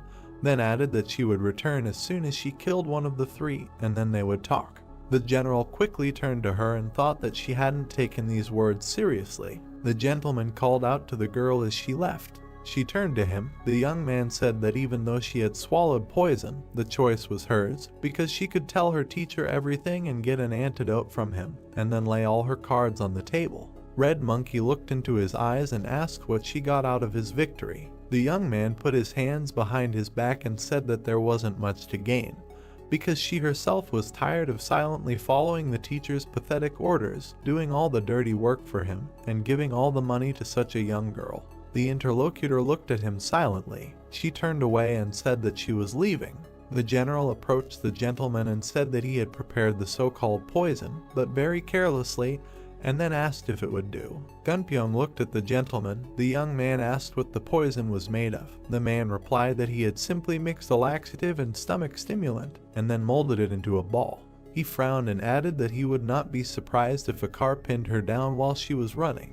The gentleman narrowed his eyes and said that this was what he expected from the general, because he had approached the matter carefully. The girl ran along the forest road with a smile. She pressed her foot hard against the paving stones. The girl made a powerful jerk forward. Suddenly her body was pierced by need and pain. She grabbed her stomach and thought that her stomach was not feeling well, and then wondered if this was because of the poison. She frowned tensely and decided that this was why he had made her swallow it all. The girl looked straight ahead with a serious expression. She remembered how the gentleman had said that there was no particular benefit, and she herself was fed up with all of this. She imagined the image of his face in a mask and remembered his words about how she should give away all the money she had earned herself. The girl frowned and mentally addressed the gentleman, asking him if he thought she would risk her life and betray the teacher because of such nonsense. She exhaled with a smile and decided that the guy was crazy. Suddenly the girl turned pale, feeling a new urge. She looked down at her stomach and thought that she felt too sick. Suddenly she pursed her lips, realizing what was happening to her.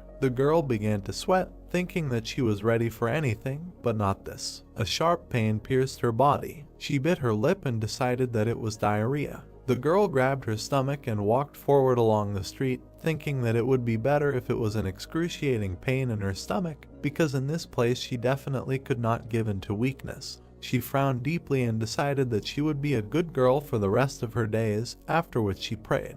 The image before her eyes began to shake. Her vision was becoming increasingly clouded. The girl quickly looked around. There was still a way to go. The people around her were looking at her suspiciously. The girl quickly turned away from the man. She bit her lip and decided that she was unlucky that it happened in this particular place. She swerved and walked forward down the street, thinking that she needed to get to where there was no one.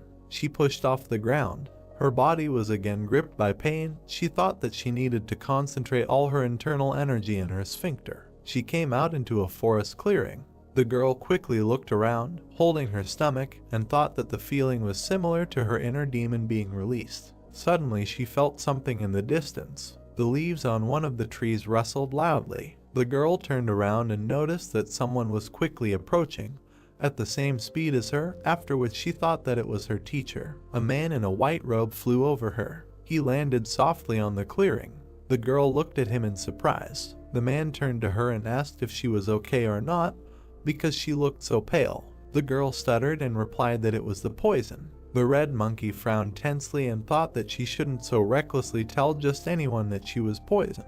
The girl bowed her head and timidly said that she was looking for the restroom. The man touched his chin with his hand and replied that this was a very unpleasant situation.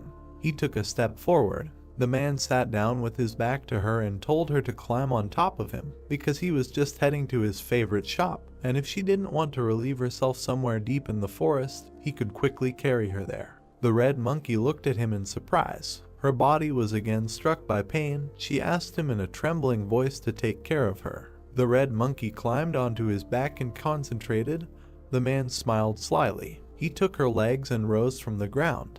The next second, the man rose into the air with explosive force. He smiled slightly. The girl clung to him in fear. The man asked her to remain calm, because she would be able to overcome everything as long as she remained calm. She looked at him in surprise and thought that judging by the speed, he was definitely a master, and besides, he had a pleasant voice, after which she wondered where such a young master like him came from in this place. The guys rose high above the settlement. The man landed on the street. The girl quickly ran to the backyard, hearing words about the fact that there was a toilet there. The stranger watched his running companion. White doves rose into the air. The girl sat in a field full of red flowers, biting her hand. Bitter tears flowed down her cheeks. She thought that everything had happened too loudly. The girl walked tiredly down the street. She smiled softly and thought that she did not know how to look this guy in the eyes now, because he had definitely heard all this. She walked up to the entrance of the shop. The girl opened the door and looked inside. Jaha and if somewhere else in the region met her and asked if she was okay. The girl folded her hands, bowed and said that everything was okay, thanks to him, after which she would thank him heartily. Ryuksu put the pork ribs on the table and said that the guy was definitely lucky when it came to food. He smiled widely and added that he was going to use them in rice soup if the young man had not come today. The guy replied that he should be lucky at least in food, because in everything else, luck had definitely abandoned him. The girl looked at the dish with a wide smile and asked what it was, because it looked very appetizing. The cook smiled widely and said that these were pork ribs. Red Monkey repeated these words incomprehensibly. Jaha looked into her eyes, took a bite and again said that these were pork ribs. The girl's chin was dripping with saliva. She said that she understood everything. Suddenly she jerked in fear.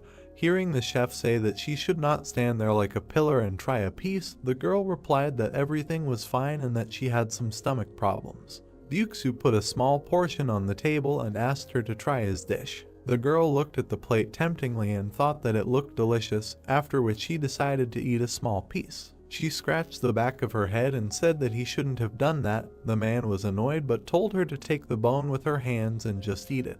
The girl began to eat. The chef was beaming with joy. She bit off a piece of the bone with great appetite. Suddenly the girl frowned in surprise, then thought that it was incredibly delicious. The man leaned over and whispered in the guy's ear, asking him about the relationship between them. Chewing the meat, the guy replied that it was his sister. The girl froze tensely in place. She looked at him in fear and thought that now that she heard that voice, she remembered how she had relieved herself and remembered the appearance of the young master. Then she imagined Jaha handing her the fireball and noticed his eyes. She jerked in fear and began to stutter. The young man wiped his face with his hand. He smiled softly and asked if she was speechless from his incredible beauty. Blue lines began to spread across the girl's face. She thought that not only had he deceived her, but she had also relieved herself in front of him. Suddenly her body became paralyzed. The girl fell to the floor. The guy waved the bone and said that this was absurd, because she had fainted from her own brother. He looked at her and wondered if it was possible that she had fainted from the delicious taste of pork ribs. The men looked at her silently. Ryuksu looked at the gentleman and asked if he was now the head of the Black Rabbit Union. The guy confirmed it. The girl was lying on the floor with her mouth open. The guy said that she was one of the 12 heavenly generals, Red Monkey. The man smiled widely and said that now he understood why the guy called her sister, after which he asked him to take good care of her and said that she was quite cute. The youth frowned sternly and asked if this was love at first sight.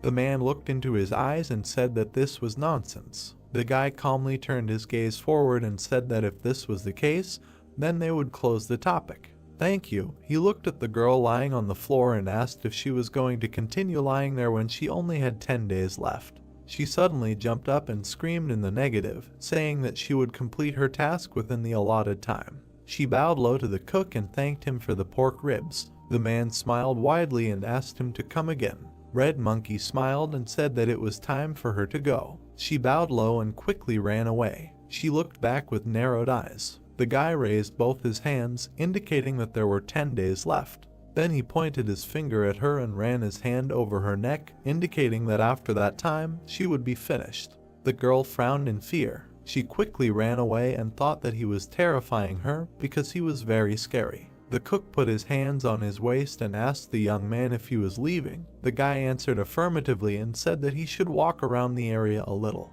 As he walked away, he waved his hand at the man. Duksu agreed and asked him to come again. The young man walked down a small street, thinking that after so much training in the skill, his body felt like a feather, and it reminded him of the time in the past when he joined the speed squad. The boy remembered the images of his allies and thought that it was a mystical organization that almost no one knew about, and a member of the squad had the right to join it as soon as his skill reached its peak. He imagined the dark silhouettes of people rushing between the houses, and added that the squad was full of madmen, ready to train in martial arts even until death, and each of them competed with each other in skill, regardless of what unions they were in. Then he remembered his image when he was still a member of the squad, and thought that everything was in order to get the title of the fastest of all. But in reality, this title is called the King of Speed or the head of the Speed Squad. But, as it seems to him, in the past he managed to join the Speed Squad, thanks to his exceptional skills of skill, but he never managed to reach the throne of the King of Speed. The guy smiled slightly and decided that he would look forward to meeting the masters of the Speed Squad, whom he had already known before. Suddenly, his gaze crossed with a man. The guy with a bandage on his forehead stepped forward and happily greeted the hero. He scratched his head and corrected himself with a smile, saying that he shouldn't call him so familiarly in such a place. The gentleman agreed with him. The boy smiled broadly and said that one of his friends told him that Jaha had invaded the Black Rabbit Alliance. The gentleman replied that he had sent the leader of the alliance to heaven before he could tell him everything he had to do, so the responsibility for everything that had happened had fallen entirely on his shoulders. He looked to the side and asked the boy if anyone had caused him any trouble, and there was no movement from the Black Pearl Fort. The young man smiled and said that the soldiers Hema often patrolled the area with his subordinates. He raised his hand and added that no one had a chance to cause them any trouble. The gentleman suddenly remembered that there were soldiers in the area. He smiled softly and asked how Sungti was doing. The young man smiled broadly, closed his eyes and said that his friend was sparring with wooden swords against this very soldier, and had been losing to him shamefully for the past 10 days. And that he had already lost all 10 out of 10 sparring matches. The young man introduced his comrade lying on the floor and said that this event had become quite a popular entertainment, because whenever the soldier and his brother fought, many spectators gathered around. The young gentleman said that Sungti called himself the leader of the clan and at the same time allowed himself to be beaten in front of everyone, so he felt a bit ashamed. He threw the boy a small bag, and the young man asked what it was. With a surprised expression on his face, he discovered that there were gold plates inside. The gentleman smiled and said that the boy should always keep them with him and buy the people a drink from time to time, because they work to live, but if they overdo it too much, they will definitely fall ill. The boy asked with a shocked look if it was a little. The gentleman walked away. The boy bowed low to him. The gentleman said that there are quite a lot of people in the clan of builders, so with this you can treat them all. The young man thanked him and asked him to take care of himself. While the gentleman walked away, the boys were happy with the gift they received. The young gentleman walked along a forest path. He suddenly noticed a crowd of people in front of him. He went on just to meet. The men passed each other. Dokko looked back at the young man and asked if his name was Jaha. The boy turned to them. The men looked at him tensely. The red-haired man looked at his ally and said that the stranger looked like Jaw. One of his allies took out a sheet of paper with a sketch and said that he thought so too. The guy frowned and asked if they came from the Black Pearl Fort. The man looked him in the eye in silence. One of his allies approached and said that they did not expect to meet him here, and that he heard that the guy had recently left this place. Jaha looked at them silently and thought that they came to sow discord in the land as soon as they heard that he was not there, after which he added that dark groups often resort to such methods because they get to the person's surroundings, not giving him the right to escape. Dokgo firmly stood on the ground. He looked at the interlocutor and introduced himself to him. Without taking his eyes off the boy, he asked if he had finished off the 3 men, and then told him that the head of the Black Pearl Fort had put a reward of 30 gold plates on his head, and that it was done on the orders of the Tiger Roar Alliance and the 3 Swords Merchants. He looked at his ally. It was said that they were on their way to the prefecture to place the document about the hunt for his head, but he could read it himself. The dark-haired man stepped forward and held out the document in front of him. The boy looked at it serenely and thought that this was a banal politeness, and considering everything that the dark faction was offering, it was better for him not to accept anything. The boy did not take any action at all. Silence hung in the air. The people behind Dokgo were thinking about why he did not take the scroll, because he needed to take it.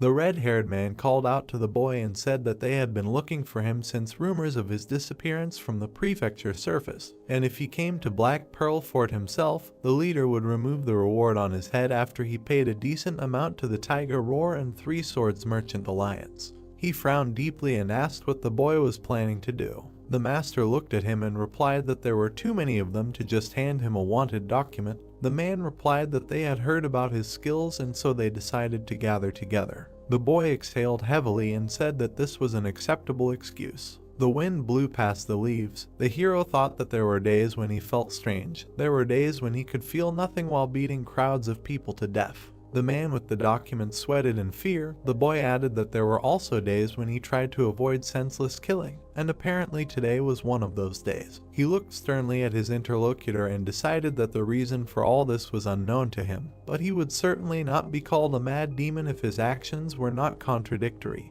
and then wondered what he should do. He turned his back to them and said that he did not think he was in the mood to meet their master, but he would visit him soon. The red-haired man frowned angrily and said that it would be better for him if he went with them right away. The young master suddenly stopped and asked him if his name was Dokgo. He looked at him angrily and asked if he was really impatient to go to the next world with his subordinates. The man looked him in the eyes and said that he could not react differently, because he had killed 3 men and now declared that he himself would choose the date when he wanted to appear to them in the fort. His allies prepared for battle. The man raised his hand and added that it made no difference whether he killed them all right now and then went to the Black Pearl Port later, or whether he followed them there right now. But if he continued to delay his visit, he would have to face the people of the Tiger Roar Union and the 3 Swords Merchants face to face. Without taking his eyes off the gentleman, he added that no matter what he chose, it was all just like a stone on his soul. The guy smiled and thought that the enemy was not afraid of death at all. He turned his back to him, agreed, and said that it was time for them to go to this Black Pearl Port. Walking in front of the mercenaries, the guy thought that he was sad, because in this life, while he was wearing the mask, who is the head of the Black Rabbit Union, which develops the powers of the Dark Faction. He looked up at the sky and added that as soon as he took it off, he again became a mad demon. The men were floating down the Hornless Dragon River in a boat. Light waves were crashing against the stern. The boy looked at the distant shore. He raised his hand and said goodbye to his hometown, saying that he was leaving to earn some money and would return as soon as he had collected the dam pile. The opponents looked at him with displeasure. Looking into the distance, the boy asked his homeland to accept him when he returned, because an errand boy was leaving on a boat. The boy sat down in his place. The men were wondering if he was mentally healthy. The young gentleman looked at them. The opponents were silently looking ahead. He looked away. The other men were also sitting, frowning. He looked ahead and said that they were all freaks, after which he asked if they really did all these nasty things just because of their crooked faces.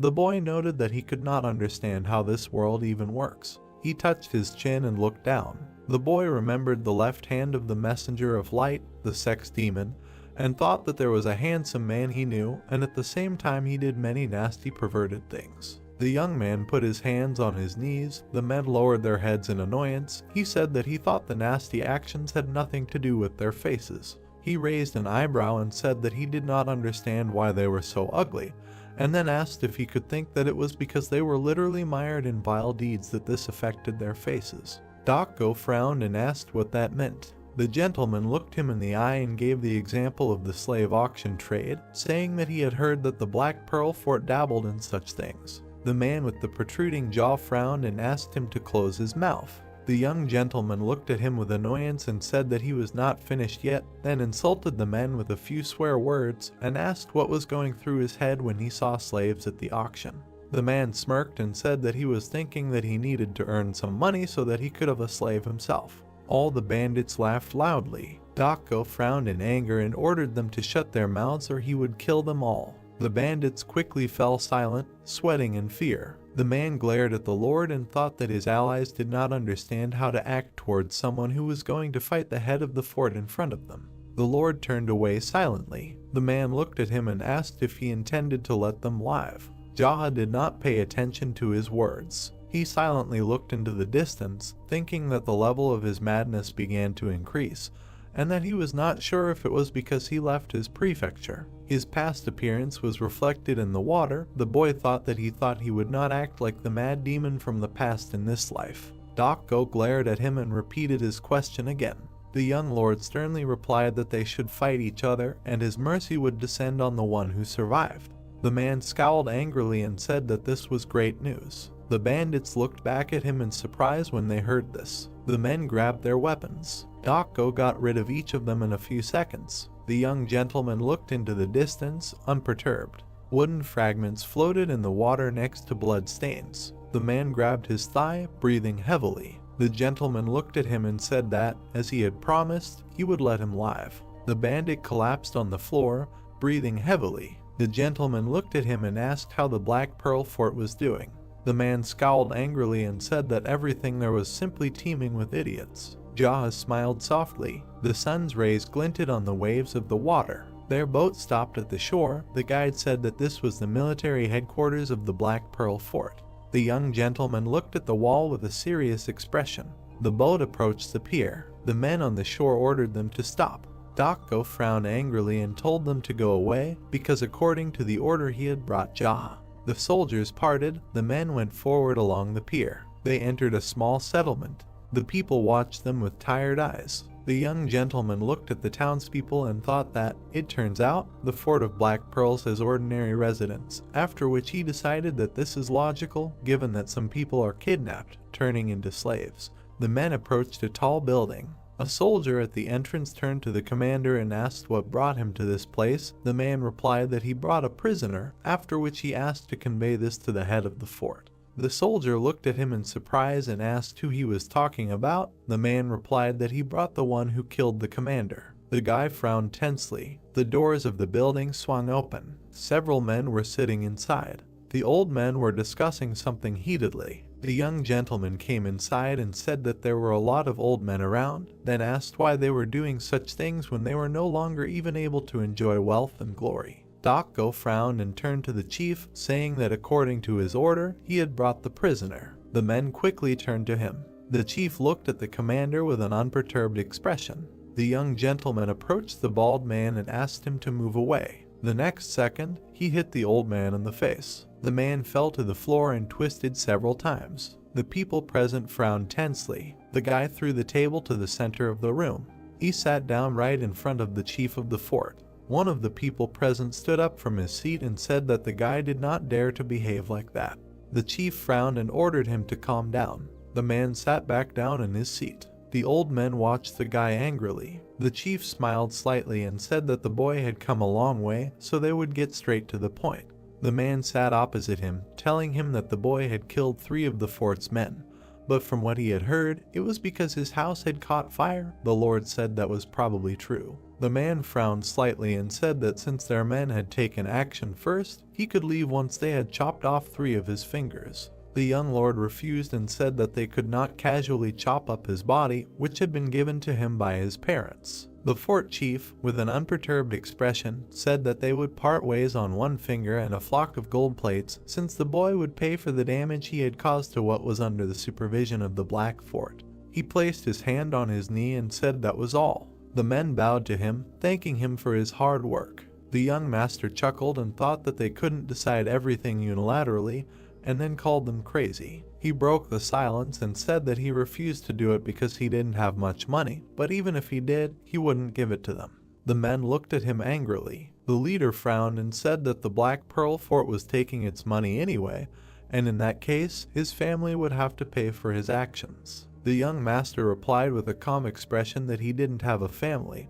and that his dream was to have one someday, and he also dreamed of chicken noodles. The people present looked at him with irritation. The old man frowned and said that if he didn't have a family, then the people of his hometown would be celebrated for his actions. The boy looked at him with irritation and said that the man really irritated him, and then offered to put forward his own conditions. He looked angrily at the chief and offered to choose between them falling on their knees and licking his feet.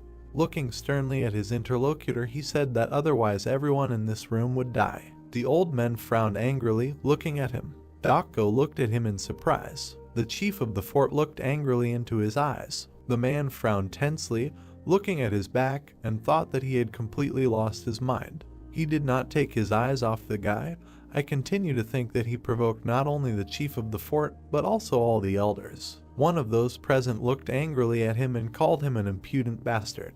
The men jumped up from their seats and grabbed their weapons. The guy looked at them serenely. He calmly got up from his seat. The leader looked him in the face and said that he was a fool because he was given a chance, but despite everything, he thirsted for bloodshed. The guy looked him in the eyes and said that he was the only fool in this building, because he was the one who gave him a chance to survive, and they thirsted for bloodshed. Dakko looked at them tensely. The leader lowered his head onto his hand and ordered to kill the guy. The men quickly rushed into battle. The young master easily dodged the first blow. He slightly tilted his body and counterattacked the man.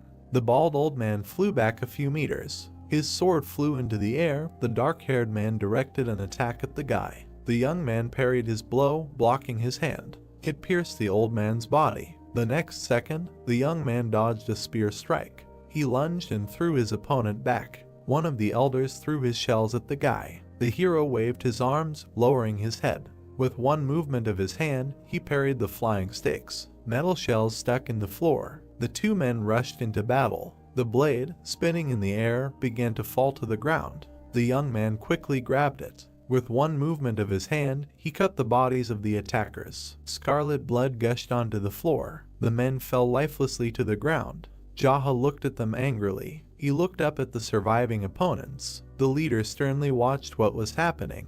The old men stood in a stance, looking tensely at the guy. Dark energy began to emanate from the guy's body. Dakko pursed his lip, watching what was happening. The young master took a step forward and asked why they did not approach him. The old men were scared, but turned pale. He frowned angrily and decided that he would approach himself. The next second, he approached the opponents. The man attacked him with his spear. The guy quickly dodged. The next second, he hit the man on the shoulder. The bald old man lunged forward to attack the guy. The hero tucked the blade of his blade into his armpit. He turned around and hit him in the stomach with his palm. The young master quickly turned around on the spot. He turned to the other opponent and attacked him with his sword. The surviving opponents rushed into battle again, running past the slain ally. The boy looked at them angrily. He made several blows, cutting the bodies of the men. Scarlet blood and fragments of weapons scattered on the floor. Dakko frowned in fear. The head of the fort watched what happened carefully. The hero stood in the middle of the bodies of his opponents. The edge of his sword was covered in blood, and the man lay on the floor and groaned in pain. The head silently looked at his face. He lowered his eyebrows and said that the man did a good job. The young man frowned and asked him to stop acting so pompous, after which he said that all he did was just watch his subordinates die, waiting for the guy to run out of steam. The man frowned angrily. He pulled out his blades. The man swung his arms and attacked the guy. The young man made a sweeping blow. Their attacks clashed with each other. Suddenly, a huge amount of dust and smoke rose into the air. The guy quickly approached his opponent. The old man attacked him. The young man blocked his blow. The man made another lunge. The boy ducked back from the blow. The old man continued to attack without stopping. The boy blocked each of his blows. Their swords suddenly crossed. The lightning-fast blows of the opponents met again and again. Streams of smoke rushed through the room. The old man frowned angrily. The boy confidently looked into his eyes. They attacked each other, creating a powerful flash. The abundance of smoke hid their images from prying eyes. Dako closed his eyes from the fragments. The dust began to settle. Little by little, the bodies of the defeated opponents began to become visible. The men stood in the middle of the room, crossing their weapons. Sparks emanated from the place of contact. Suddenly, the boy's blade cracked. He jumped back, dodging the blow. The boy looked at his opponent with displeasure. The blade on the hero's sword broke off and flew to the side. The boy frowned. The old man grinned. He swung his blade and exclaimed that the young man was now unarmed. The brunette dodged it deftly. He gathered scarlet energy in his palm. The sword was back in his hand. Gosling looked in shock as the weapon simply pulled itself back to the hero. The opponents crossed their swords. The guy grinned and said that the blade was gone, but now it was here. The fort leader frowned. He made a sharp lunge and cut the air. The young man parried the attack. They continued the battle. The ringing of metal could be heard. The wooden flooring changed. Energy emanated from the enemies. The hero swung his blade. The brunette narrowed his eyes and thought that the old man was not bad. His strength was comparable to Gosling if he had trained in the art of the sword for another 40 years. -1 point of respect for Gosling. The old man swung and attacked again. The blow was parried. Another block with a blade. The old man did not give up his position. The hero's eyes flashed. He squinted and thought that, apparently, his opponent was ill with something. The old man swung. Because of his weakness, his movements were constrained and his breathing was uneven. The leader raised his weapon above his head. The enemies rushed towards each other. The man frowned and breathed heavily. The young man was focused. He parried the attack. The guy sharply extended his hand towards his opponent. Energy emanated from his fingertips. The old man shuddered and jumped back. Jaw pushed off and quickly approached the enemy. The man shuddered. He covered himself with 2 blades from the hero's blow. His knee rested on the floor. The leader was breathing heavily. The weapon trembled in his hands. The young man continued to press. The brunette swung his hand again and released energy. He delivered a sharp blow to the enemy. A powerful beam threw the old man back. The guy's eyes flashed menacingly. The young man launched the blade. The old man stared at the oncoming attack. The sword pierced him through. The leader was slammed into the wall. He grimaced and coughed. There was blood everywhere. Gosling turned pale and opened his mouth in shock. The surviving elders watched in silence. The young man approached the old man. The leader frowned and asked to let his subordinates heal him. He then promised to appoint the boy as the next leader of the fort. The brunette stood in front of him. The man continued that if he killed him now, he would not be able to completely subjugate the Black Pearl Fort. The old man turned pale. He muttered that since all these guys were nothing more than imbeciles, a man should lead them. The hero looked down at him and noted that his speech was filled with horror. Apparently, he did not want to die. The leader's eyes widened. The young man's expression darkened and he asked if he had lived a good life with the money he had earned from kidnapping people, selling slaves, and making everyone's lives a living hell. He must have killed countless people who were begging for mercy like he was now. The old man tensed up. The young man extended his hand, radiating an aura. He looked at his opponent with disdain and declared that such trash was better off dead. The man watched in horror as the massacre approached. Blood gushed. Gosling looked on in fear. In front of the young man, there was a bloody mess on the wall. The hero turned around. The elders turned pale. Gosling frowned and said that Jaw should be the next head of the fort. The young man beckoned with his finger. The man came closer. The brunette hit him sharply in the face. Gosling fell to the floor. His face was covered in blood. The hero grabbed the man by the hair. The young man looked at his interlocutor with a predatory expression and asked why the hell he was still pestering him.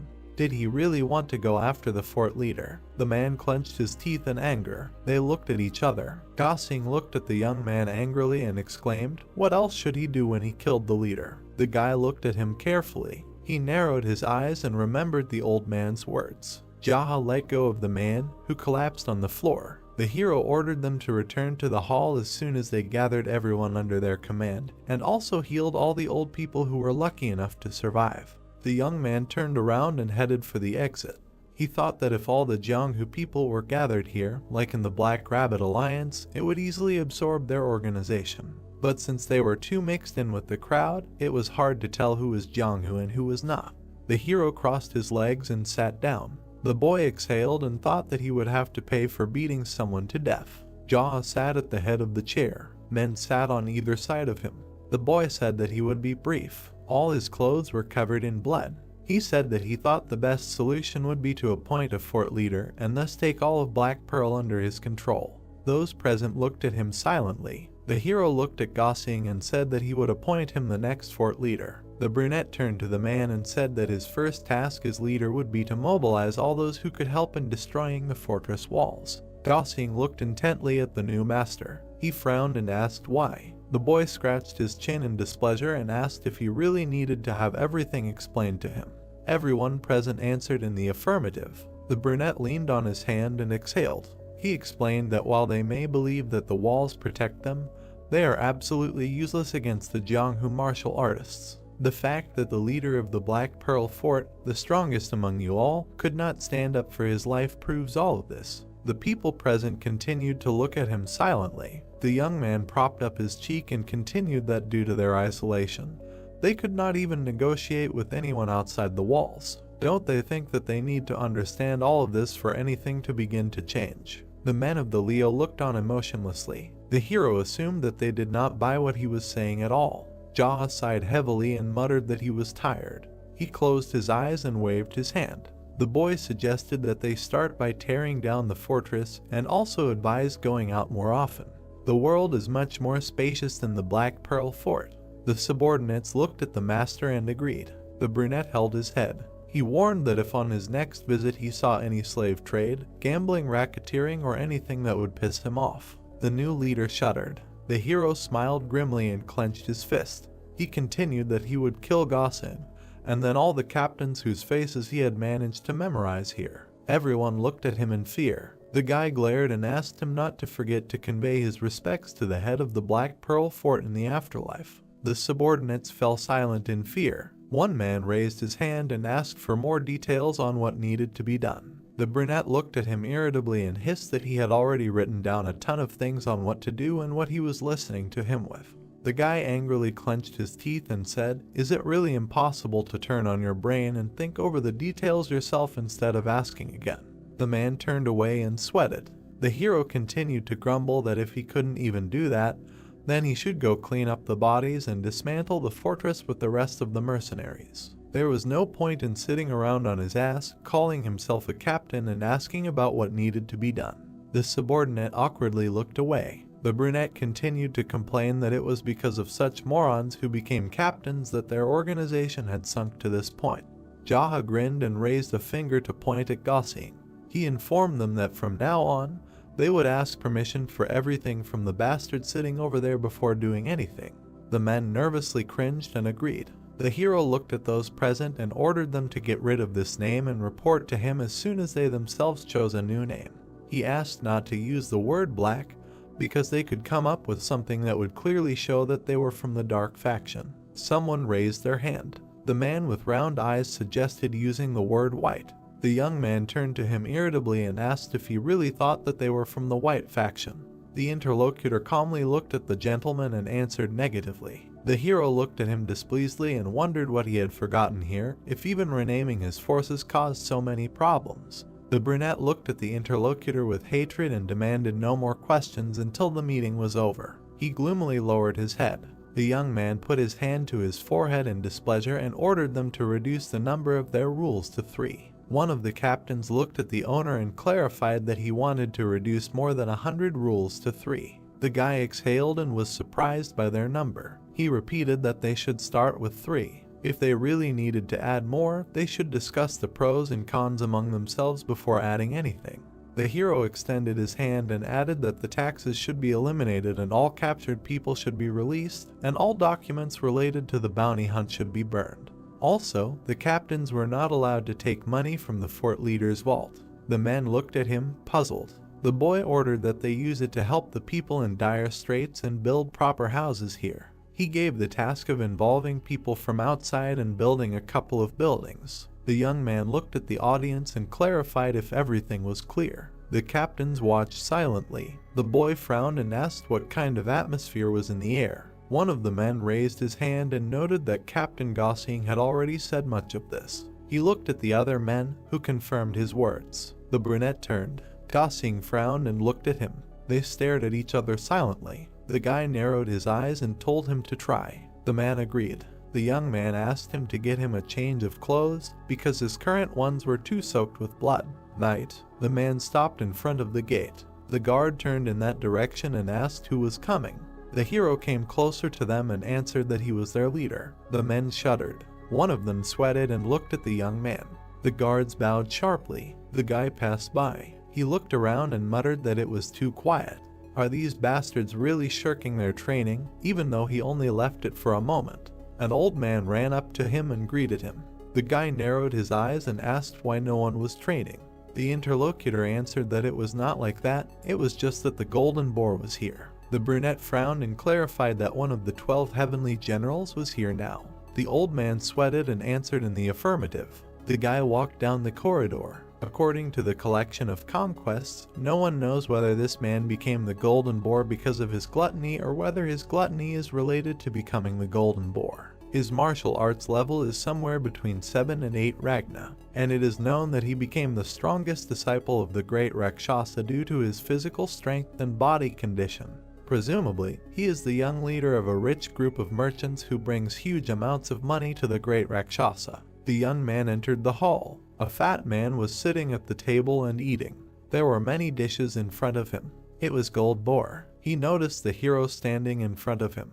They looked at each other in silence. The guest straightened up and ordered the young man to bring water. The guy looked at him gloomily. Silence fell. The man frowned with displeasure and repeated. The brunette took the jug and went to him. He poured water into a glass and thought that he was just wandering in without an invitation and putting on such a show. Apparently, Gold Boar wasn't afraid of the Black Rabbit at all, who could very well be the hero. The guy studied him carefully. The man took a sip and muttered that he had never seen him here before. He asked where their leader had gone. The young man looked at the guest and mentally replied that he had gone to heaven. Then he silently turned around and left. Gold Boar looked after him with displeasure and said that if this place weren't the Black Rabbit's alliance, he would have taught this arrogant jerk a lesson. The hero walked down the corridor, the old man keeping up with him. He bowed and said that he had prepared some clothes for the leader. The fat man burped. He turned towards the sound. The hero entered in a new kimono and mask. Gold Boar smiled and greeted Brother Rabbit. The brunette looked at him silently. The young man looked at the guest with disdain and asked what he wanted here. He raised an eyebrow in displeasure and asked again. The guy came closer and asked what business he had. The fat man turned around and said that their trading guild had gotten hold of some elixir. Since the battle with the rooster was just around the corner, he thought he should find out if the rabbit would be interested in buying it at a reasonable price, of course. The hero looked at his interlocutor and asked what kind of elixir it was. The man replied that it was a 300400-year-old white flame herb. The young man asked about the price. The guest put on a mask. He stood up and said that since he had a trustworthy buyer in front of him, he was ready to sell it for 50 gold bars. He would also add 10 boxes of regular white flame herb to them. The guy looked at his interlocutor and demanded that they be brought here. The man happily turned around and noted that he had made the right choice, because he had planned to make the same offer to the white rooster if the boy had refused. The brunette watched Gold Boar walk away and noted that he would immediately change sides as soon as the situation required it. He had forgotten how shitty interpersonal relationships were here. The boy was left alone in the hall. He reasoned that the more useful the elixir, the higher its value, hence the 50 gold bars. The hero closed his eyes. From that moment on, he forgot about all the possible assets of the Ilyang prefecture as well as the assets of the Black Rabbit. The guy mentally said that he did not have any money and was determined not to give it even if he had it. He opened his eyes. There was peace in his mind. The heads stood opposite each other. The goods were on the table in front of them. Gold Boar made a hand gesture and said that it was quite difficult to get such elixirs, and even just storing them was difficult. Therefore, the guy should use them as soon as possible. The young man took the root and put it in his mouth. The interlocutor looked at him in surprise and replied that it seemed like the hero had eaten white flame grass before. The brunette chewed and thought that in his past life he had a whole bunch of them. The problem was that it was a 100-year-old grass, and it was impossible for a fat man like him to eat one so easily as he had just done. Manager Byok stood next to the hero. The guy ordered him to check them. The old man looked at the young man with puzzlement and replied that he would do so. Gold Boar looked at him and asked if he knew how to check elixirs. The brunette clarified whether the interlocutor really looked down on the manager. The fat man answered in the negative. The young man pointed his finger at his subordinate and declared that he was Elder Jonghu, who had dedicated 30 years of his life to Jonghu. The old man looked at his master in surprise. He bowed deeply. The boy called him an elixir expert, an elixir mage, a wise elixir master, and also an elixir genius. The old man exhaled and smiled. Jaha looked at the other man and told him how his ward could find an elixir hidden 100 kilometers above the clouds and could even smell it 100 kilometers away. He became one of Jonghu's men only because of his skill at appraising elixirs. The young man looked at the merchant with confidence. The servant bowed low and muttered that this was an incredible honor for him. Gold Boar scratched his neck tensely and replied that it was incredible. The old man put on his gloves and suggested that they begin. He looked at the box with the goods. The man sharply inhaled their scent. Manager Byok examined the elixir from all sides. The old man then bowed to the master and said that all three of the sprouts smelled the same, but upon closer inspection, a piece of the root had been torn apart carelessly. He squinted and noted that it looked like someone had already tasted the root. Gold Boar shuddered. The fat man clenched his fist in displeasure and exclaimed that he should just evaluate it and say whether it was real or not. The merchant was already showing his generosity by giving them away for only 50 gold bars. The manager bowed and apologized. He looked at the owner and said that the white flame grass was real. It would be difficult to obtain grass of this quality, even if he sent someone to Namling County to buy a few. The man looked at the youth carefully and added that due to the difficulty of transportation, if there were even one more route, the heavenly general would ask for at least 100 gold bars. Gold Boar laughed and noted that the manager's knowledge of medicinal herbs was just as deep. The hero nodded at the chest and asked the interlocutor to accept the payment and take it.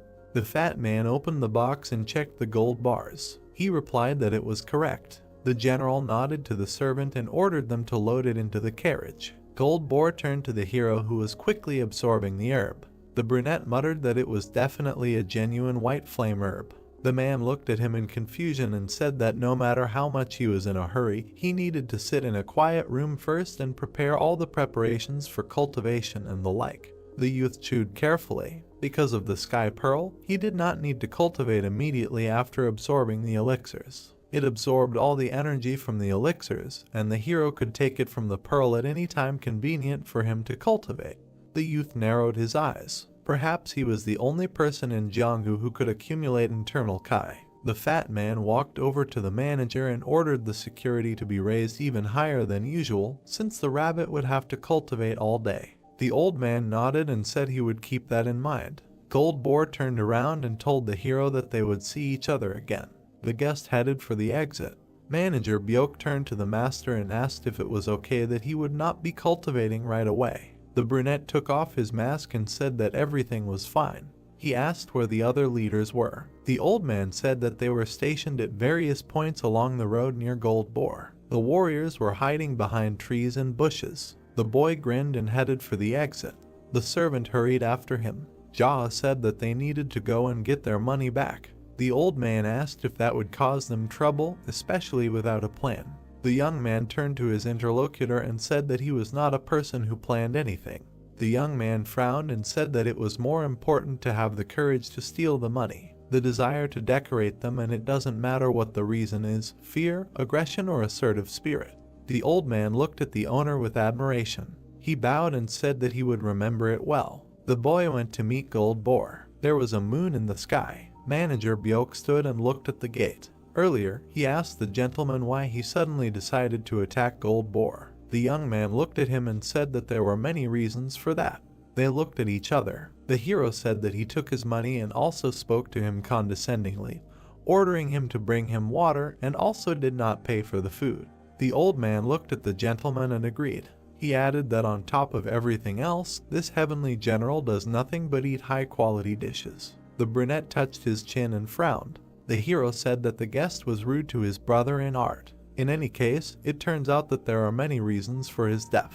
The manager looked at the head with admiration. The sound of hooves. The cart sped through the forest. Gold Boar sat inside with the man. The servant thanked him for his hard work and noted that everything had gone according to his plan. The man in the hat smiled and said that they had sold 3 roots to the black rabbit, and then 4 more to the white rooster. Gold Boar grinned and said that he could gradually raise the stakes and take everything they had for himself. The fat man thought that the black rabbit did not even suspect that he had lost again. The horses went crazy. The driver shouted at them and yanked on the reins. The cart shook. A wheel ran into the mud. They skidded along the road and turned around. The fat man rubbed his bruised head and asked what had happened. The man in the hat looked out to the driver and asked him a question. The driver silently looked ahead. In front of them, people were changing a wheel on another cart. Gold Boar looked at the servant with displeasure. The servant went outside. The fat man exclaimed that if they needed to change a tire, they should have stopped at the edge of the road. The man promised to look into it. He approached the culprits. The man looked at the servant of the heavenly general and said that no one planned to block the road. He slapped him hard in the face. Then he slapped the other man. He swung his arm and asked how they dared to block the young master's road. A shadow flashed over him. The hero landed behind him and ran and kicked the man in the back. He flew back and hit a tree. The guy looked at the man who had fallen to the ground. The brunette frowned and muttered how dare he raise his hand against a coachman from an ignoble clan. The men approached him and reminded him that they were just disguised as coachmen.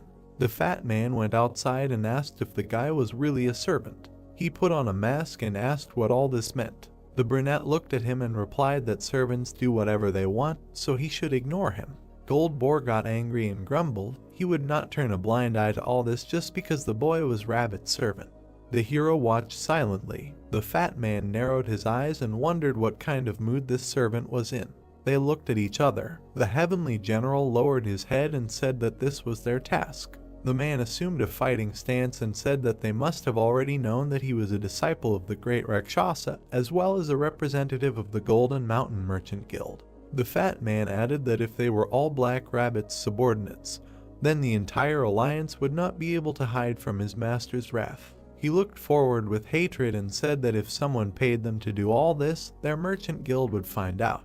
The man pointed a finger. Gold Boar pointed at the hero and noted that he did not look like a servant at all. In any case, it was just a piece of the puzzle to figure out who he was and where he got his money from.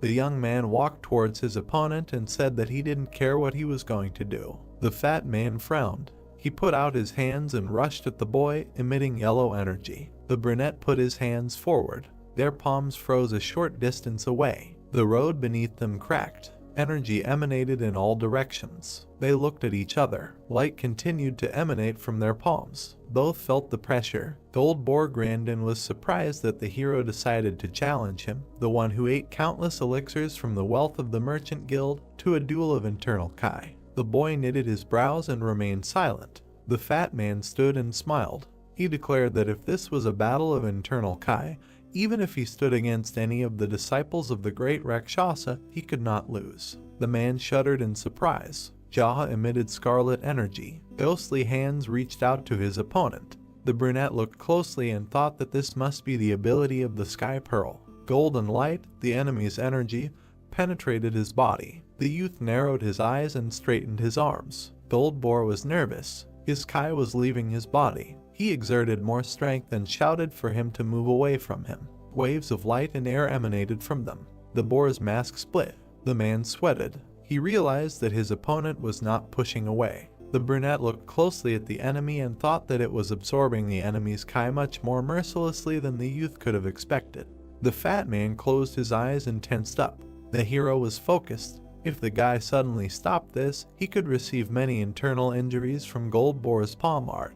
Jaha frowned. The guy thought that if he did not stop now, the enemy would part with his life. His death would not be such a big deal, but he did not want his vengeful soul to be locked inside the Sky Pearl. The opponent turned pale. The brunette narrowed his eyes and thought that at this rate, he would be no different from the leader of the demonic cult. He exhaled. The guy broke the connection. His body was surrounded by golden and scarlet energies. The enemy flew back. The hero brought his palms together and concentrated his power in front of him. A ball glowed in his hands. Flashes of fire spread around. Everyone watched as the young man extinguished this energy. Gold Boar sat on the ground and stared at his opponent in fear. Jaha looked down at him. The guy wanted to steal some money, but stole some Kai energy. The fat man looked at the hero in shock and asked what he had just done to him. The brunette watched silently. He lifted his chin and declared that he had saved him out of his great kindness. The man began to sweat. Is this how his enemy sees the whole situation? The guy looked mysteriously into the distance and thought that he couldn't find any more noble warriors in the whole wide world than himself. Jaha approached his subordinates and ordered them to search the cart. Since he had started all this, he needed to get his hands on everything that was there. The fat man nervously leaned forward and exclaimed that there were things in there that would go to the white rooster. He asked if the guy was sure he could handle the consequences. The hero glanced at him with displeasure and asked again. The young man demanded that his men make sure they would get everything out of there. The brunette noticed the chest in the hands of the servants. It was a box that contained 100-year-old roots. He demanded that they bring him this small box. The fat man shuddered and protested. The servant put the chest on the ground and opened it. Inside were roots. Jaha frowned and said that the enemy's way of doing business was unfair. Having sold 3 roots to the black rabbit, he intended to sell 4 to the white rooster. The fat man frowned tensely. The young man looked at him and said that the other man was involved in gambling on death matches and had also been caught fixing matches. The hero asked if he wanted to completely eliminate the black rabbit from the game with these actions. Gold Boar looked at him with a smirk and asked if he had any evidence. The brunette came closer. The heavenly general recoiled. The guy slapped him and replied that there was, of course, no evidence. The fat man was shaking and holding his face. The young man leaned over him and said that if the head of the Black Rabbit clan had something on this matter, he would order all his subordinates to attack the Golden Mountain Merchants Guild. Gold Boar grabbed his cheek and said that the head would not tolerate this. Jaha's eyes flashed and replied that the great Rakshasa would most likely turn a blind eye to this.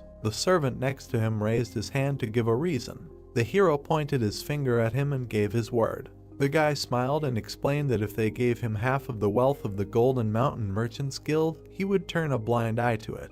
The guy confirmed his words. The servant clenched his fist joyfully, and they applauded him. The fat man looked at the hero with fear. He turned to his subordinates and asked who he would rather talk to, the Black Rabbit Union or the Great Rakshasa. The men crossed their arms and replied that it made no difference to them. Another young man raised his hand and suggested telling both. The brunette shook his head and replied that it would be a little more difficult that way. He was doing all this to enjoy life, but if the guy did something like that, it would be boring.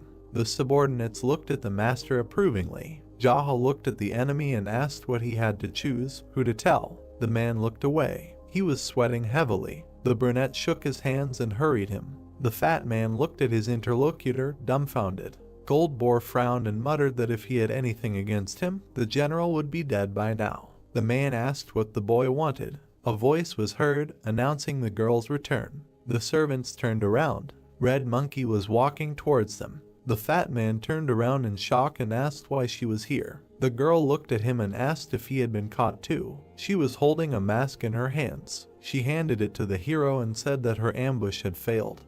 But she had fought him and now the ranks had been reorganized. Now her enemy was in heaven. The brunette smiled and took the trophy. He praised her for her work. Red Monkey folded her hands and asked for an antidote.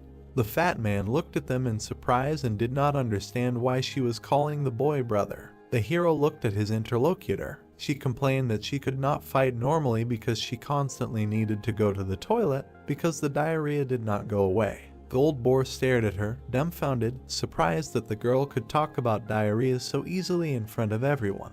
Jaha looked at her and said that he would keep his promise. They turned to the fat man. He exclaimed who he was. The brunette frowned. The girl flinched, noticing the hero's reaction. She slapped Gold Boar sharply, then another. The fat man looked at her questioningly. The girl glared at him with displeasure and asked how dare he show such disrespect to his brother. The man held his face with tears in his eyes. He did not understand anything. Red Monkey bowed to the boy. He praised her. The hero turned to the servants and ordered that all the boxes be loaded back into Gold Boar's carriage. The rest could clean up and return. The boy asked to take those who were unconscious and later he could be released. Jaha looked at the fat man and demanded that he call his coachman because the three of them had somewhere to go together. The interlocutor was about to protest. The brunette exchanged glances with the girl. She approached the heavenly general and swung her arm in warning. She demanded that he stop bothering their brother. They exchanged glances. The fat man received another slap. He grabbed his cheeks and asked what it was for. The hero approached them and noted that fighting brothers and sisters should not hit each other so hard. The girl nodded and replied that she would take this into account. The mask in his hands glowed. The young man put it on. Green energy emanated from him. The fat man stared at him in shock, trying to understand what he was planning. Red Monkey bowed and greeted Brother Dog. The hero narrowed his eyes and noted with satisfaction that she grasped everything on the fly. The girl looked menacingly at Gold Boar. He winced and repeated her bow. The guy looked at them and said, "At ease." The interlocutors straightened up abruptly. The three of them were sitting in the carriage. The fat man looked at the hero and tried to understand who he was and how he managed to become such a strong martial arts master. The man glanced sideways. The girl smiled awkwardly in front of the young man. Gold Boar thought that she did not dare open her mouth in front of the great Rakshasa, but she behaved this way with him. The fat man winced. The brunette turned to him. He quickly turned to him. The young man was looking out the window. He made a remark that Gold Boar thought too loudly. Just because he was smart did not mean that a man was able to understand everything in the world. The girl threateningly swung at the fat man. He shielded himself and exclaimed that he would clear his mind. Red Monkey narrowed her eyes and lowered her hand. Moyang Clinic. Two servants led Gold Boar inside. Jaha and the girl followed. The doctor ran up to them and asked what had happened. He turned to his assistants and ordered them to take the young gentleman inside. The man looked at the others. The boy looked at him silently through his mask. He was examining the man with glasses. The boy narrowed his eyes. The poison demon, Moyang Beak. The man who saved him in his past life from Kai reflux. Moyang Beak lost his entire family because he dared to argue with the great Rakshasa. How much can the heart of the one who survived be defiled while he nursed his hatred?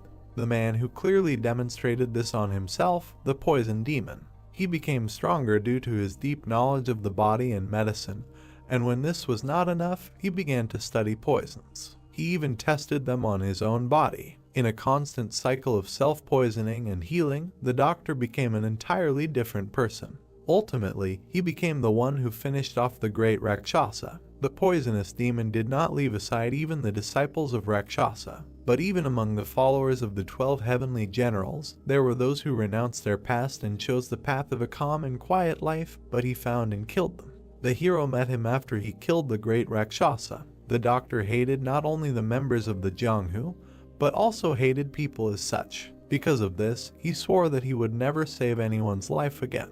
Moyang Beak cured countless people, but none of them helped him in his endless fall into madness, and all because of fear of the great Rakshasa. He and his disciples were also once his patients, and because of all this, the doctor simply hated people and sank deeper and deeper into the Jianghu. The reason why the hero is grateful to the poison demon is because he threw away his oath that he would never save a man again, and saved him from Kai reflux. The man who was slowly sinking into the abyss of madness was able to sympathize with him, a man who had long been mired in it.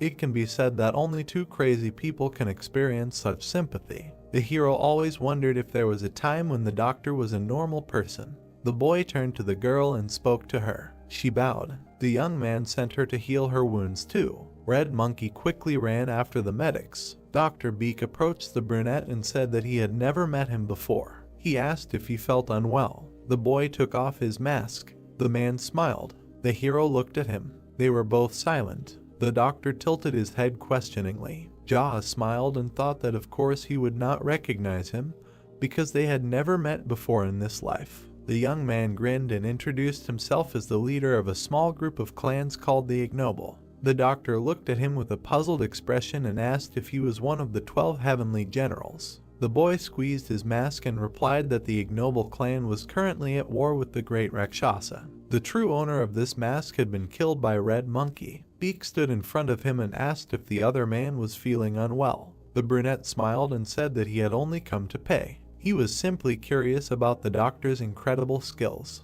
The man took off his glasses and apologized for forgetting to introduce himself. He smiled and said his name, Moyang Beak. The boy nodded and asked for just a second. The boy opened the box with the roots. The doctor looked at the contents in surprise and asked why he had brought them here. The hero asked to evaluate them. The man sat down at the table and said that, judging by the diameter of these roots and the number of petals, this was at least 100-year-old white flame grass. The brunette asked if it was 300-400 years old. Beak smiled and said that was too much. They were quite expensive, so everything they found was delivered to the Central Plains. Even 100-year-old grass was quite rare these days. The guy frowned and thought that he knew Goldboar had lied to him. He had assured him that they were at least 300-400 years old. The two men sat opposite each other. The hero said he had already eaten 3 of them. The doctor congratulated him. He said that because of the huge amounts of energy contained in the roots of the white flame, the boy should be careful of the disease of frenzy that could follow eating them. The young man looked at him and replied that he was always angry, so everything was fine. The man said that if the hero had a tendency to frenzy, he should be especially careful. The brunette leaned his elbows on the table and replied that he released his anger in the right way. The interlocutor specified how exactly. Moyang Beak smiled and noted that those who practice medicine have no right to reveal the secrets of their patients. The boy looked at him and said that his house once caught fire. It served as a simple dwelling as well as an inn. The hero was filled with anger. The doctor sympathized and said that this was truly something he should be angry about. Jaha nodded and said that was why he killed the arsonist. He smiled and added that he felt so peaceful after that. The doctor looked at the boy awkwardly. Later, the hero learned that those he killed were trying to become a sect in the Dark Faction, having obtained permission from the Black Rabbit Union. That's why the Union's thugs came after him and continued to talk nonsense about whether the boy wanted to live. Beak looked at the interlocutor tensely and asked what he did. The brunette replied that he killed them. He smiled again and said that as soon as he did it, he immediately felt peaceful. The man looked at the beaming boy in confusion. The hero continued that after that incident, they sent out the killer, but he left him alive because he had balls. Then, after eating pork ribs together, they broke into the Black Rabbit Union. Then the boy was excited. Moyang Beak looked at the boy in confusion. The brunette grimaced and said that although he had no intention of killing the head of the Black Rabbit Union, he had pissed him off, so the hero sent him to heaven. Jaha smiled brightly and said that he felt peace again then. The doctor grinned and said that he had done a great job of releasing his anger. The guy turned to his interlocutor and asked if that was true. The man replied that it was evident on his face. When the hero met the poisonous demon who had carried out his revenge by killing the great Rakshasa, he was absolutely devastated inside. At that moment, when everyone had already been killed and the blinding desire for revenge was fading, what should he do next? The people he loved and the people he had to kill were no longer in this world. The guy frowned and thought that he would not let all those misfortunes that awaited Moyang Beak happen, because he owed him. The brunette took a sip and thought that there was no need for the man to become a poisonous demon again.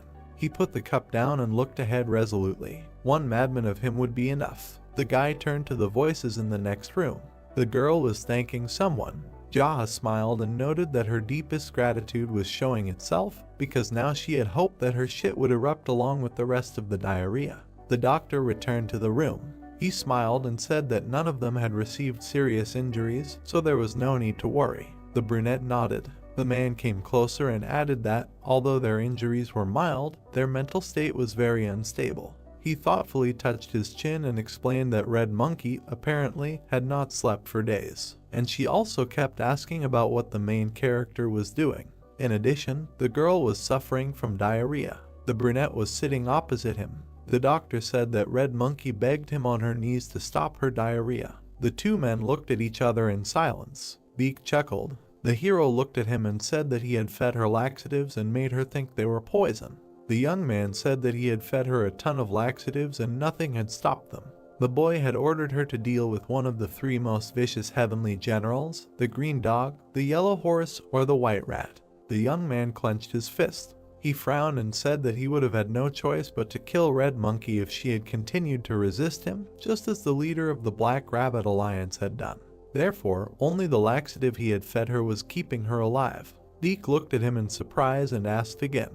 The brunette frowned. He clenched his fist and declared that he called it the laxative theory. The doctor looked at him in shock. The man lowered his head and muttered that he had never even heard of laxatives saving people. The boy looked away and said that since she had already dealt with the green dog, let the doctor do as he promised. The other man nodded. He sat down opposite. The young man suggested changing the topic. Deke looked at the hero and said that Goldboar seemed to have suffered some kind of mental shock. The brunette looked at the man and explained that he had lost a huge amount of his internal money energy while fighting him. The doctor nodded and asked if the boy was an enemy of the great Rakshasa, then why did he come here to treat his students? The hero narrowed his eyes and muttered that he was hitting the mark. He tapped his fingers on the table and told her about a man in Gyeongju. The brunette frowned and continued that if this man started killing everyone who came his way, even those who could be spared and strangers, then what would happen? The boy looked at the doctor. He narrowed his eyes. Jia frowned and replied that he would become part of the demonic faction. The man looked at him in surprise. The boy ran his fingers across the table. He said that if you only kill the cruel bastards and the people who burn the house to the ground, and leave those who can be useful alive. The brunette looked ahead and said that there were many people he had spared. The man looked at him and asked if this was the way of the dark faction. The boy objected that this was his position regarding their paths in life. The doctor touched his chin and repeated. The boy stared at him and explained that he treated people in the hope that they would improve one day. Even if he could be betrayed in the future, he was ready to endure it. Moyongbik looked at the boy and asked if the hero was a member of the Light faction. The boy replied that it would be difficult for him to join them now. The doctor asked why. The brunette replied that he was not a virtue. The bespectacled man narrowed his eyes and noted that it was unlikely that everyone in the White faction had valor. The guy exhaled and added that there were a lot of such people among the clan's founders and top officials. In addition, they were also very strong.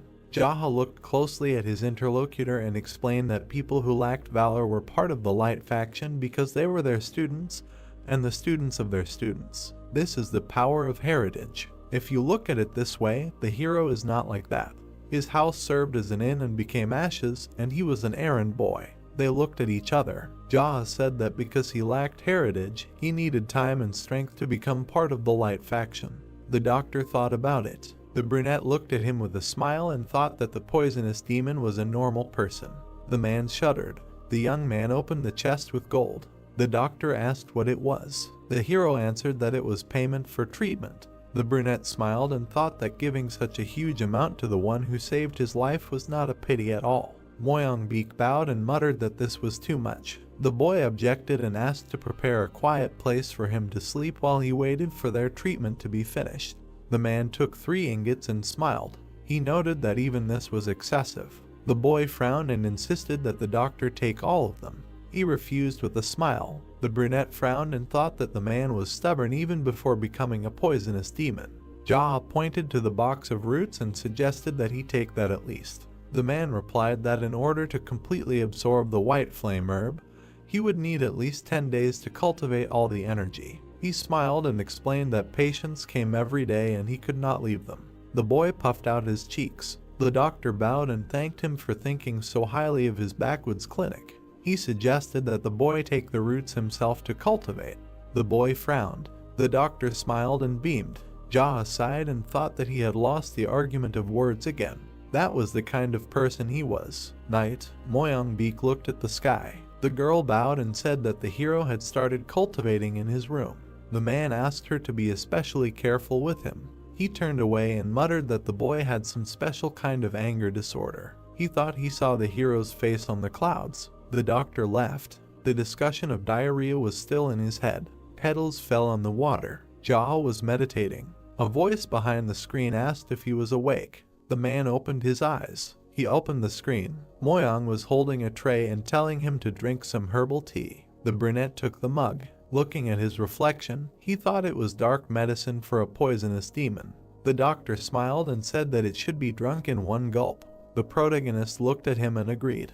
He began to drink the decoction. The brown-haired man smiled and asked how it was. The man licked his lips and replied that he felt some relief in his chest. While he was putting the mug on the tray, Moyang asked if this meant that his soul had become lighter. Jaha replied that it was something like that. The doctor smiled contentedly and said that he was glad, and then asked to visit them from time to time so that they could monitor his pulse, even if he was busy. The brunette, standing opposite, said that he would come with a light heart as soon as he killed the great Rakshasa. He pursed his lips and thought that only by doing this could he cross the line of misfortunes that had haunted Moyang all this time. The men went outside. Standing in front of the brown-haired man, Jaw thanked him for these 2 days. The doctor smiled and wished him luck, asking him not to hesitate to visit them if he felt bad. The protagonist smiled back and asked him to be wary of the Jianghu people and to contact him if anything went wrong so that he could help in person. Moyang closed his eyes with a smile and asked what could happen to a simple doctor, then noted that his word would be enough. The man pursed his lips, thinking that he was in the midst of a war now, and anything could happen. He was sitting in a carriage with people. The old boar began to tap his fingers and asked if he could go home. The brunette smiled and noted that it was good at home, and the fat man began to thank him.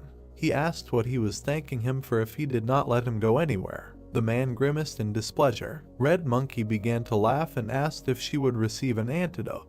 Looking at her, Jahar replied that he had already done so. She began to compare when it was. The protagonist gritted his teeth and replied that the poison of the cursed purple fog was a laxative, and the doctor had already cured her diarrhea. The girl's eyes widened and she wondered if it was poison. With a shocked expression on her face, she began to think that it was no wonder that she had such severe diarrhea, and that on top of that she had made such a rampage, thinking that the laxative was poison. She perked up when the man asked why she couldn't control herself. The brunette began to laugh nervously. Looking at his comrades, the brunette turned to Red Monkey's sister and Gold Boar's brother. He narrowed his eyes and asked if they found it funny that someone like him, who had just met them, was calling them brother and sister. Their faces darkened and they answered in the negative. The protagonist, sitting opposite, said that if the two of them took the side of the great Rakshasa and the streams against him, then he would stop this cart right now. The people listened in silence as they were told that since the poisoning and the incurable wounds had been somewhat cured, they would have to leave the cart and they would go with different bullets.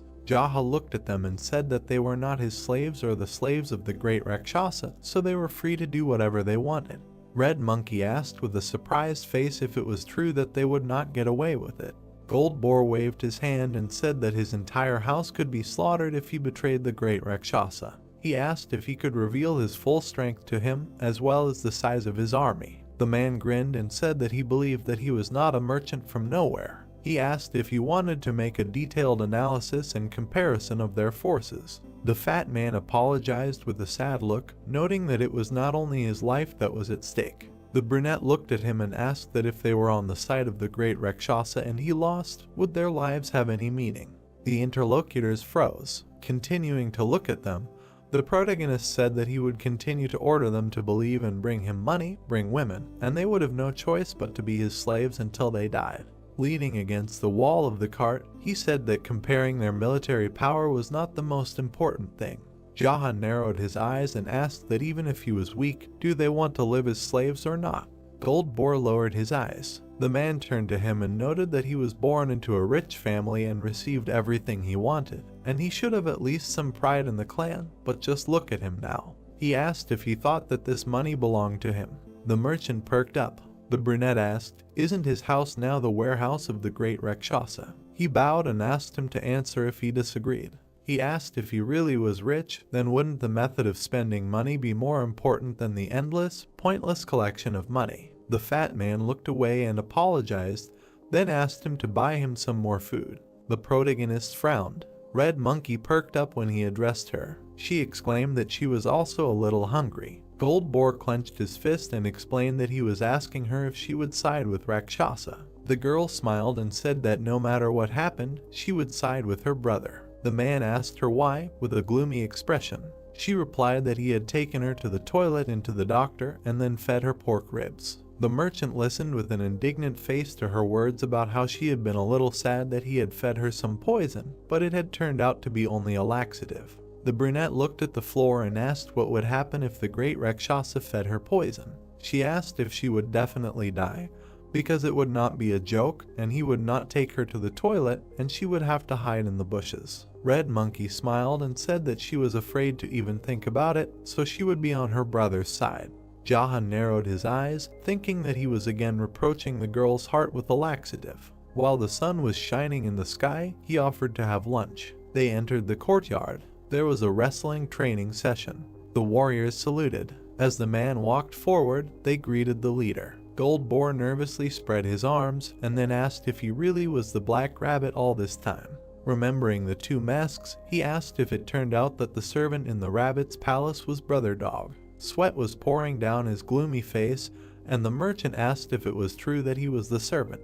He wondered what kind of incomprehensible situation this was. The girl bowed when the brunette called her, noting that he had Kai reflex again. She slapped him in the face and ordered him to come to his dreams. The fat man perked up. The protagonist and the brunette began to beat him. When they left, he wondered how many times they hit him in these moments. After a while, they ate. Jaha watched his comrades and then called them. They looked up at him. Sitting at a large table, the man said that they must become stronger. There is nothing more pitiful than being weak in Jianghu. They entered the room. Dunpyong stopped and said that the heavenly generals, Yellow Horse, White Rat, Black Ox, and Red Goat were at the gate. The brunette narrowed his eyes and asked if he had been exposed. The guy stood opposite and said that he was not sure. When the leader asked him about the troops, he replied that they were the only ones there. Looking at his comrades, the protagonist said that he wondered why they all came together. Gold Boar frowned and said that White Rooster must be on his way, and the rest probably came to watch the battle of the four strongest heavenly generals. Jaha stood up and said that they had to go. The man walked forward. He was wearing a rabbit mask. Black Ox and the horse were looking at him. White Rat and Red Goat were standing on the other side. The four of them bowed, noting that they had not seen each other for a long time. The brunette frowned. White Rooster smiled and asked if he was doing well. The protagonist, looking at him, answered in the affirmative and then asked about his life. The general replied with a grin that there was nothing special. Three more appeared from above. The generals were standing on the roof. Gold Boar and Red Monkey with surprised faces began to ask why they were crowded here. Jazzle looked up and wondered if even White Tiger, Green Dragon, and Red Snake had come. His eyes widened. A man landed on the ground. The man with the long crowbars stood up.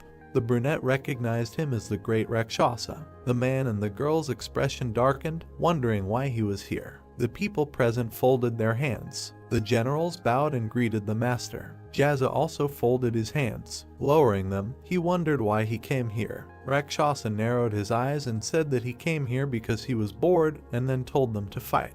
The man walked forward. He walked towards White Rooster. The general turned around when the master called him. He shook his head and asked him to step back because he could not handle him.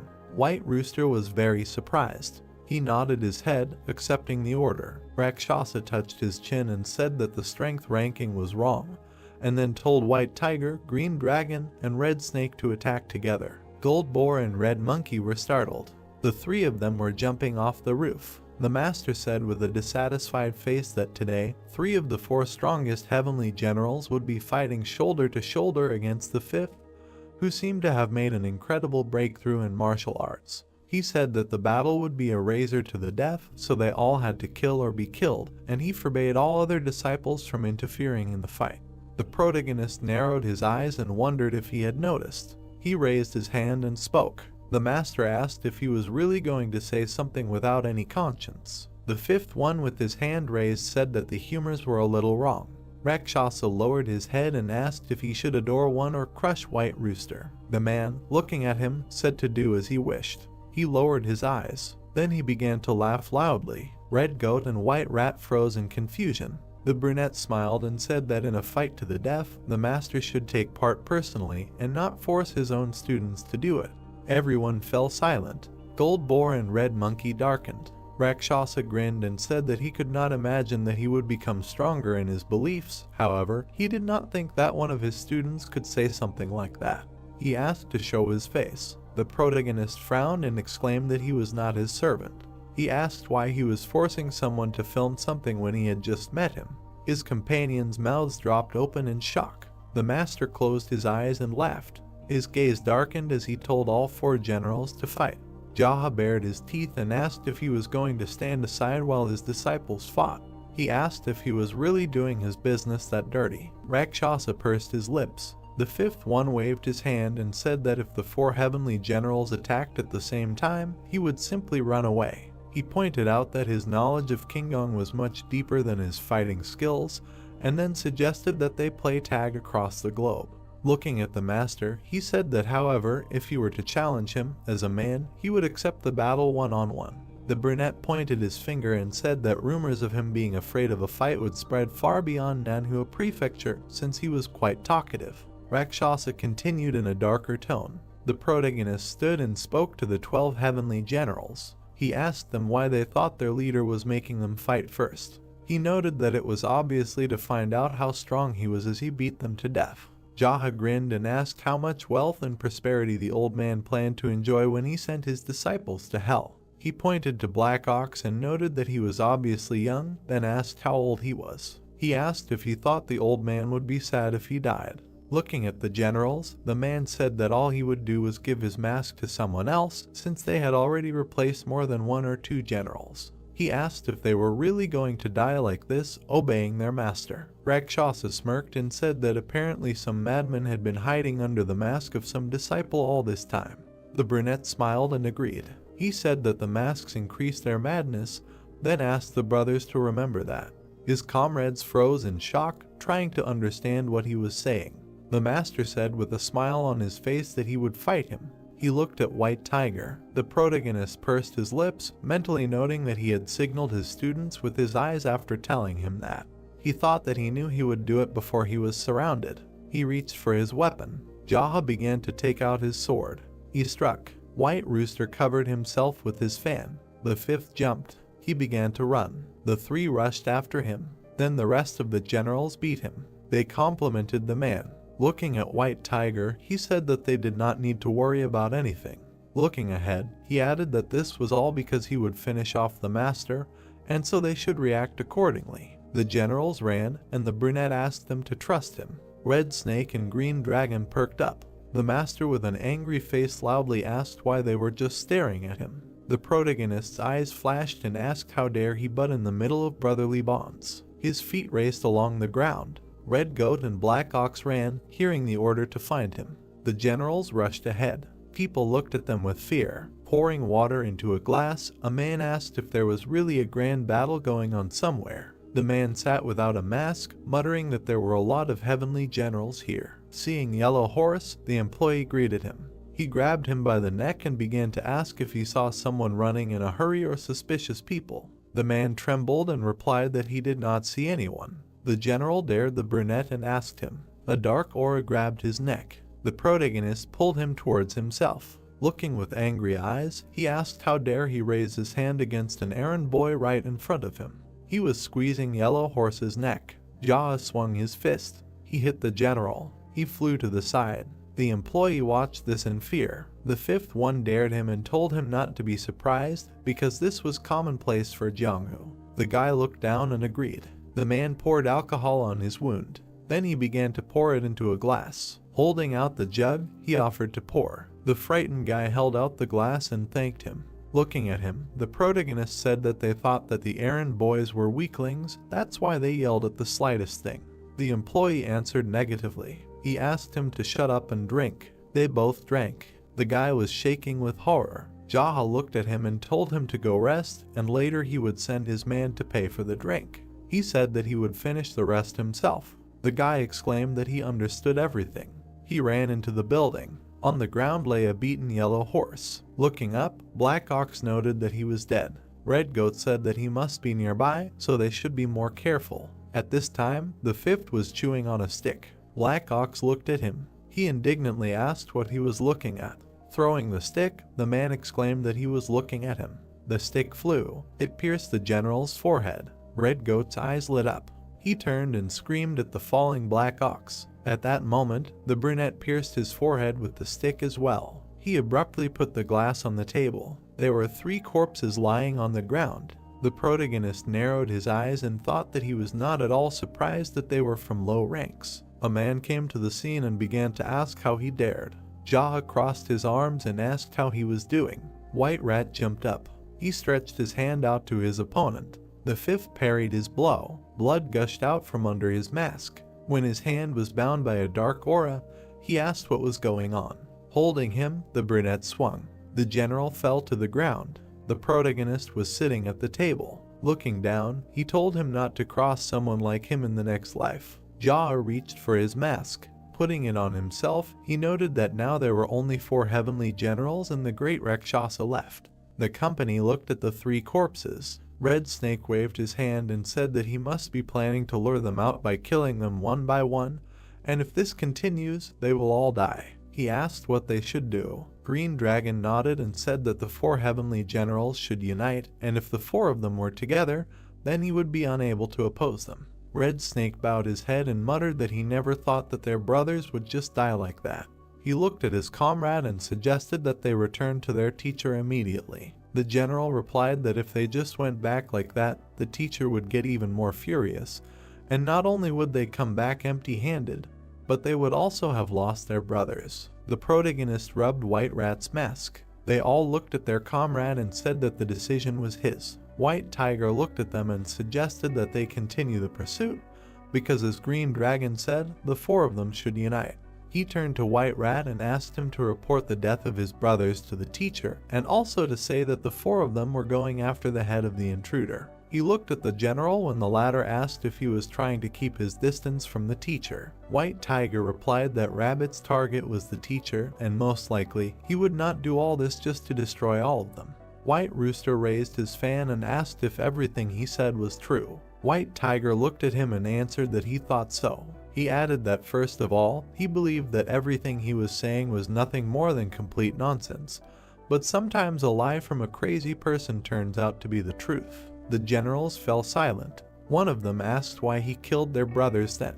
The man, his eyes flashing, replied that it was because he was crazy. The protagonist and the others nodded. He smirked and thought that, as expected of an elder, he was making a very reasonable conclusion. White Tiger turned to the others and said that he was sure of it, because he had told them from the beginning that he was only doing a personal duel with the teacher, and as long as they did not pursue him, he had no need to fight them, and he would only appear where the teacher was. The brunette shook his head and thought that the more he listened to him, the more he. The masked man gritted his teeth and said that if he killed the teacher, they could just start all over again, making White Rat one of the heavenly 4 generals. He looked at Green Dragon and asked, as he said, how long are they going to be his slaves? He added that, to be honest, he was already tired of watching him fraternize with the youth. Jaha crossed his arms. He raised his head and asked why in that case they didn't just kill the teacher themselves if that would be the end of it all. The generals looked at him silently, saying that he was no beauty. The 5th man's eyes widened. He narrowed them and mentally cursed his chatty tongue. He lowered his hands. The generals rushed towards him. Putting out his palm, the man used Flame Realm Palm Force. The masked men also put out their palms. An explosion thundered. The generals were thrown back. Red Snake tried to get up. They ran towards him. The brunette began to attack him. The others watched the dark aura, thinking about how strong he was. The protagonist extended his hand. He began to remove Red Snake's mask. Putting it on over White Rat's mask, he said that there was no point in bothering him anymore. He asked why complicate things when the problem would be solved as soon as the great Rakshasa died during their duel. White Tiger looked at him and agreed. She said that they would not approach the Black Rabbit Alliance today, so he asked to let Red Snake go. Jaha narrowed his eyes and said that he could not let him live. The man showed his teeth and began to ask why. He asked if he had not said earlier that his goal was to fight the teacher, and since he had no reason to fight any of them. Looking at him, the 5th said that it was so, but Red Snake had kidnapped defenseless women and given them to the great Rakshasa. The others perked up. The brunette turned his head and said that he had heard that he had recently given him a blue-eyed beauty, and then asked if it was true. The others became gloomy, sweating. They wondered if he was saying that he would kill him because he had kidnapped defenseless women and given them to the master, or because he had given the blue-eyed beauty. The protagonist swung his fist. The general was thrown back from the blow. He crashed into the wall. Looking at him, Jaha thought that Red Snake was the most loyal general of the Great Rakshasa, and without a shadow of a doubt, he did everything for the Great Rakshasa, and this was enough for him to finish him off. He turned around and said that from now on there were not 4 generals, but 3. The others stared at him silently. The 5th one turned around and said that he went to fight the Great Rakshasa. He noted that if they did not value their lives, they could fight him 4-on-1 in the alliance of the Black Rabbit.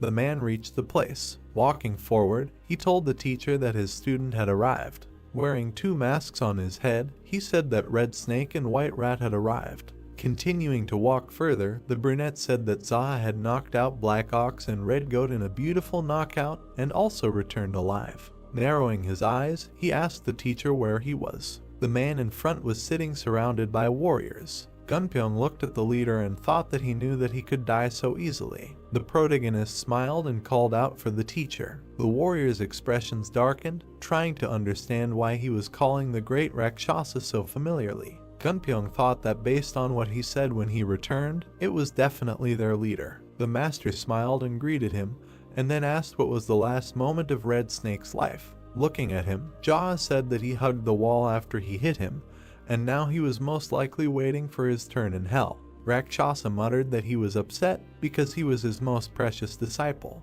The 5th one lowered his head and said that there was something that he had always wondered about.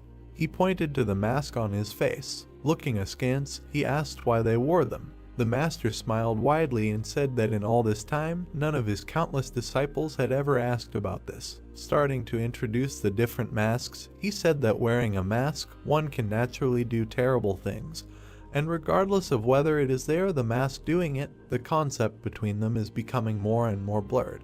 With a smile on his face, the master said that since he answered his question, he wants to see his face because one of them will die today anyway. The brunette adjusted the mask and said that he did not want to do this. Looking with a gloomy look, he added that he could not because we were going to do something bad.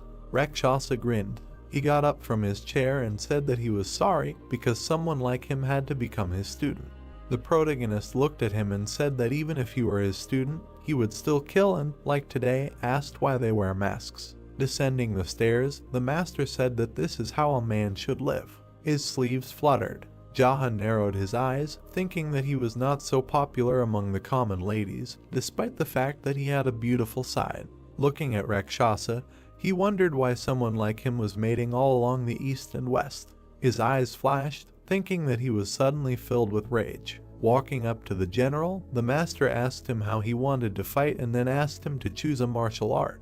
He said that as someone who had trained in martial arts for many years, he gave him the right to choose. Glancing at him, the 5th asked what he was most confident in. Rakshasa said that old people were always confident in their Kai art, but since he would be at a disadvantage, he should choose something else. The brunette smirked with his eyes and suggested that he choose the Kai art. The man smiled and thought that judging from his voice skin, he was still young, but he was eager to fight him in the Kai art with someone who had trained in it for several decades. He extended his hand forward. The protagonist did the same. They looked at each other. Their energies collided. Their palms were close to each other. 2 auras of different colors were shining. Because of this, the wind was rising around. The master shook himself irritably. His eyes widened and he mentally noted that his Kai had not moved him at all. He wondered if he had almost the same amount of Kai as he did when he had been saving it for decades. Jaha looked at him. He noticed the blade. Rakshasa attacked him with a sword. The 5th one intercepted his hand. He stopped the blade right at his neck. Narrowing his eyes, the man reminded him that he said that he wanted to fight in the art of Kai, and then added that as he thought, the teacher would not disappoint. The master's eyes widened. His face was reflected in the brunette's eyes. He hit his head. Blood gushed out of Rakshasa's mouth. The protagonist hit him with his forehead again. Red Snake's mask broke. Jaha continued to hit. White Rat's mask was covered with cracks. He struck it once. The man's face was blue and covered in blood. The protagonist squinted. He activated his aura. The master opened his eyes slightly and thought about his Kai. The veins on his body began to swell, and he wondered if it was being sucked out of him. Rakshasa froze. His eyes turned white and his mouth was open. He fell to the ground. His hand trembled. Looking at his skinny palm, the master wondered what was going on. He shifted his gaze when he was greeted. The man raised his head. The protagonist stood above him and said that he was the leader of the Engable clan, Ijaha. The master, sitting on the ground, muttered his name. Looking at him, the fifth said that he would have saved many more of his foolish disciples if he had accepted his challenge in the first place. He asked his disciples to say a few words as their leader before passing away. Rakshasa spat out blood. Raising his battered face, he asked where he could see his students if he had killed them all. He turned around. Gold Boar and Red Monkey came out to him. The master looked at them. 3 generals approached the estate. They all watched in silence. Raising his eyes, the man noted that quite a few people were still alive. While his eyes were rolling, he said that the head of the Engable clan was simply incredible. The brunette looked at him silently. Rakshasa suddenly raised his head. Looking at everyone, he began to say that his students worked hard to take care of a teacher like him. He said that from now on they should dedicate themselves to serving the Engable clan. The battered man said that they could all continue to live without their masks. The generals perked up. Red Monkey and Gold Boar watched in silence. The master fell silent. Reaching out his hand to him, the protagonist mentally noted that he had spoken warm words to his students at the end of his journey. He closed his eyes. He looked at the generals. He told them to take off their masks because it was the last wish of their teacher. They began to take them off. Looking at the others, Jaha told the Black Rabbit Alliance to rebuild the interior and clean the streets from the corpses that were lying around. Lowering his head, he suggested talking about the 12 heavenly generals. He called the manager of Byoke, Red Monkey, and Gold Boar with him. The 3 remaining generals looked with displeasure. The trio stared at them. The man sat on a chair and said that from now on he was their great brother. Everyone turned around in surprise. The brunette touched his chin and said that he could become their master if he taught them something. But since he looked much younger than all of them, the great brother would be the ideal solution for us. He asked about the objections. Everyone present froze, mentally asking again if he was going to become a great brother, being the youngest. The protagonist turned his head and noted that now he would tell them what to do. He said that if he had to repeat anything, they would be fighting him in a duel to the death, so they should listen very carefully. Red Monkey smiled and said that she understood everything. Jaha nodded and thought about how people who shared pork ribs formed a deep bond. The generals watched him. The man waved his hand and said that they should not be shy around each other because the teacher was already dead. The former generals darkened. The brunette looked at them with a stern gaze and said not to be shy. Phrases of agreement were heard in the room. The protagonist lowered his head and said that he did not know how much power they had or how many subordinates they had. He told them to make sure that they could clean up everything they had done while carrying out the order of the great Rakshasa, and then they should join the Engable clan to be with him. The guy who was the green dragon asked again about the clan. Jaha looked at him and started to tell him that the Engable clan was formed by the union of the common working class, and it was a secret, lousy, complicated, chaotic organization. He asked what they thought they should do first for the clan. Silence reigned in the room. The man also fell silent and thought that of course they did not know this, just like he did. Looking at his comrades, he said that they could report to him from time to time what was happening and could come with problems in the future. The brunette added that he would leave them now and they would be on their own. Narrowing his eyes, he said that they should clean up everything that the dark faction had done. The man, who was White Tiger, replied that everything would be done. The protagonist nodded. Looking at those present, he said that there was no point in giving orders to adults, and since they had taken off their masks, they had to change. Sitting on the chair, Jaw said that he was not a good person, and also not very patient, and it was 10 times harder for him than for an ordinary person to restrain himself from killing someone.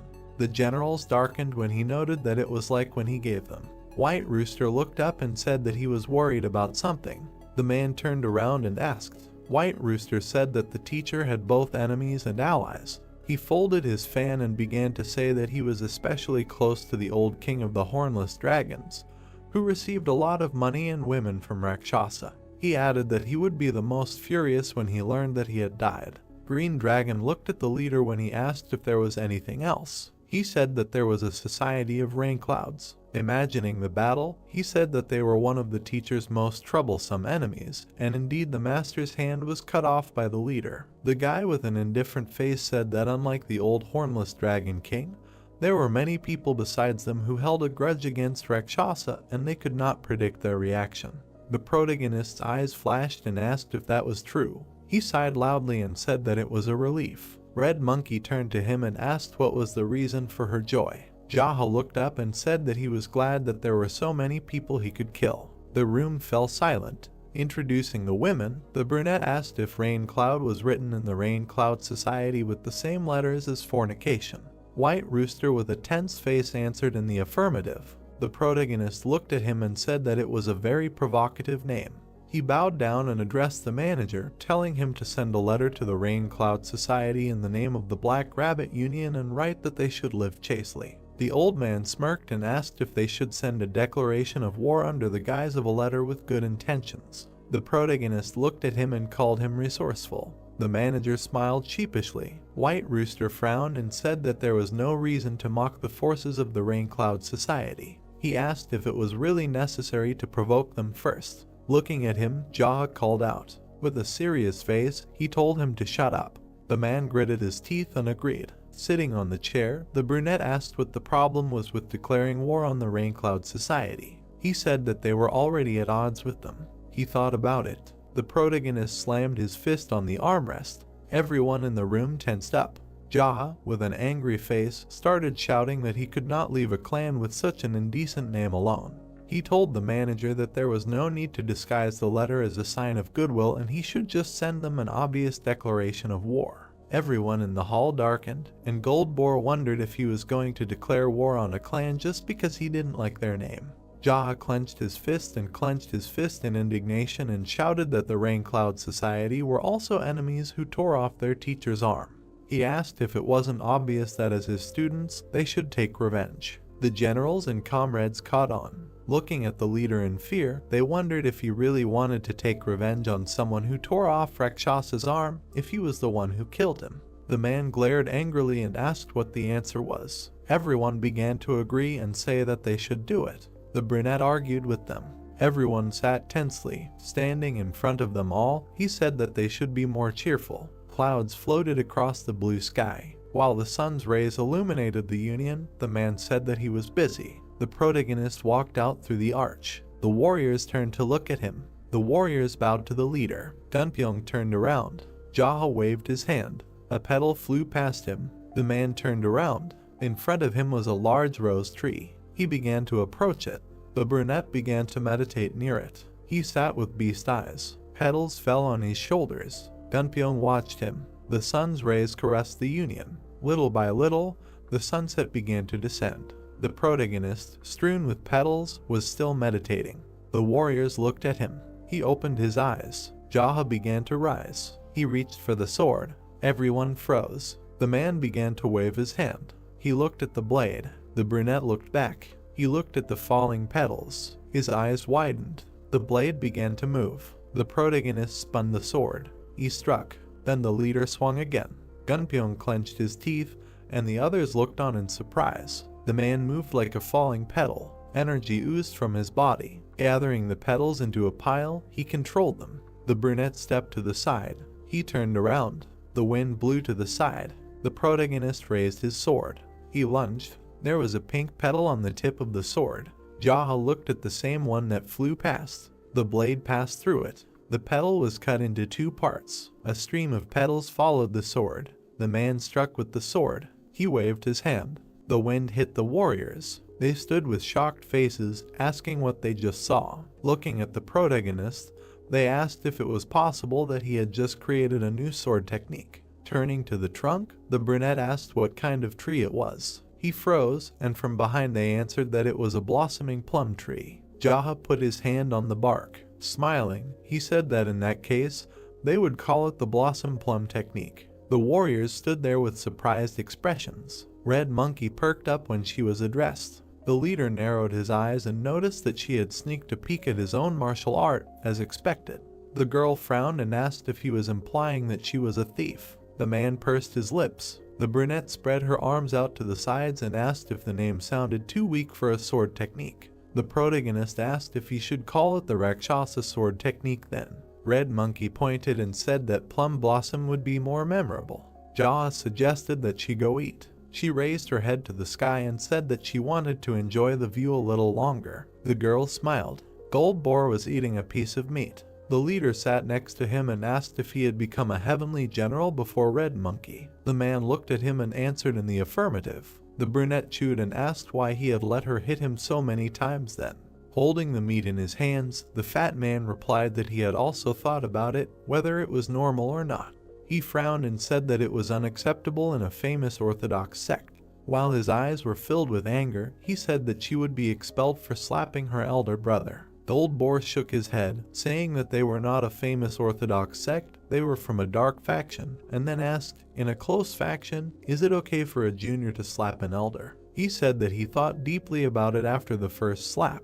The man, looking dark, indignantly asked how she dared, and later noted that he would teach her a good lesson. Frowning and gritting his teeth, he said that the brunette stole his internal energy. Turning to him, the fat man said that the girl's internal energy is also not something to laugh at. He said that this was the easiest problem to deal with. The protagonist ate calmly. Gold Boar called him. He raised his head and asked again. Sitting at the table, the man said that he was probably exhausted. Jaw confirmed this and suggested continuing the dinner. Putting a piece of food in his mouth, he asked if he liked Red Monkey. The fat man grimaced and asked if he had been sleeping all this time. The leader chewed and asked if he didn't like something.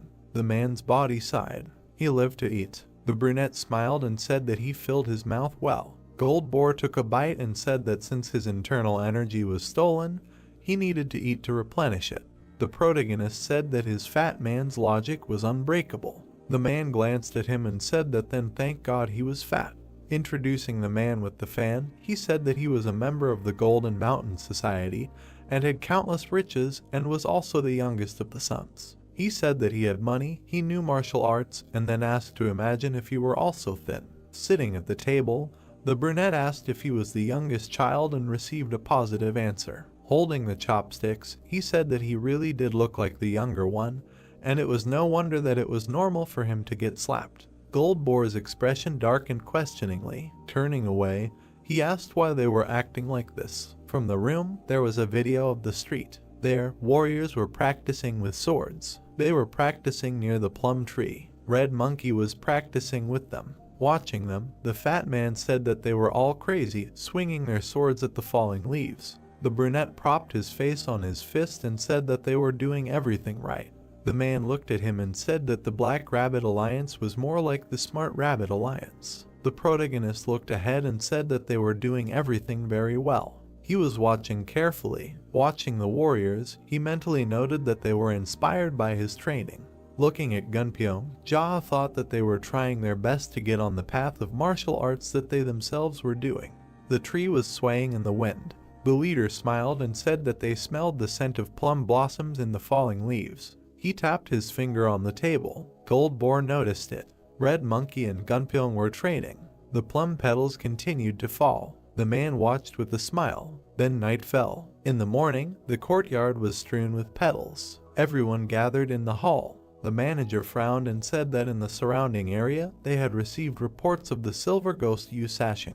Introducing the fighters, he said that in addition to the meteor wanderers who were causing money problems, several famous martial artists had also gathered in a large group. The protagonist looked up and asked him why. The old man looked askance and said that after the news of some of the 12 heavenly generals and the death of the great Rakshasa, he added that they thought that Manhwa had become weak. With a tense face, the manager mentally asked, are they now trying to seize the opportunity to seize Manhwa? The protagonist looked away and said that they knew that someone had killed Rakshasa. He asked why they thought that Manhwa had suddenly become weak. The eyes of those present widened. The two surprised boys agreed.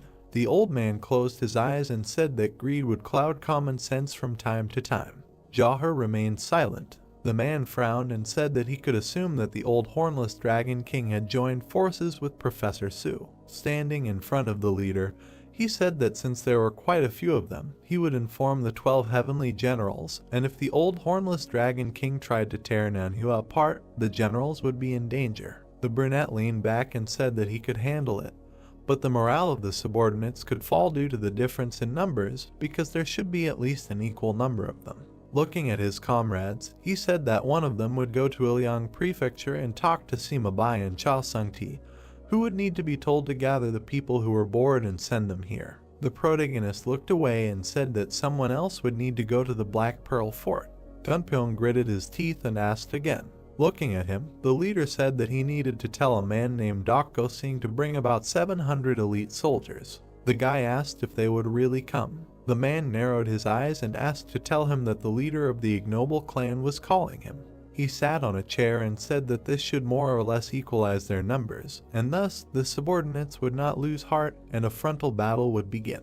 The brunette frowned and said that besides, since the idiots from the Black Pearl Fort had completely gone crazy, they should be careful and not provoke them. Gunpyeong clenched his fists and said that he understood. Looking at those present, the protagonist turned to the leaders. He looked ahead and asked if there was anyone on the side of the old king of the hornless dragons that he should not kill. Everyone began to exchange glances. Jaha narrowed his eyes and said not to be indignant later after he killed everyone there. The guys clenched their eyes. The leader was told that there were none. The protagonist on the chair said that they needed to continue and said to call the Heavenly Brothers generals. He said that he would personally go to everyone who answered the call and beat them to death. The brunette waved his hand and said that they could go about their business. The manager frowned and asked about the face sketch. The man leaned back in his chair and said that there was someone he had to find. The old man raised an eyebrow. He lowered his head and said that he would find everything he needed for him. The protagonist noted that he had a face like a sex maniac. Sitting on the cross, he said that he shared his impressions of him. Introducing a man with an open chest, he said that he was like a sex maniac. The long-haired, brown-haired man rubbed his chin. Jaha said that he had a cute face and soft skin. He could smile charmingly with just one look. Remembering his long hair, the head asked if he understood what he was talking about. The manager closed his eyes and said that he saw it. Looking at him, the brunette asked, was it really that fast? He asked him not to think and continue explaining. Darkened, he said that his drawing. He looked up and said that he would catch the sex maniac. The protagonist was sitting in the carriage. Turning to the coachman, he asked to change the name of the place, and since they were accompanied by a light wind, instead of the Moyang Clinic, go to Iowa Prefecture, where the Rainy Cloud Society is in charge. Jaha signed his face with his fist and said that the fact that they were always committing adultery without him was unpleasant to him. The coachman remained silent. The leader narrowed his eyes and asked him. The man answered that everything was fine. He drove the carriage through the forest. The brunette thought with a smile that in the rays of the spring sun, gusts of refreshing wind, his madness fiction I away as if I went somewhere to rest. When he got out of the carriage, he told the coachman that he could go back, but he must make sure that everyone thought that he himself was in the clinic. The protagonist walked along the alley. He reached a large door. Then he knocked. A small bolt in the door opened. An unknown person asked who had come. Jaha looked at the crack in the door. He remained silent as they continued asking him who he was. The leader twisted his lips. Approaching the door, he said that he had come to pay off some expenses. The bolt closed. Afterwards, the door began to open. The man narrowed his eyes and thought that given how easily and without any confirmation they had opened the gates for him, it seemed that they were not the kind of people who would pay back their debts. A man met him and said that he could enter. He turned around and began to ask who owed him and whether it was by chance that the leader's right hand had drunk the money. The brown-haired man turned around and asked why he was not answering. He waved his hand, saying that he should pull himself together and get his thoughts together. His hand was intercepted. The brunette held him by the wrist. The man frowned and began to demand that he let him go. The protagonist flashed an angry look. The man clenched his teeth tightly. Jaha continued to squeeze his hand. The brown-haired man, with bulging veins on his face, asked where the guest came from. Without letting him go, the leader replied that it was a long story. He added that he might have come from his mother's belly, but he believed that they were not asking about his roots now. Looking at him with a gloomy look, the brunette asked if he wanted to know what district he was from, noting that they might not be asking about his geographical location. The man, covered in sweat, listened, saying that he might be interested in what forces he was from, but it was a long story. While his arm was being twisted, he asked to spare him. The protagonist looked at the trembling palm. He threw the brown-haired man away. He flew to the ground. The leader turned around and walked away. He walked around the yard, thinking that since most of the people subordinate to the commander-in-chief, Professor Sue, seemed to be not here, and it was much more deserted than he expected. The brunette approached the pond. Koi fish were swimming in the water. The protagonist raised his head. After a while, he approached the man. Looking at the object in his hands, he asked what it was. The man looked up with displeasure and asked who he was. Jaha looked at him and replied that he was someone who was here to see Professor Sue. The brunette with a cheeky face said that he had just left. Standing by the large stove, the leader asked who was left here and if the leader's right hand was still there. The man replied that there were only guests here now. Turning his head, the man asked what it was. While he was looking at the stove, the guy was telling him that they burn waste in it. The brunette smog looked at it and asked why they needed it and what they burn in it. The man at the stove replied that they burn corpses. The protagonist asked why they burn them at all. The brunette took a bone and said that they burn them if they don't pay their debts, adding that he was only following orders, so he wasn't very sure. Jaha narrowed his eyes and asked if it meant that if they don't pay their debts, they are killed, and he burns these corpses. The guy gnawed on the bone and agreed. The leader sighed and said that he wasn't sure he wanted to kill someone who eats. The brunette perked up. The man turned around and told him to finish eating. He stopped when he was asked if he was not a guest. The man grabbed the axe. The brunette glanced at him and wondered how many people he had killed to be able to decide so quickly to take someone's life. He dodged the blow. The protagonist extended his hand. He hit the guy in the stomach. He flew straight into the oven. His body began to burn. Jaha watched these. He glanced at the axe. The head went with him. He approached a tall building. Then the man opened the doors. He entered a dark room. The dancers froze in fear. People turned their attention to him. The brunette began to climb the stage. The girls behind him began to run away. Squinting, he asked someone to turn on the light because it was too dark here. Those present reached for their weapons. Bloody bodies lay around. Blood was dripping from the axe. The man looked forward. Suddenly, people began to approach him. There was a man standing behind him with his subordinates. He looked around and asked what the hell was going on. He turned to the brunette and asked who he was. Then the guy turned around. His right hand tensed up. He thought it was a man. He had a bad feeling about him. The guy turned around and said that he came to collect a debt. The commander was surprised. What? How much did they owe him? What did he do? The guy came up and asked how much they could give him. The captain frowned and asked if 300 gold plates were enough. He simply remained silent in response. Then he came closer and said that it was amazing, but the head of the Black Pearl Port asked him to pay exactly the same amount, and he heard the answer that he needed to pay a debt to the head of the Black Pearl Port. He raised his hand and said that then he could take his 300 and pay him. The brunette raised his head and said that he didn't need to pay anyone, and he asked why, and said that he was sure that he was crazy and demanded that he pay the debt back from the moment he owed him. The guy lowered his eyes and said that the dead don't care. Dolgov most likely doesn't even remember who's in their debt, and that person should be no less grateful to him if he was in his debt.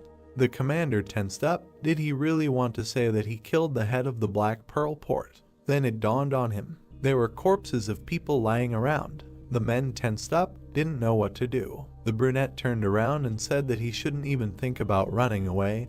He would put the bolt on his subordinates and follow him. There was also no point in ordering his people to attack him.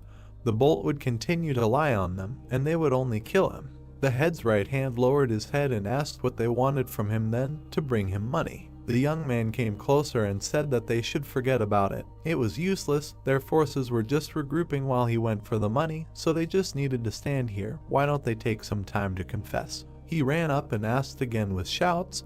The young man explained that he was talking about grief for the dead. As the man approached him, he added that he needed to think carefully about how they had ended up like this. He looked them in the eyes and said that they should not have been weaklings from the moment they were born, so how did it all turn out that they had become so weak? There were many doors in the room. Some warriors were watching him from around the corner. The guy lowered his head and asked if his opponent was serious about continuing to behave like this, not even saying a word to him.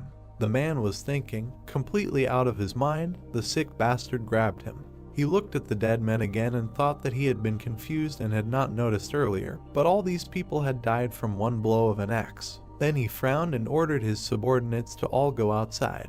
The doe stood nearby and did not understand what was happening. The man added that this must be done right away. After that, they all left, and so the men stood opposite each other, left alone. The right hand of the chief raised his hand and said that he had sent them all away, so it was worth telling him what he wanted. It was necessary to have a proper talk about it. He was ready to cooperate with him, hand over someone. He was even ready to beg for mercy on his knees. At that moment, the brunette looked at him and ordered him to kneel. The man did so. He knelt and looked down. The young man looked at him. Then the man raised his head and said that fortunately, the chief was absent now, so he could ask him for whatever he wanted. He was sure that this man was not interested in money or women, but at least he should share with him what he wanted. The brunette came closer and asked when Professor Su would return. He answered that it might be closer to evening. The young man got angry and asked the man if he thought he could handle murder. He was surprised. And then he looked at him and thought that he would persuade him like this, said that it would not be easy for him, but he would be able to finish him off by using all his subordinates at once. He would come back drunk, so it would be easier than it could be. He would cope and kill him. The brunette came up and said that this man was a traitor. Blood was dripping from his axe. The man got scared and began to ask to believe him. He could just kill him if he couldn't cope. In any case, he planned to kill him, and he would also be able to kill them all at that moment. The young man leaned over, put his head on his hand and said that he had heard that the professor's strength was comparable to the great Rakshasa. Well, the man thought that he could cope with him. He looked at him and said with a smile that this was only in an official duel. The guy looked at him carefully. Then he swung and struck right on the head. Blood flowed. The man fell to the floor. The brunette looked at him and said that if you think about it, none of the Rainy Cloud Society would be useful to him. Soldiers ran up to him and shouted that the leader's right hand had been killed. He looked at them, how many more had to be killed, and began to go down the steps. After some time, he approached the building. He went inside. The doctor met him and said that he was glad to see him. The guy raised his head and asked if he had come late. The man replied that everything was fine. Besides, he had fought with someone again. The guy gritted his teeth and replied that he had fought quite fairly. This was a daily routine. Then the doctor raised his hand and offered to drink tea. The young man did not refuse. They were sitting at the table. Tea was pouring into a glass. The doctor raised his hand and asked who they were fighting with this time. The guy looked at his reflection in the glass and asked if the man had heard of the great Rakshasa. He also looked at his reflection and said that he had. The brunette leaned forward and said that it looked like all the dark faction societies had united with each other after his death, so first he needed to visit the Rainy Cloud Society. Then the doctor lowered his head and asked, did they do things in the company of rainy clouds, to which he received an affirmative answer, with an explanation, with an axe. Beak raised his head and asked how. That's what he heard, that he divided their firebrands into halves. After which the man looked him in the eyes and said that everything was clear.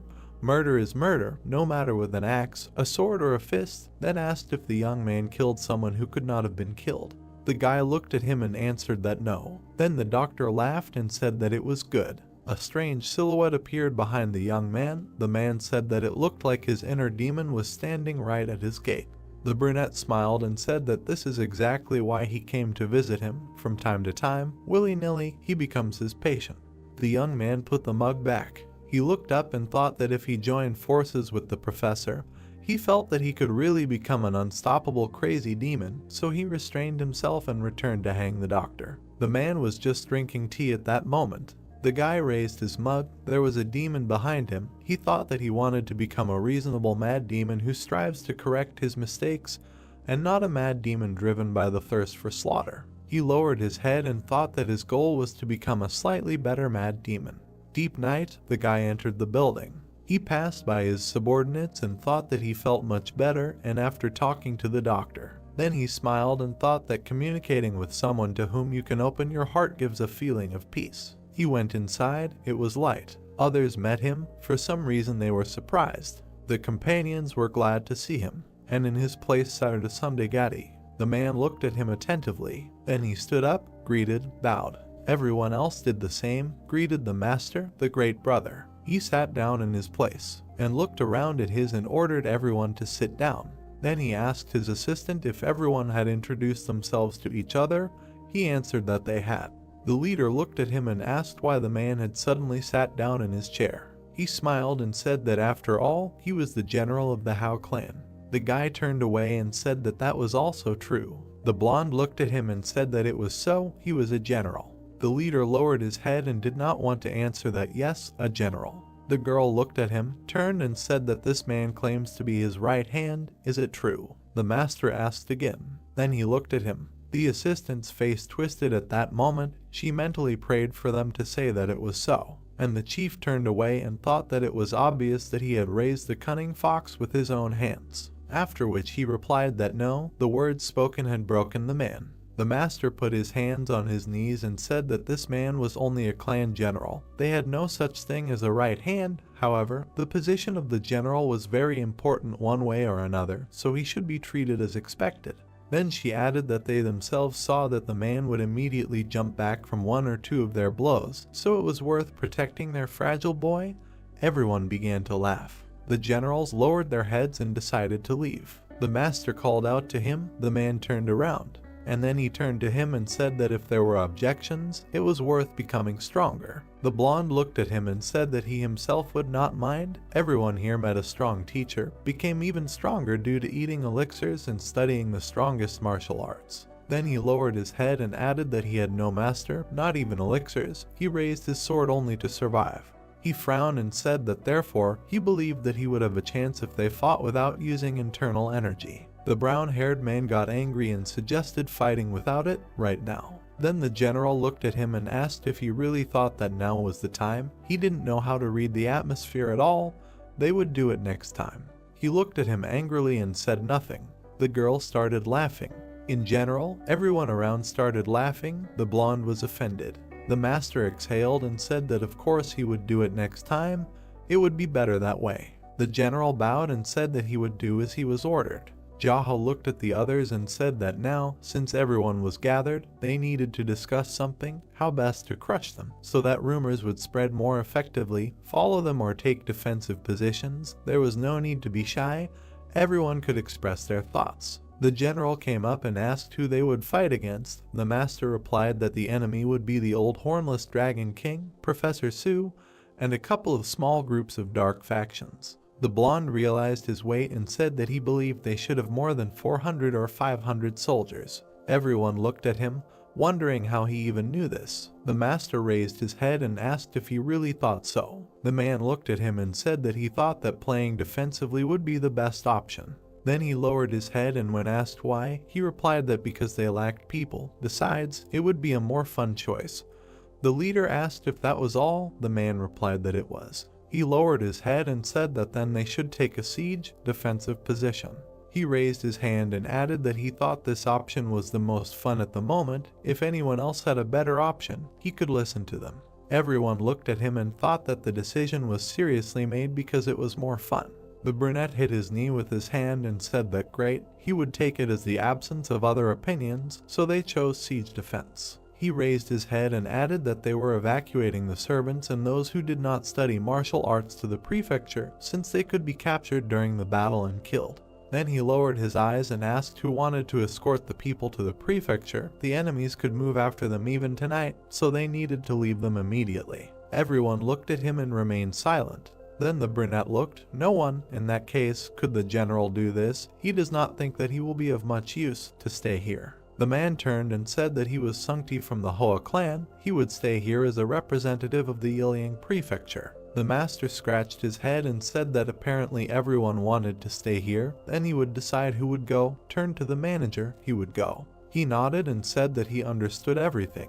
Then the young man added that it was necessary to take full responsibility for the vanguard and leave the rearguard to spy by. The guy should send someone with quick feet ahead to scout their way. The men unanimously answered that they understood everything, after which they were removed from the room. Then the brunette turned around and told the young man to get out and follow them to the very end. If something happened, whether to report to him or not was at his discretion. The man stood up, folded his hands and said that he understood everything, after which he also ran out of the building. Then the head smiled and said that since they had nothing else to do, they could have a little drink. Everyone was happy and agreed. Night, headquarters. Everyone was sitting inside, eating and drinking. The guy was holding his tea. Then he looked to the side. People entered the room. A man with red hair entered and said that his older brother had arrived. The log looked at him and said again, "This sick son of a bitch." The man pointed back and said that as ordered, he took reinforcements with him. Everyone turned. People greeted them, said that they noticed that there were many masters here. Then the man sat down. He took a glass. He held it out and asked to pour him some. The general looked at him. Then he jumped up and said that this man could pour himself some. He got very angry. I added that, by the way, who is he to be called the senior of the head? Apparently he has completely lost his mind. The man looked at him and also got angry, but said nothing. They poured a drink into the mug. This man was sitting and taking care of himself. The general was sitting next to him, angry because the man decided to ignore him. Suddenly, someone from the side asked if this man decided to change his name. He looked to the side and said that although they were once a port of black pearls, now they are part of the Hao clan. In response, the question came, what kind of nonsense is he talking?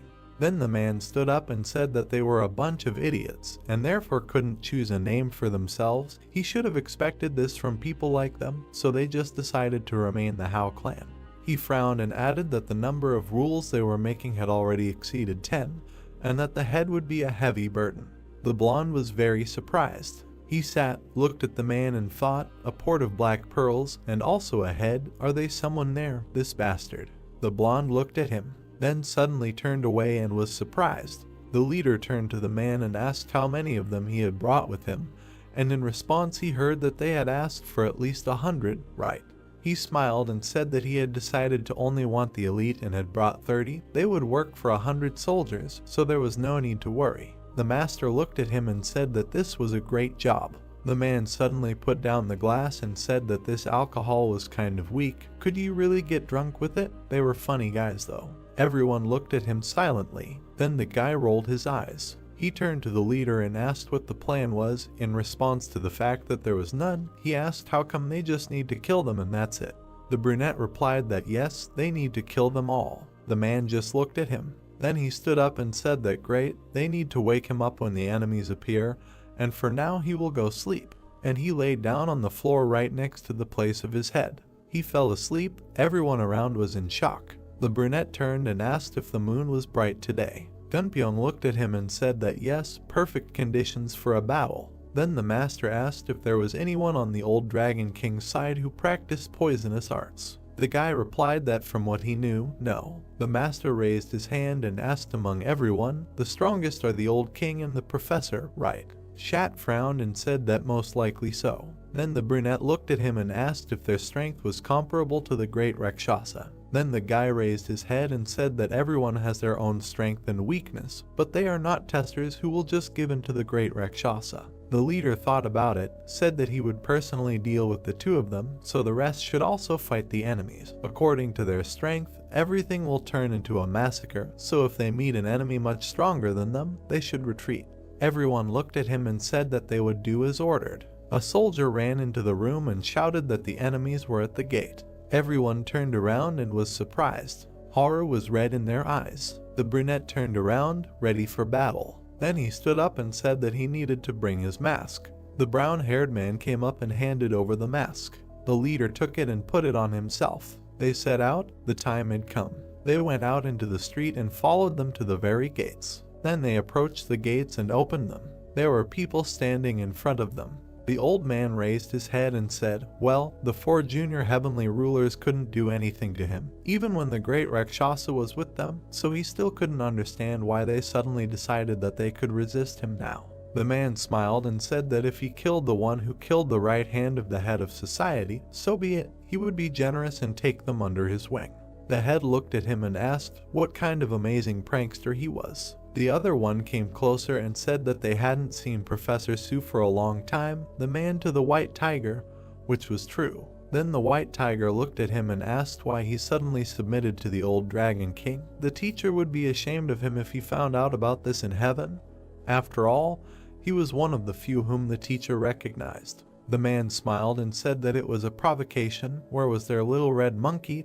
Did it really die? The girl stood aside and spat demonstratively. Then she came forward. The man noticed her and smiled, said that he would spare the red monkey. The old man came up and said that only the one who killed his old friend was obliged to take all the rage. It was better for them to leave all this foolishness to the hills. He frowned and added that those who wanted to die could come up. If they had already thought about why the great Rakshasa did it to him under the relationship, the choice for them would be obvious. The brunette rubbed his hands with a smile and said that there were so many people who could be killed. Then he turned to his comrades. They looked at him. The man said that it was better for him not to betray him today. Today he was not in the best mood.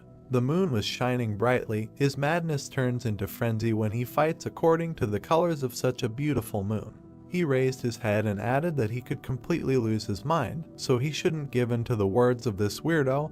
He won't be able to sit with them today. The others got scared and said that they understood everything. Then the brunette turned around and said that he needed to fold his fingers into a lock in his palm and put them here. The brown-haired man folded his hands and stretched them out in front of him. Jaha put his foot on his palms and told him to use his internal energy to throw it as hard as he could. He wanted to enjoy the full moon. He didn't quite understand what was happening but agreed. The leader looked at him and told him again to throw it as hard as he could. See you later. The man looked at him and I responded in kind. The young man smiled and flew up to the very top. He hovered in the air under the moon. He raised his head and enjoyed the view. He looked at the moon, smiling before his eyes as he fell down. He bowed his head and flew like a bird. Then he pulled his fist back and began to accumulate energy, and with all his might he sent the kingdom of flames down. The enemy was scared. People didn't know what to do. Smoke rose. His comrades began to cover their faces with their hands. The smoke began to clear. The brunette stood and looked at them. Then he took a step forward. There was no one around, and he left, smiled, and looked down. The burnt bodies of the enemies lay around. A huge palm was literally imprinted on the ground. The opponents were in shock. Then the young man took out his sword, looked at them, and ordered them to listen carefully. The old man was furious. It was about him. The brunette came closer and said that because of this decrepit old man, who only does what he eats the handouts of the great Rakshasa, everyone will die today. We must remember this. The old man was scared. He stood in the crowd. The soldiers began to look at him. After that, he screamed, ordered to kill them all, and the battle began. Heads flew in different directions. People in masks began to attack. They fought valiantly. There was blood everywhere. And the brunette stood in the middle and said the moonlight is so beautiful, the spirit of his subordinates is beautiful, and his mood is also beautiful. Suddenly the man shouted what everyone is doing. This man is now standing alone. We must kill him. The soldiers began to attack. The only thing the master said when he turned around was that he wished everyone to die. People ran up. They were scared. His sword was literally blazing with flames. The man smiled and said that he would only kill the leaders. They got scared, turned around, and started to run away, and the head began to run after them. The soldiers shouted that he was going to kill only the leaders, but he no longer heard them. His eyes were filled with madness. The young man continued to run after them. He swung his sword and killed one after another. Even those who tried to attack died instantly. They screamed in pain, bled. The master looked at them and asked where they were running. One of the soldiers tried to hide, but at that very second he lost his head with one blow. The man smiled and asked if they thought they had a chance since the great Rakshasa was dead.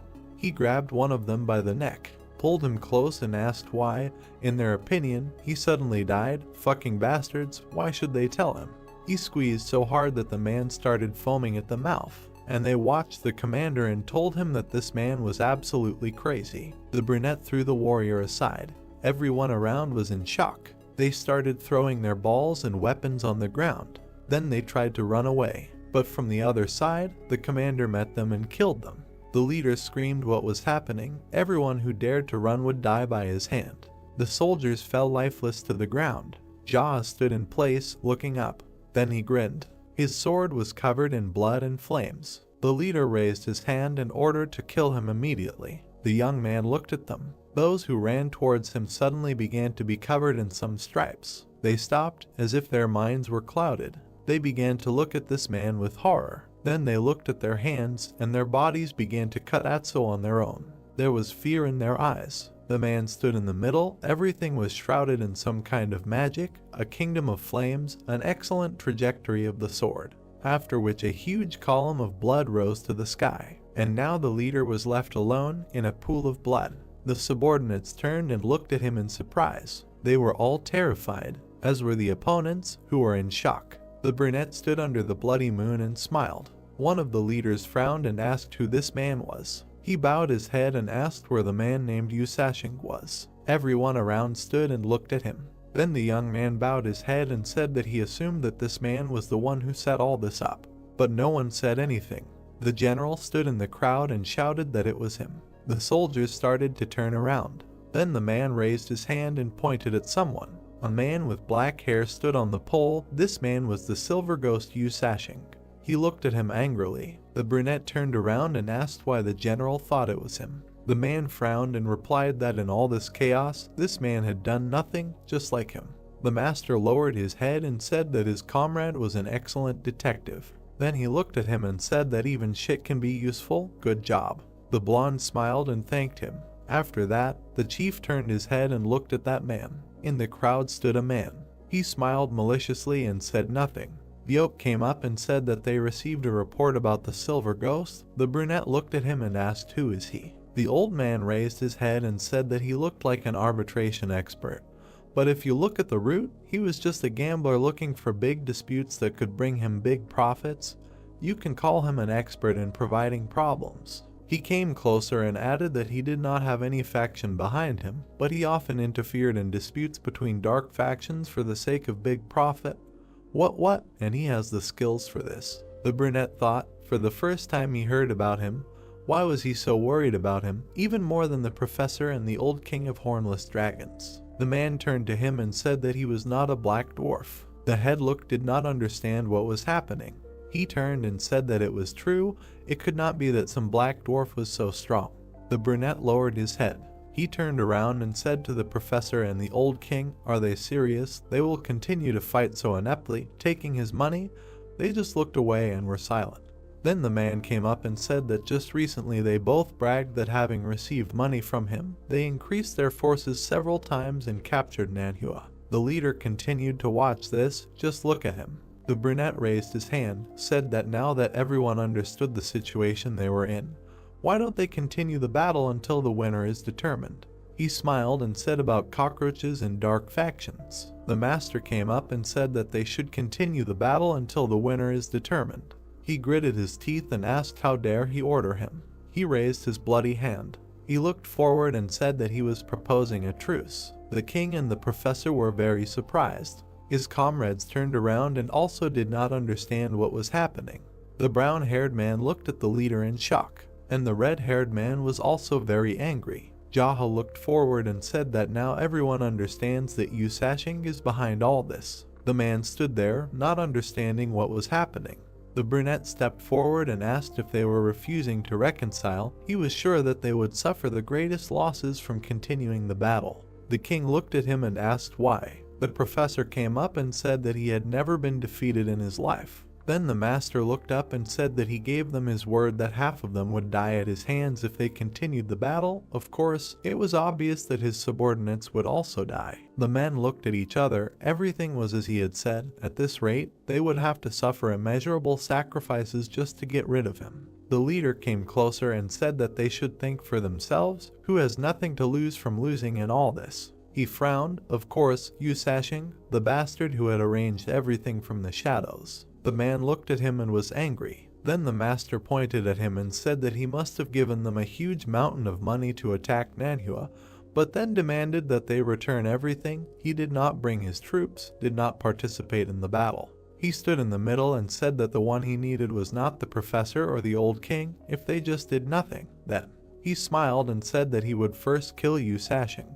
The professor frowned. How could he even trust the words of someone hiding behind a mask? At this moment, the young man replied that he would show his face. The men were shocked. They turned their heads to Yusashing and remained silent. Then he looked at them and asked if they were really going to continue hanging their ears. The guy in the mask took a step forward and said that all they needed was to just let him kill Yusashing. It would not be too late if they continued the battle after that.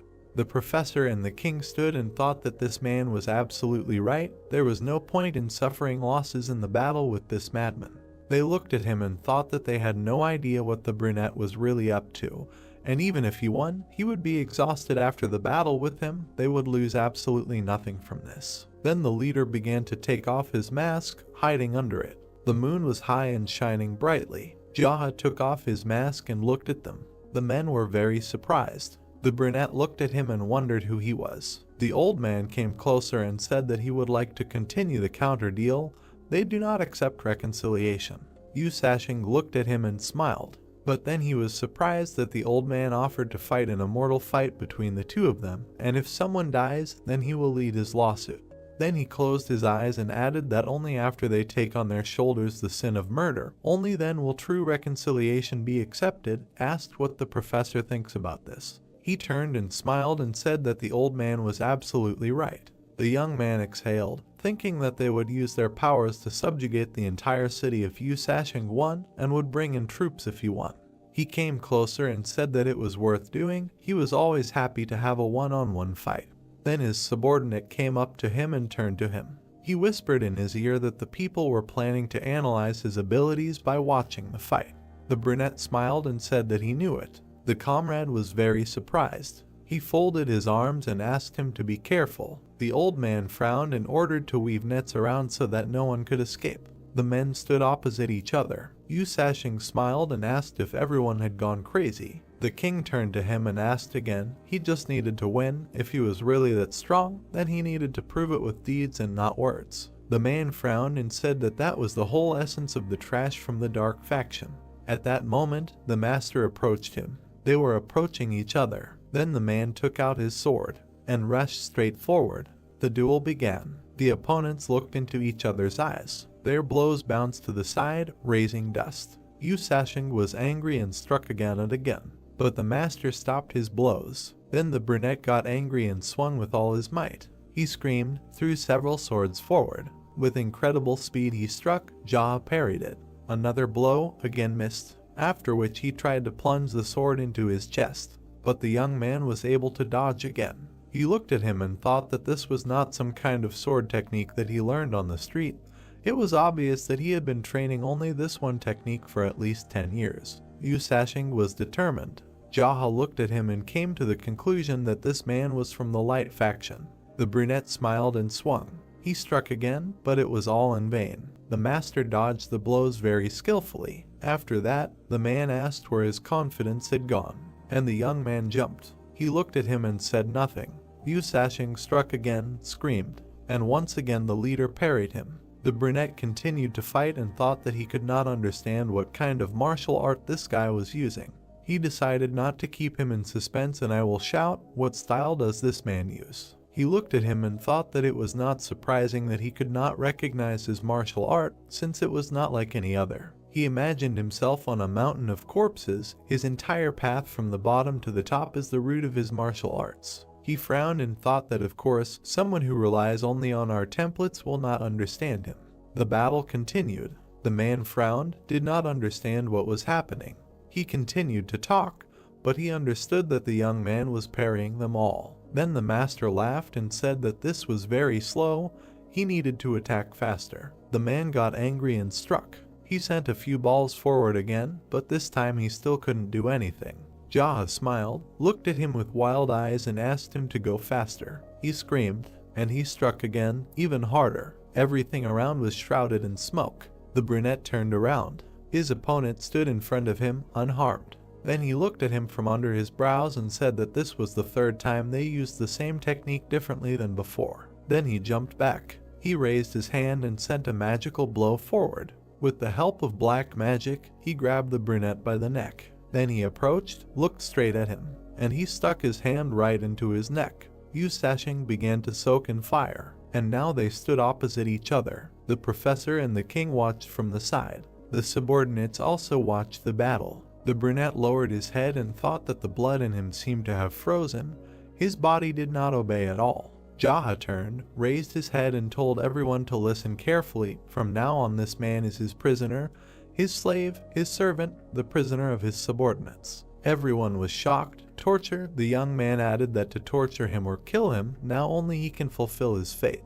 He raised his sword. People were surprised and thought, is it really possible that a murder will happen now? But the master simply spat on the sword and began to jump around the man. His comrades did not understand what was happening. They watched as the guy ran around the enemy, asked what he was doing. It was unclear. Was this really a victory dance? It looked like it. People watched as the brunette continued to dance. Why this happened so suddenly, no idea. His hair fluttered in the wind. His eyes sparkled from the color of the moon. The sword was covered in blood. The moonlight was reflected in the pools of blood. The young man continued to dance. It looked strange. The girl raised her hand and turned to him and apologized for interrupting the dance, asked if he was going to kill the enemy. He replied that he did not know. Then the girl watched him and asked what this madman was dancing for. In response, she heard that he was doing it only because he wanted to be even crazier. He continued to move and said that the sword dancer in the moonlight, the madman under the moon, the master from Ilion, the owner of the Black Pearl sport. The people around were shocked. Then the young man raised his head and said that all this was him. This surprised them even more. Then the general raised his hand, pointed at them and said that these people, apparently, were going to run away. They turned around and tried to leave. The brunette turned and looked at them. He came closer. They were very scared. And the king just continued to look at him. After which the master came closer and asked why the old man was so quiet. Maybe he wanted to tell him something. In response, he heard that this was a temporary truce. The masked man came up and said that the leader should just kill him. The old man got angry, but instead, the master waved his hand and agreed, temporary, so temporary. After that, the men decided to leave, but in the end they said that they would see each other again. Jaha smiled. Was this really the leader? If you can finish it now, then why put it off until later? He watched the people run away. He would only agree to visit those who would come in person and be ready to surrender. He had to think carefully whether they would have another chance to save their lives. They stood and watched them go. Then the master turned and said that they needed to take care of the wounded, and it was already night. It was time to go back. Everything had to be cleaned up, but first they had to replace the people who were on duty. After that, he looked at the brunette. He looked at him with Lin's forehead in his face. The young man raised his hand and slapped him with all his might, so much so that the man flew to the side. Then he came up to him and said that it was not easy to be a prisoner. The night air was very cold. They had to go back. He turned and addressed the general. He raised his hand and asked him to come over. He silently came up to him. The young man put his hand on his shoulder and said that it was time for them to go back. The blonde man answered with a smile that he agreed. After that, they entered the building. Sungti walked and thought with a smile that he was now responsible for the rehabilitation recovery. The master was sitting in his place. People around were enthusiastically discussing something, and the prisoner was sitting on the floor. A man with red hair came up to him, and with all his might he slapped him on the back of the head. Then he stepped aside. The man was sitting and shaking. The master raised his head and asked if anyone was injured. In response, he heard that no, everything was fine. The general raised his head and said that he was also fine. Then the young man looked at him and said that of course he was fine. He was just standing to the side and watching. The blonde man simply decided to remain silent in response to this. The brown-haired man came up and asked what they were planning to do with the old king and professor in the future. The brunette drank his drink and replied that they would simply cross over. The damage to their sides was much greater. After seeing the demonstration of their powers, they would be puzzled, and their subordinates must all be in shock. White Rooster turned around and said that his dance was incredible. He simply had to dance with him. The young man smiled and said that then they would dance together next time. A subordinate came up and addressed him. The sword technique is something that a person cannot learn in the dark faction. At this moment, Yu Sashin glistened. The leader asked to explain to the others why, because among them there are people like Sancti. The guy was offended by this. The brown-haired man raised his hand and explained that he had the feeling that in his attacks, first of all, there is an emphasis on training his stance, and only after. The sword technique, I remember how consistently and smoothly the movement of his sword began. One can say for sure that his sword technique is clearly spontaneous. Jaha turned and agreed with him. Then the man with the scar got angry and asked if he was a member of the light faction. He walked up to him and hit him with the club with all his might. The girl turned around and said if she understood correctly that they pressed his silence point. He didn't say a word from the very beginning. The brunette turned around and said that it was possible. Then the girl raised her hand and asked if she could restore it, to which she heard that she couldn't, and he couldn't either. Then he raised his hand and said that he had pressed it so many times before, but it was problematic to restore it, so he didn't even try. He didn't put much kai into it, so it would soon restore itself. The girl stood up and said that the silence point was very dangerous. Perhaps a person wouldn't be able to speak for the rest of his days if he didn't return to normal soon. The leader tensed up a little and said that he missed the part where it should be his problem. She smiled and said that everything was correct. Then a soldier entered the room and said that the head of the Muak clan had arrived at the gate. Having laid down all his weapons, what would he order to do? The guy raised his head and said what else, since he had come himself, then let him in. Everyone began to whisper, why did this man come? And the master sat and thought, could it really be the head, who immediately understood what was happening?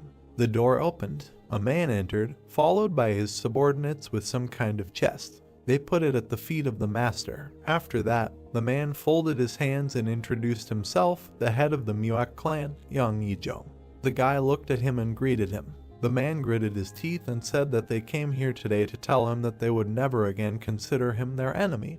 They made an unforgivable mistake because of their ignorance. The brunette looked at him and agreed. Then the head raised his head and said that he was grateful to him with all his heart for his generosity.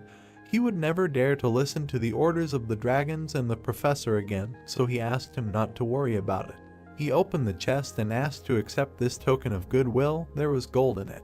Everyone around was very surprised. The brunette lowered his head and said that it was not worth bringing such a thing. Now they are friends. Then he raised his glass and said that despite the fact that their first meeting did not work out, everything is fine. Since they are meeting here with each other, they are in no way enemies, because this is how their life is arranged. Agree. The man bowed his head and said that he completely agreed. The master sat in front of him and said that in Jianghu, from time to time, his enemies become allies and vice versa. In the process of all this there will always be victims, so there is no need to bother your heads with this.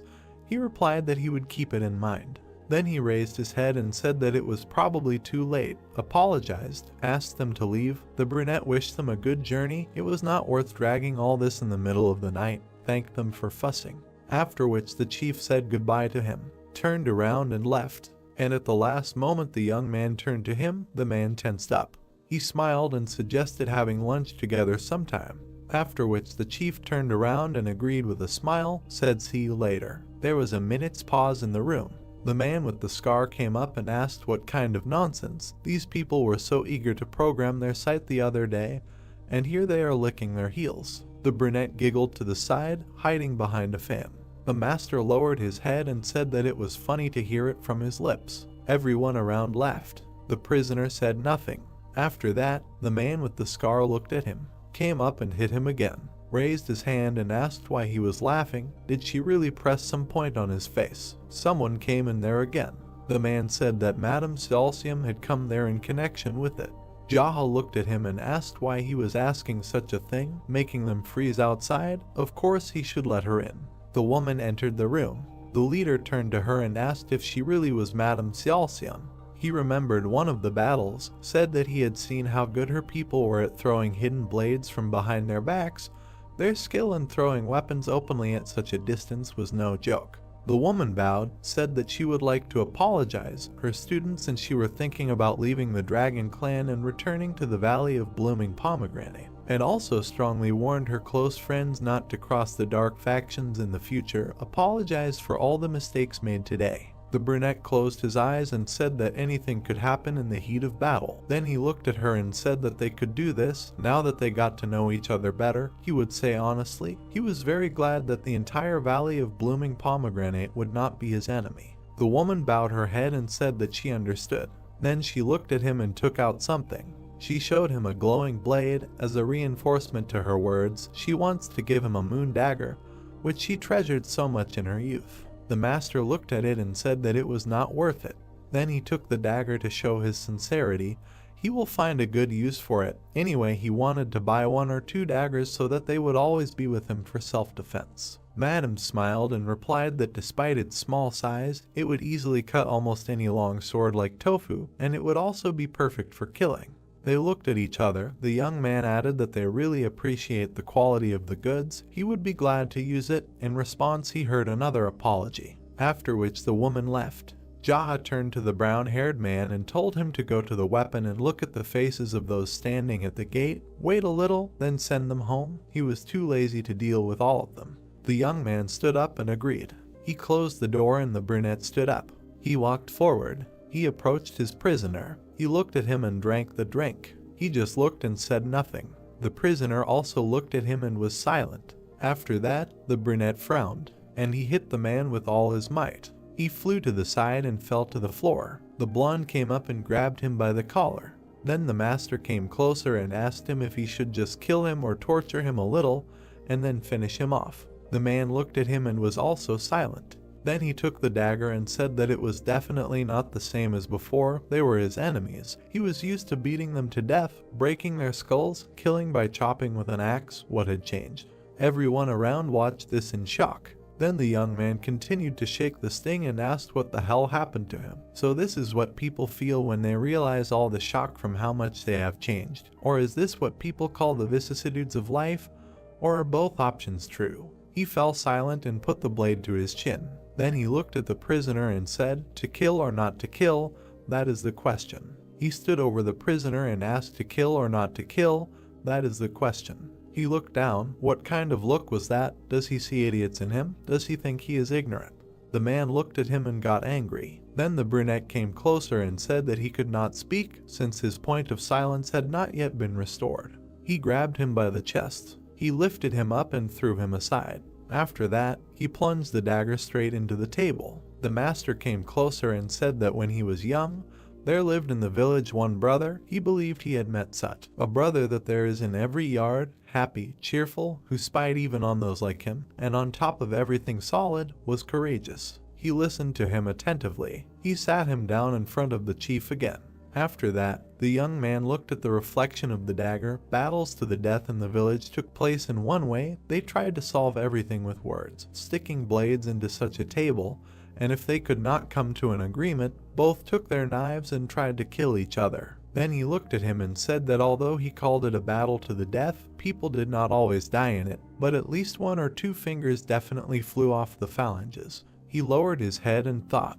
He remembered the day when he saw his brother dead on the table. The young man hiccuped blood. To be honest, he was not surprised. He imagined a bloody table. The grandfather got rid of the corpse. He had to wash the table with a rag. The rag continued to cling to the table, only he failed to wash it clean, and during the process, he noticed a bunch of blade marks on the table. He wiped it. Seeing this, a thought crept into his head. It's good that his brother died fighting. The man did not understand what was being said, and the young man continued, wiping the table at least once a day, trying to understand how to accept this emotion that he experienced over and over again. He put his hand to his chin and said that he could not remember his name, and since the young man was an orphan, he had no chance to recognize him. In any case, a lot of water had flowed under the bridge.